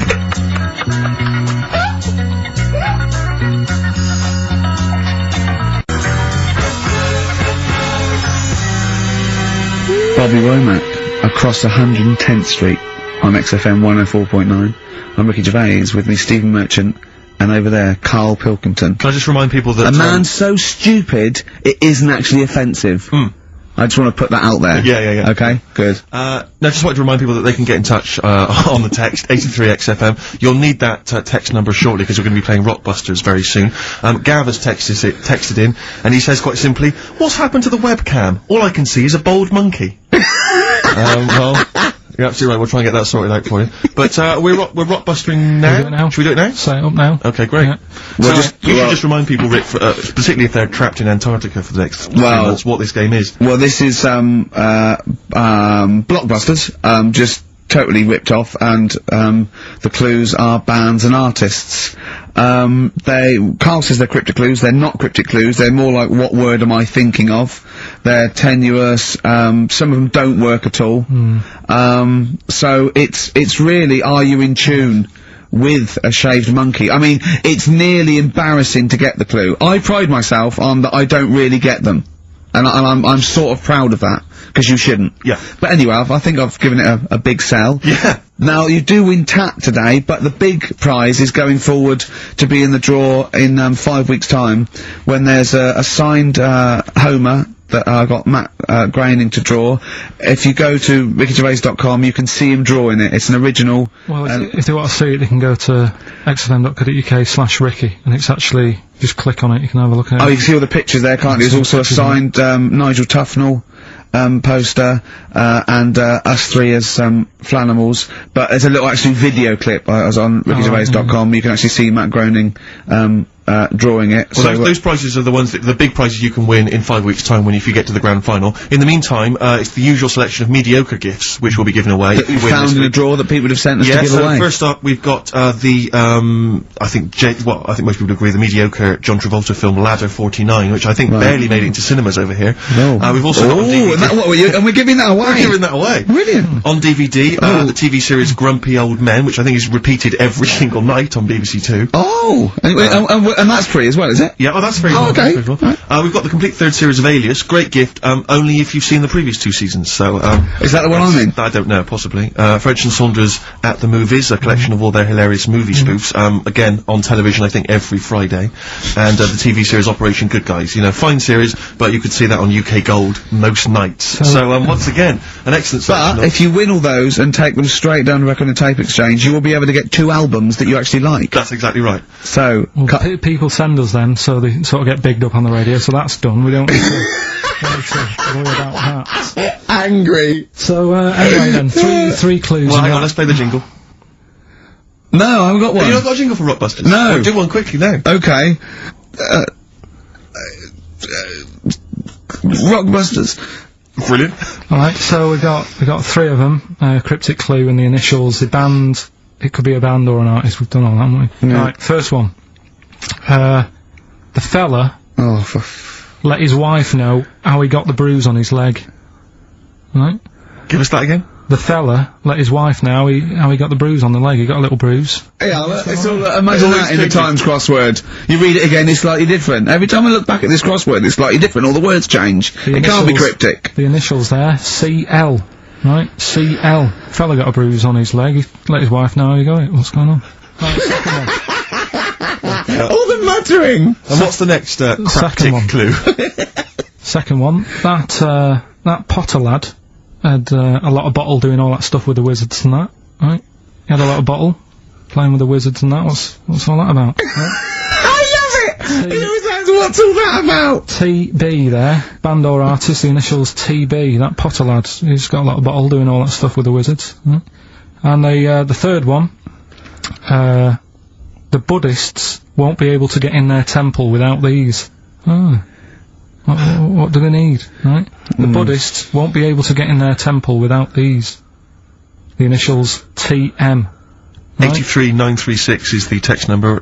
We don't want to receive emails from this because we can't be bothered, so just a quick text. Make sure you include, all 3 answers. We're not interested unless you've only got, you need to get all 3. Yeah. But the winner may only get 2, but it's the first one with the most right answers. Yeah. And if that wins all those DVDs. Alias is a box set, to be fair. That's pretty good prize, that one. Oh, you could probably get, two CDs when you take that down to Record Tape Exchange. And you don't need to see the first 2 seasons, because you won't know what's happening anyway. Oh, okay, fine. I'm excited to think that there's, some people now in, Antarctica, just scrabbling around to get a pen. Yeah. Just trying to figure them out, you know, they'll probably, stew on that for the next, I don't know, 2 months. XFM. 4.9 on Ricky Gervais with the, Steve Merchant and Karl Pilkington. Karl, okay, we've got to sort this out. We didn't meet again this week, and this is a shoddy show. I thought we had a sort of framework for it, but, do you know what I mean? No, I thought, you know, Karl could sort of tell him what was going on. He doesn't know anything except watching telly. Late night telly on strange channels, like he gets all his information, about the news on Anna Nova, and, I mean, I even tried to help because, Monkey News last week was awful. It wasn't Monkey News. It wasn't Monkey News, it was, I can't remember it. I've been away on holiday. Brilliant. Yeah, and the Monkey News stops. I phoned him up, there was a front cover, of the, I think it was the Telegraph one day this week, and, it was an ironic story, it was a fluff piece, but it was a funny story. It was about, a monkey in a zoo that had a ruck with its father, because it's adolescent. It was like the equivalent of like 16 to 18, and it had a fight with its father, and it escaped, it ran away, and it was like, you know, an interesting story. Yeah. I phoned Karl up and said, "It's a Monkey News, a monkey has escaped from its cage after an argument with its father," and he said, "What was the argument about?" I mean, he thinks like Homer Simpson. Yeah. What was the argument about? Like, the zookeepers are going, oh no, he's brought up his untidy room again. The father, oh look, he's caught him smoking again. I mean, what do you mean, what was the argument about? They have fights. They have fights, and then it ran away. His dad wanted him to go to college, but he just wants to quit and get a job. Yeah, and he fancied a monkey in the other cage, and the father was saying, "She's not good enough for you." No. Oh. So we've got some Monkey News today? Yeah, I got a little bit of Monkey News. You got a little bit of Monkey News, right? You've redeemed yourself then this week. We've got some stuff there and that. What else has been going on? You were, what are we going to talk about now? Sort of head's gone now. Your head's got gone? Monkey News. Yeah. And, why is it, it seems like, since we've come back on air, you have become dimmer.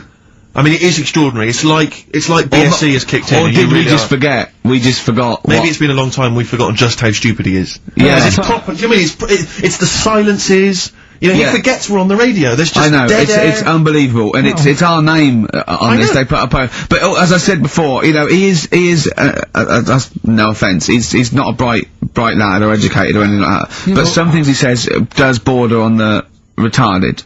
I've been trying to take in too much information though. That's the problem recently. Well, I said to you last week, I've been like reading more books and what have you, and trying to take in too much. But the problem is, like even watching telly and that now, Suzanne said to me, you know, stop doing that. Stop watching telly late at night and going to bed, because it's making your brain too active. And I'm sort of heaven forbid. And you know, I'm trying to get to sleep and I can't. And then when I wake up, she had a go at me the other day, right? Because it was the night after watching The Fat Baby, right? Woke up in the morning, and she had a go at me because as soon as I woke up, I said something like, "How can you freeze time?"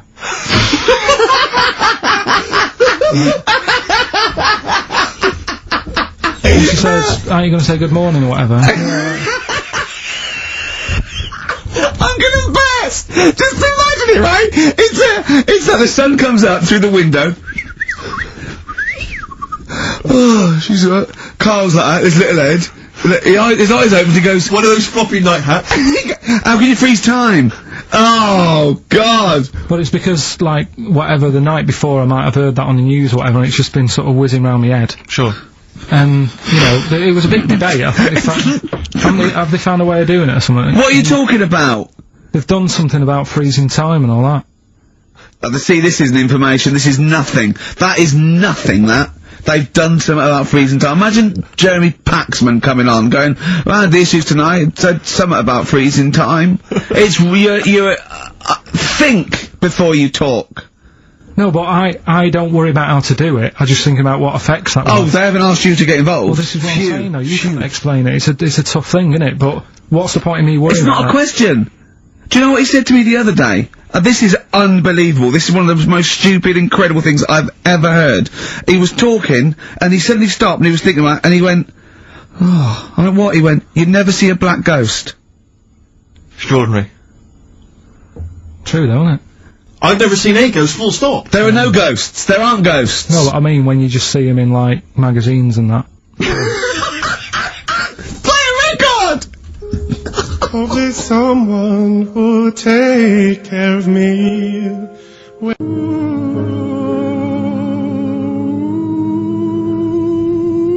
Anthony and the Johnsons. Isn't that beautiful? Interesting. Hope there's someone on XFM 104.9. I'm Ricky Gervais with me, Steve Merchant, and Karl Pilkington. Well, Karl, more, revelation. We were talking about it last week, but Karl brought it up again, just now. Didn't want to go to the doctors, didn't want to have a full sort of body checkup that may save his life, because he saw on the website they do a test where they have to insert a finger in his ass. Don't tell me about it. Why? Don't put it on the website, just put, we look at your heart, yeah, we check your blood pressure out. Yeah. And then they could just do it quickly, could just sort of say, right. How can they do it quickly? No, but what I'm saying is, it's worse, isn't it, going in there, knowing that, I mean, they've got it on the website, so you're on the journey on the bus thinking, in about 20 minutes I'm gonna have a finger up my arm. But they're doctors. Yeah, but just they're not doing it for a laugh. They're not filming it with a two-way screen. They're not putting on boxing gloves so it hurts more. They're up. Oh, his prostate's alright. Out again. Out again. I'm just saying, in the day, the sort of. Do you think they're in the pub going, here he comes? It's Pilkington, I have my finger up his arse today. Do they allow ladies to do that? Do they allow female doctors to do it? Of course they do. They're doctors. No, that's worse. Though. You're sounding like him. No, I'm just interested in, because, you know, do they allow female doctors to do the finger up the arse thing? Well, of course they do. They're doctors. Forget the female and male. They are doctors. Right. Do you know any female doctors to do that? But what I mean is, isn't it a bit like if you're being searched at an airport, you know, and you're a woman, they send in a woman person to search you. They don't send in a bloke to do it. Is that the same thing? Yeah, they probably trust someone who's gone through 6 years medical college not to be taking the piss as opposed to a fat security guard who couldn't get anything else. Do you know what I mean? What are you talking about? There's doctors all the time coming out in the papers, or they gave them this, or they could look at their boobs or whatever, or, you know, it's all you're always hearing stuff about dodgy doctors. But what I'm saying is, the reason why they do that security, because there's lots of security people, and they can, you know, for your own, you know, for your own modesty, there's a female one to search females, and a male one to search males, and that's fine. But there's not like 4 or 5 GPs to choose from, and you go in there and you go, is it your arse and testicles? Do you want a bloke or, you know, you accept it. Long fingernails. They don't have long fingers. What do you think this female GP looks like? She's sitting behind the desk like Cruella de Vil, with cleavage and long red false nails, going, "Hello, love, bend over. This may hurt a little bit." There's gloves and Vaseline. I don't believe there's 2 of you now in the room. Carl, they're doctors. They have to. What would you rather do than put the hand down your throat and round your alimentary canal to feel your ass? It's a quicker way in. You seem to know a lot about these doctors who stick fingers up people's asses. You're a very well-informed gentleman about this sort of thing. Well, say if they did find something. Yeah. Would you then have to get, like, a second opinion, so someone else's finger? Well, no. They test it to see if there's anything suspicious. That it's usually a swollen prostate, which can be anything. So they, you know, they catch it early, and that's it. They feel up there. But if you want a second opinion, then the same doctor will just stick a thumb up and have a feel around then. So it always works in the same way. Yeah. Well, if there's a doctor who can, I don't know, put me at ease. I mean, surely there's another way around it. I don't believe that. I mean, what is this? 60 million people or something in the world, isn't there? 60 billion or something? Well, 6 billion, something. Yes, you got it. Right. You hit it. Well done. That's good work. Right, so yeah, there's 6 billion, did I say? Yeah, what's 6 billion then? Loads, isn't it? Yeah, but so if you want a doctor to phone up to assure you that the finger at the bum thing's not painful and that it's necessary, and Just that it's not necessary, someone trying to really. get Just that it's not an easy way round. Alright, what's the phone number here? It's, we've changed that, haven't we? oh, You're the producer! Here it is. 0871 222 1049, and I think you select option 1. It tells you anyway what to do. please, if you're a GP, or if, you know, even if you've completed medical, I mean, we want a qualified doctor, really. Anything else is not good enough for Karl Pilkington. We'd love to, you can ask him all the other questions, because you know, Karl, as I said last week, he doesn't, feel his own testicles, because he doesn't like the feel. Yeah. So, you know, I'd like a doctor to explain to him how necessary that is. And this is truthful as well, I've got very slight pain around the genital area at the moment, and I think it might be some kind of groin strain, but I'm a little bit anxious, not entirely sure Yeah, what it is. you've been with me twice when I've gone along to get them checked. Yeah. And I go, oh, what's that? Yeah. It's terrible. I mean, but, you know, it's usually, I think you're in a pretty low risk, aren't you? I'd hope so. You're coming out of the 20s, I think testicular sort of, I shouldn't be doing this, I'm not qualified. All they said was to me sort of like it's 20s and 50s. So we're in. Mine sort of felt like they dropped a bit the other week when I was on holiday. I don't know if that's like when you're relaxing or wearing shorts a lot. How far? If it's 2 foot, it's too far. I was having problems walking. What do you mean? Why? No, it was just a bit I had shorts on all day, I'm happy, I'm walking about on the beach, what have you. And then at the night, when I put some long trousers on, I was sort of walking like a rickets. They probably like stretch a little bit. Sometimes, I told you when I was about 18, I was scared. I went to, the doctor, I felt a pain, right? And, because I was doing biology, I thought I'd show off this doctor. I said, I've got a pain, I think it feels like it starts in the epididymis and goes up through the urethra, either. And, he went, finger up the arse? He said, your jeans are too tight, they're squashing your balls. So, we want a doctor like that. So what's the phone number again? It's, 0871 222 1049. A qualified What do you mean your balls dropped, though? We've got to come back to this. I don't know, they just felt like, it's not too bad at the moment. I was alright on the way in, but it was just... I feel twinges all the time, but you never know whether it's just because they're in... but they felt like they weren't my own. Do you know what I mean? They sort of felt a bit like these were. There wasn't a bloke standing really close to you, was there? No, you didn't get them mixed up just on the way back. On the flight back. Someone else has got take a leaf out of nudist books. They just walk around, they've got nothing on it. About nudists. Why? Well, let's play this ad break and that. And have you had another encounter? If we've got time, I'll tell you about it. Have you really? XFM.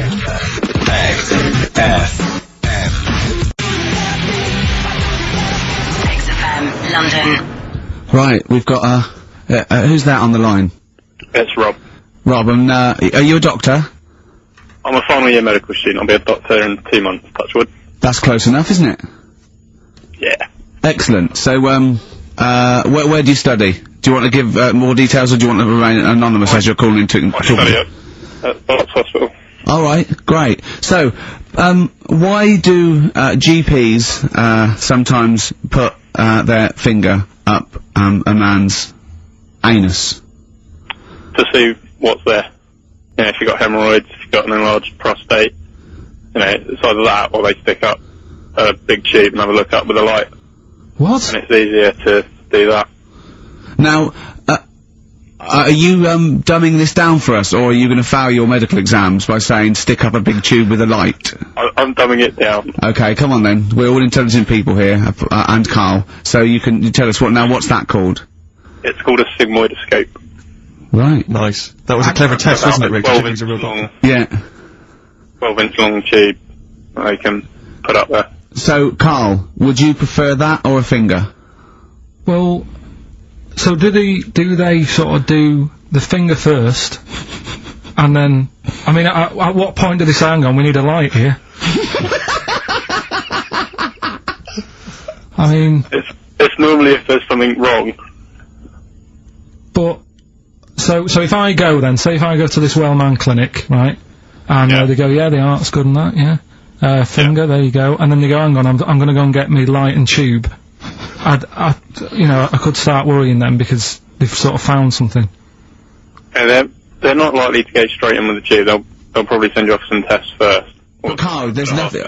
But you go to these places to put your mind at rest and to know where you are with your health. I mean, it's not that you go along. That's what most people worry about. They think that because I'll go along and they'll find something. Well, one, that's illogical. It doesn't heighten the fact they'll find something because you go along. And two, if they do find something, it's a good job you went along. I mean, I'm a hypocrite because I don't go to the doctor, but you know, I've had that done. You should be concerned if, when they shine the little light in your ear, it comes out the other side of your ear. No, the other ear comes right out the other side. That's when you should be worried. But Rob, right, you said then, if they find something, they send me off for some tests. Why can't I just have the test without that and cut out the middleman? Do you know what I mean? Because you're wasting lots of money. There's hundreds of tests they could do, and they could do every test, and they could all come back with nothing, or they could do the finger up there and send you for the 3 tests you need to find out what's wrong with you. But in this day and age, with all the technology and that, and like brainy doctors and all that, the only way to find out is sticking a finger up there. What are you worried about, Carl? Is it fundamentally that this doctor who's has done 6 years medical training, is it embarrassing to have a man's finger up your ass? I just don't understand how you can get round to that without... But what don't you like? Is it fundamentally you don't like anything up your ass, or is it the fact that it's a man's finger up there? I don't like going to the doctors. It makes me nervous, because I think if anyone searches you long enough, they're going to find a fault with you, right? And especially if they're going that far into you. They're going to find something. And... Probably not. Well, you know, I just don't... I don't know how to get round to that sort of... that point where you get a... What do you talk to the doctor about when he's like, alright, nice day, strap your trousers? He goes, he says, I'm gonna just, Most people just shut up and let you do it, and then breathe a sigh of relief when you say there's nothing there. Yeah. But is that at the end of the test, or is that the first thing he does? It's the last thing. So that trousers up out the door. Because he knows it ends conversation. He knows it's a bit of a faux pas. The doctor says, "Oh, I better not kick off with the finger up the arse." What I do is I'll start on with the the head, and then we're down and go. Oh, one final thing, Mr. Pilkington. So Rob, he drops his keys and he goes, "Pick them up." And as you bend over, will you be doing this, Rob? Is this what you're like open to do? You do all these. I'll have to do it at some point. All doctors do it at some point, no matter what they specialise in. So the first one, is there another doctor there to sort of make sure you're doing it right? Not dentists. No, but do you know... Dentists aren't doctors anyway. No. But do you know what I mean? Like, normally it's like a co-pilot will have someone with them for the first one. So when you put your first finger in... Yeah. Will someone be there going, right, you just want to move to the left of it? I've already done it. Have you? Yeah. So that's the thing with a student, you're learning. So you get people teaching and you learn on these things. Can I just point out, Rob, I think I'm right in assuming that you have a glove on. Yeah. And there's lubrication. Yeah. And it doesn't hurt. No. There you go. What are you worried about, Carl? Who's this person who everyone's testing on in your class? It's not one person. It's not one person. There's like, when a patient comes in and they've got a problem, your boss, the consultant, he does his finger up, and if he finds something, he goes, to the patient, is it alright if the student has a feel as well? Then the student puts on a glove, puts the lube on the glove, and sticks his finger up and sees what he comes out with. Rob, I wish you could see Carl's face. I mean, he just, his face when you said, and he says, can this fella have a go as well? He looked horrified. That he thought it was a free-for-all, like there's a queue of people trying on gloves and going, let's have a go. That looks good up there. What have you found? No, but I mean, how come you had to sort of, is it not something you could test on yourself rather than waiting for other people to come in? Because then, you know, It's an awkward position to get to, really, isn't it? Well, but you can have a good rummage then without feeling too awkward, but to sort of have a go on your first patient when you don't really know what you're looking for anyway. Do you know what I mean? Never really thought about it. Because you don't, if you've never done it before, you pop your finger in there, and you've got to sort of look, you've got to have an expression on your face like you know what you're finding. Well, they can't see what you look, they can't see your face. There. You got the big boss consultant man going, now move your finger there, and you'll probably feel this. Because he's just done it, he knows what's there.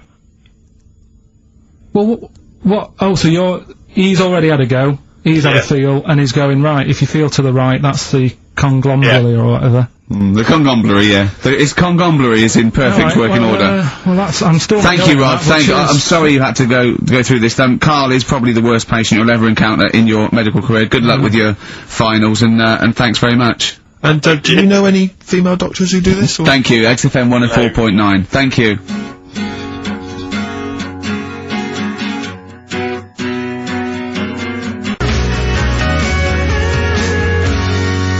Josh Rags, it's the night time on XFM 104.9, Steve Merchant, Ricky Gervais, Karl Pilkington, is it time?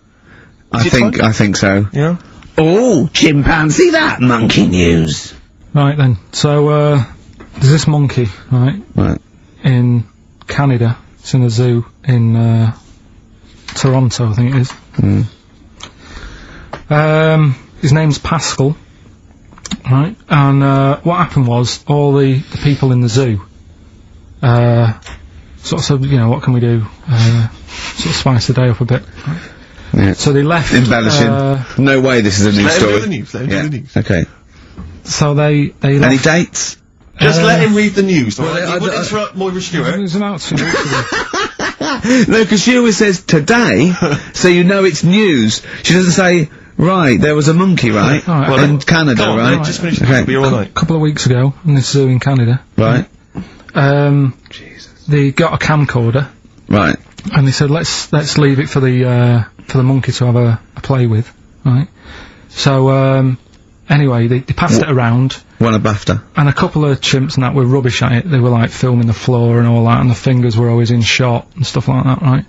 But anyway, there was this one chimp called Pascal, right? Who, annoys me that he calls them monkeys, though. They're not monkeys, they're apes. He was a dab hand at it, right? He was like, filming stuff, really good shots, you know, sort of nice nude and that. He used the lighting properly and all the rest of it. No, he didn't! This is the news. What are you talking about? This is the news.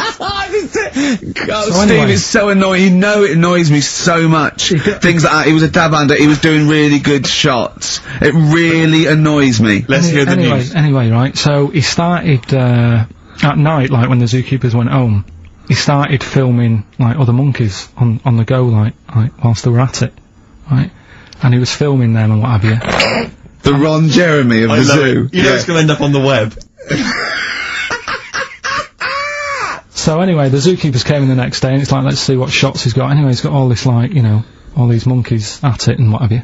So, this is, honestly, you don't know what this is doing to me, Steve. Can I stop him now? So they thought, like, actually there's a few monkeys who aren't at it enough. Do you know what I mean? They have problems and what have you, so let's give them the videos. That is so untrue! This is so untrue! It's so untrue that it was filmed by a monkey! So it's so untrue! Right? Rick, I don't know who to believe.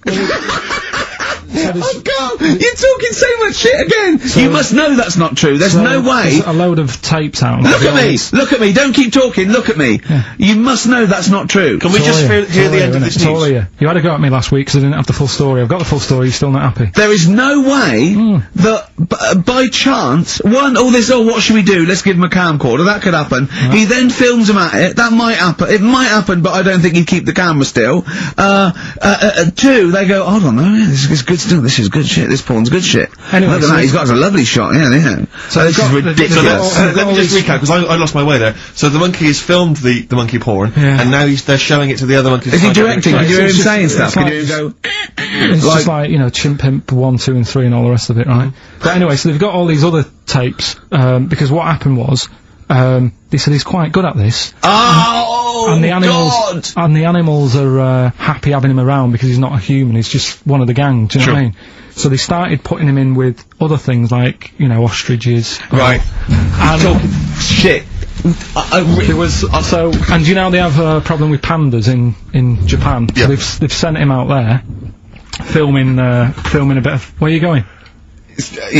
Honestly, you really annoy me. There's no way this is happening. Can we just hear the end? Why can't he just find a real story about a monkey? Let's hear the end. The end is really that he's going to China, he's filming the pandas and whatever. No, he's not! They wouldn't send a monkey director! They would not send a monkey director!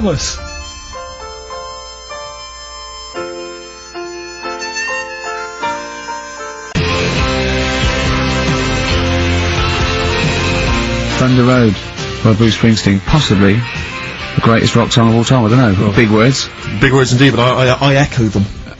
Well, we're running out of time. We've got to get on with the show. It's near the end. I hope you've enjoyed it. I hope the scientists stuck in a big, I don't know, hut in the middle of nowhere in pitch darkness, 10 of them. I've actually been fascinated, Rick, by the finger up the arse discussion. We had Chinese don't age well, gingers. Yeah, all that. The big fat kid. Well, actually, they're probably securing the knowledge that if they want to kill some time and it's dark, there's anything better than stick your finger up someone else's ass. Exactly. So, enjoy that. But they've been hanging on for Rockbusters clues, I imagine. Here's the answer. So, give us the clue again quickly. Alright, so the first one was, the fella let his wife know how he, got the bruise on his legs. Go on. Right, that was, Courtney Love. Yeah, Courtney Love. So that's Courtney Love. That's the first one, CL. So that one's fine. The second one, that Potter. What am I doing? Letting that one go? Just let it go. Am I just letting that go? Annoyingly, we haven't got time to take issue with it, Rick. Okay. That Potter lad, he's got a lot of bottle, hasn't he, doing all that stuff with the wizards and that. Go on. That's, Brave Harry, yeah, the Bravery, current sort of XFM band, the Brave Harry, that works as well. No, it doesn't. And the last one. No, it doesn't. No, it doesn't work. The Buddhists. It doesn't work. Won't be able to get in their temple without Doesn't these. work. Brave Harry. Doesn't work. Brave Harry. Brave Harry. Buddhists won't be able to get in their temple without these. TM. That's the monk keys, right? So who got all them? The monk keys. Who got all them right? Which band are called the Monk Keys? The Monkeys. Oh, the Monkeys. Yeah, the Monkeys. Right. So who's the winner this week? The winner this week is Gina. Well, we're letting that go, yeah. Gina got them all right. I think her text said she was from Horrorstead. I don't know. I've never heard of that place, but I assume that's right. But Gina, you win that selection. I can't believe she got them. I cannot believe she got them. But she goes wins those and also goes into the prize draw. We'll have 6 people competing for that original Matt Groening thing. If you go to rickygervais.com, you can see Matt actually doing that. We've got a signed Nigel Tufnell and original drawing of us as Flanimals. See what I say, xfm.co.uk/Ricky. Yeah. Have a look at the picture and well, that's it. It's 3 o'clock. I'm Ricky Gervais with me, Steve Merchant and Karl Pilkington. More drivel next time. A shaven monkey.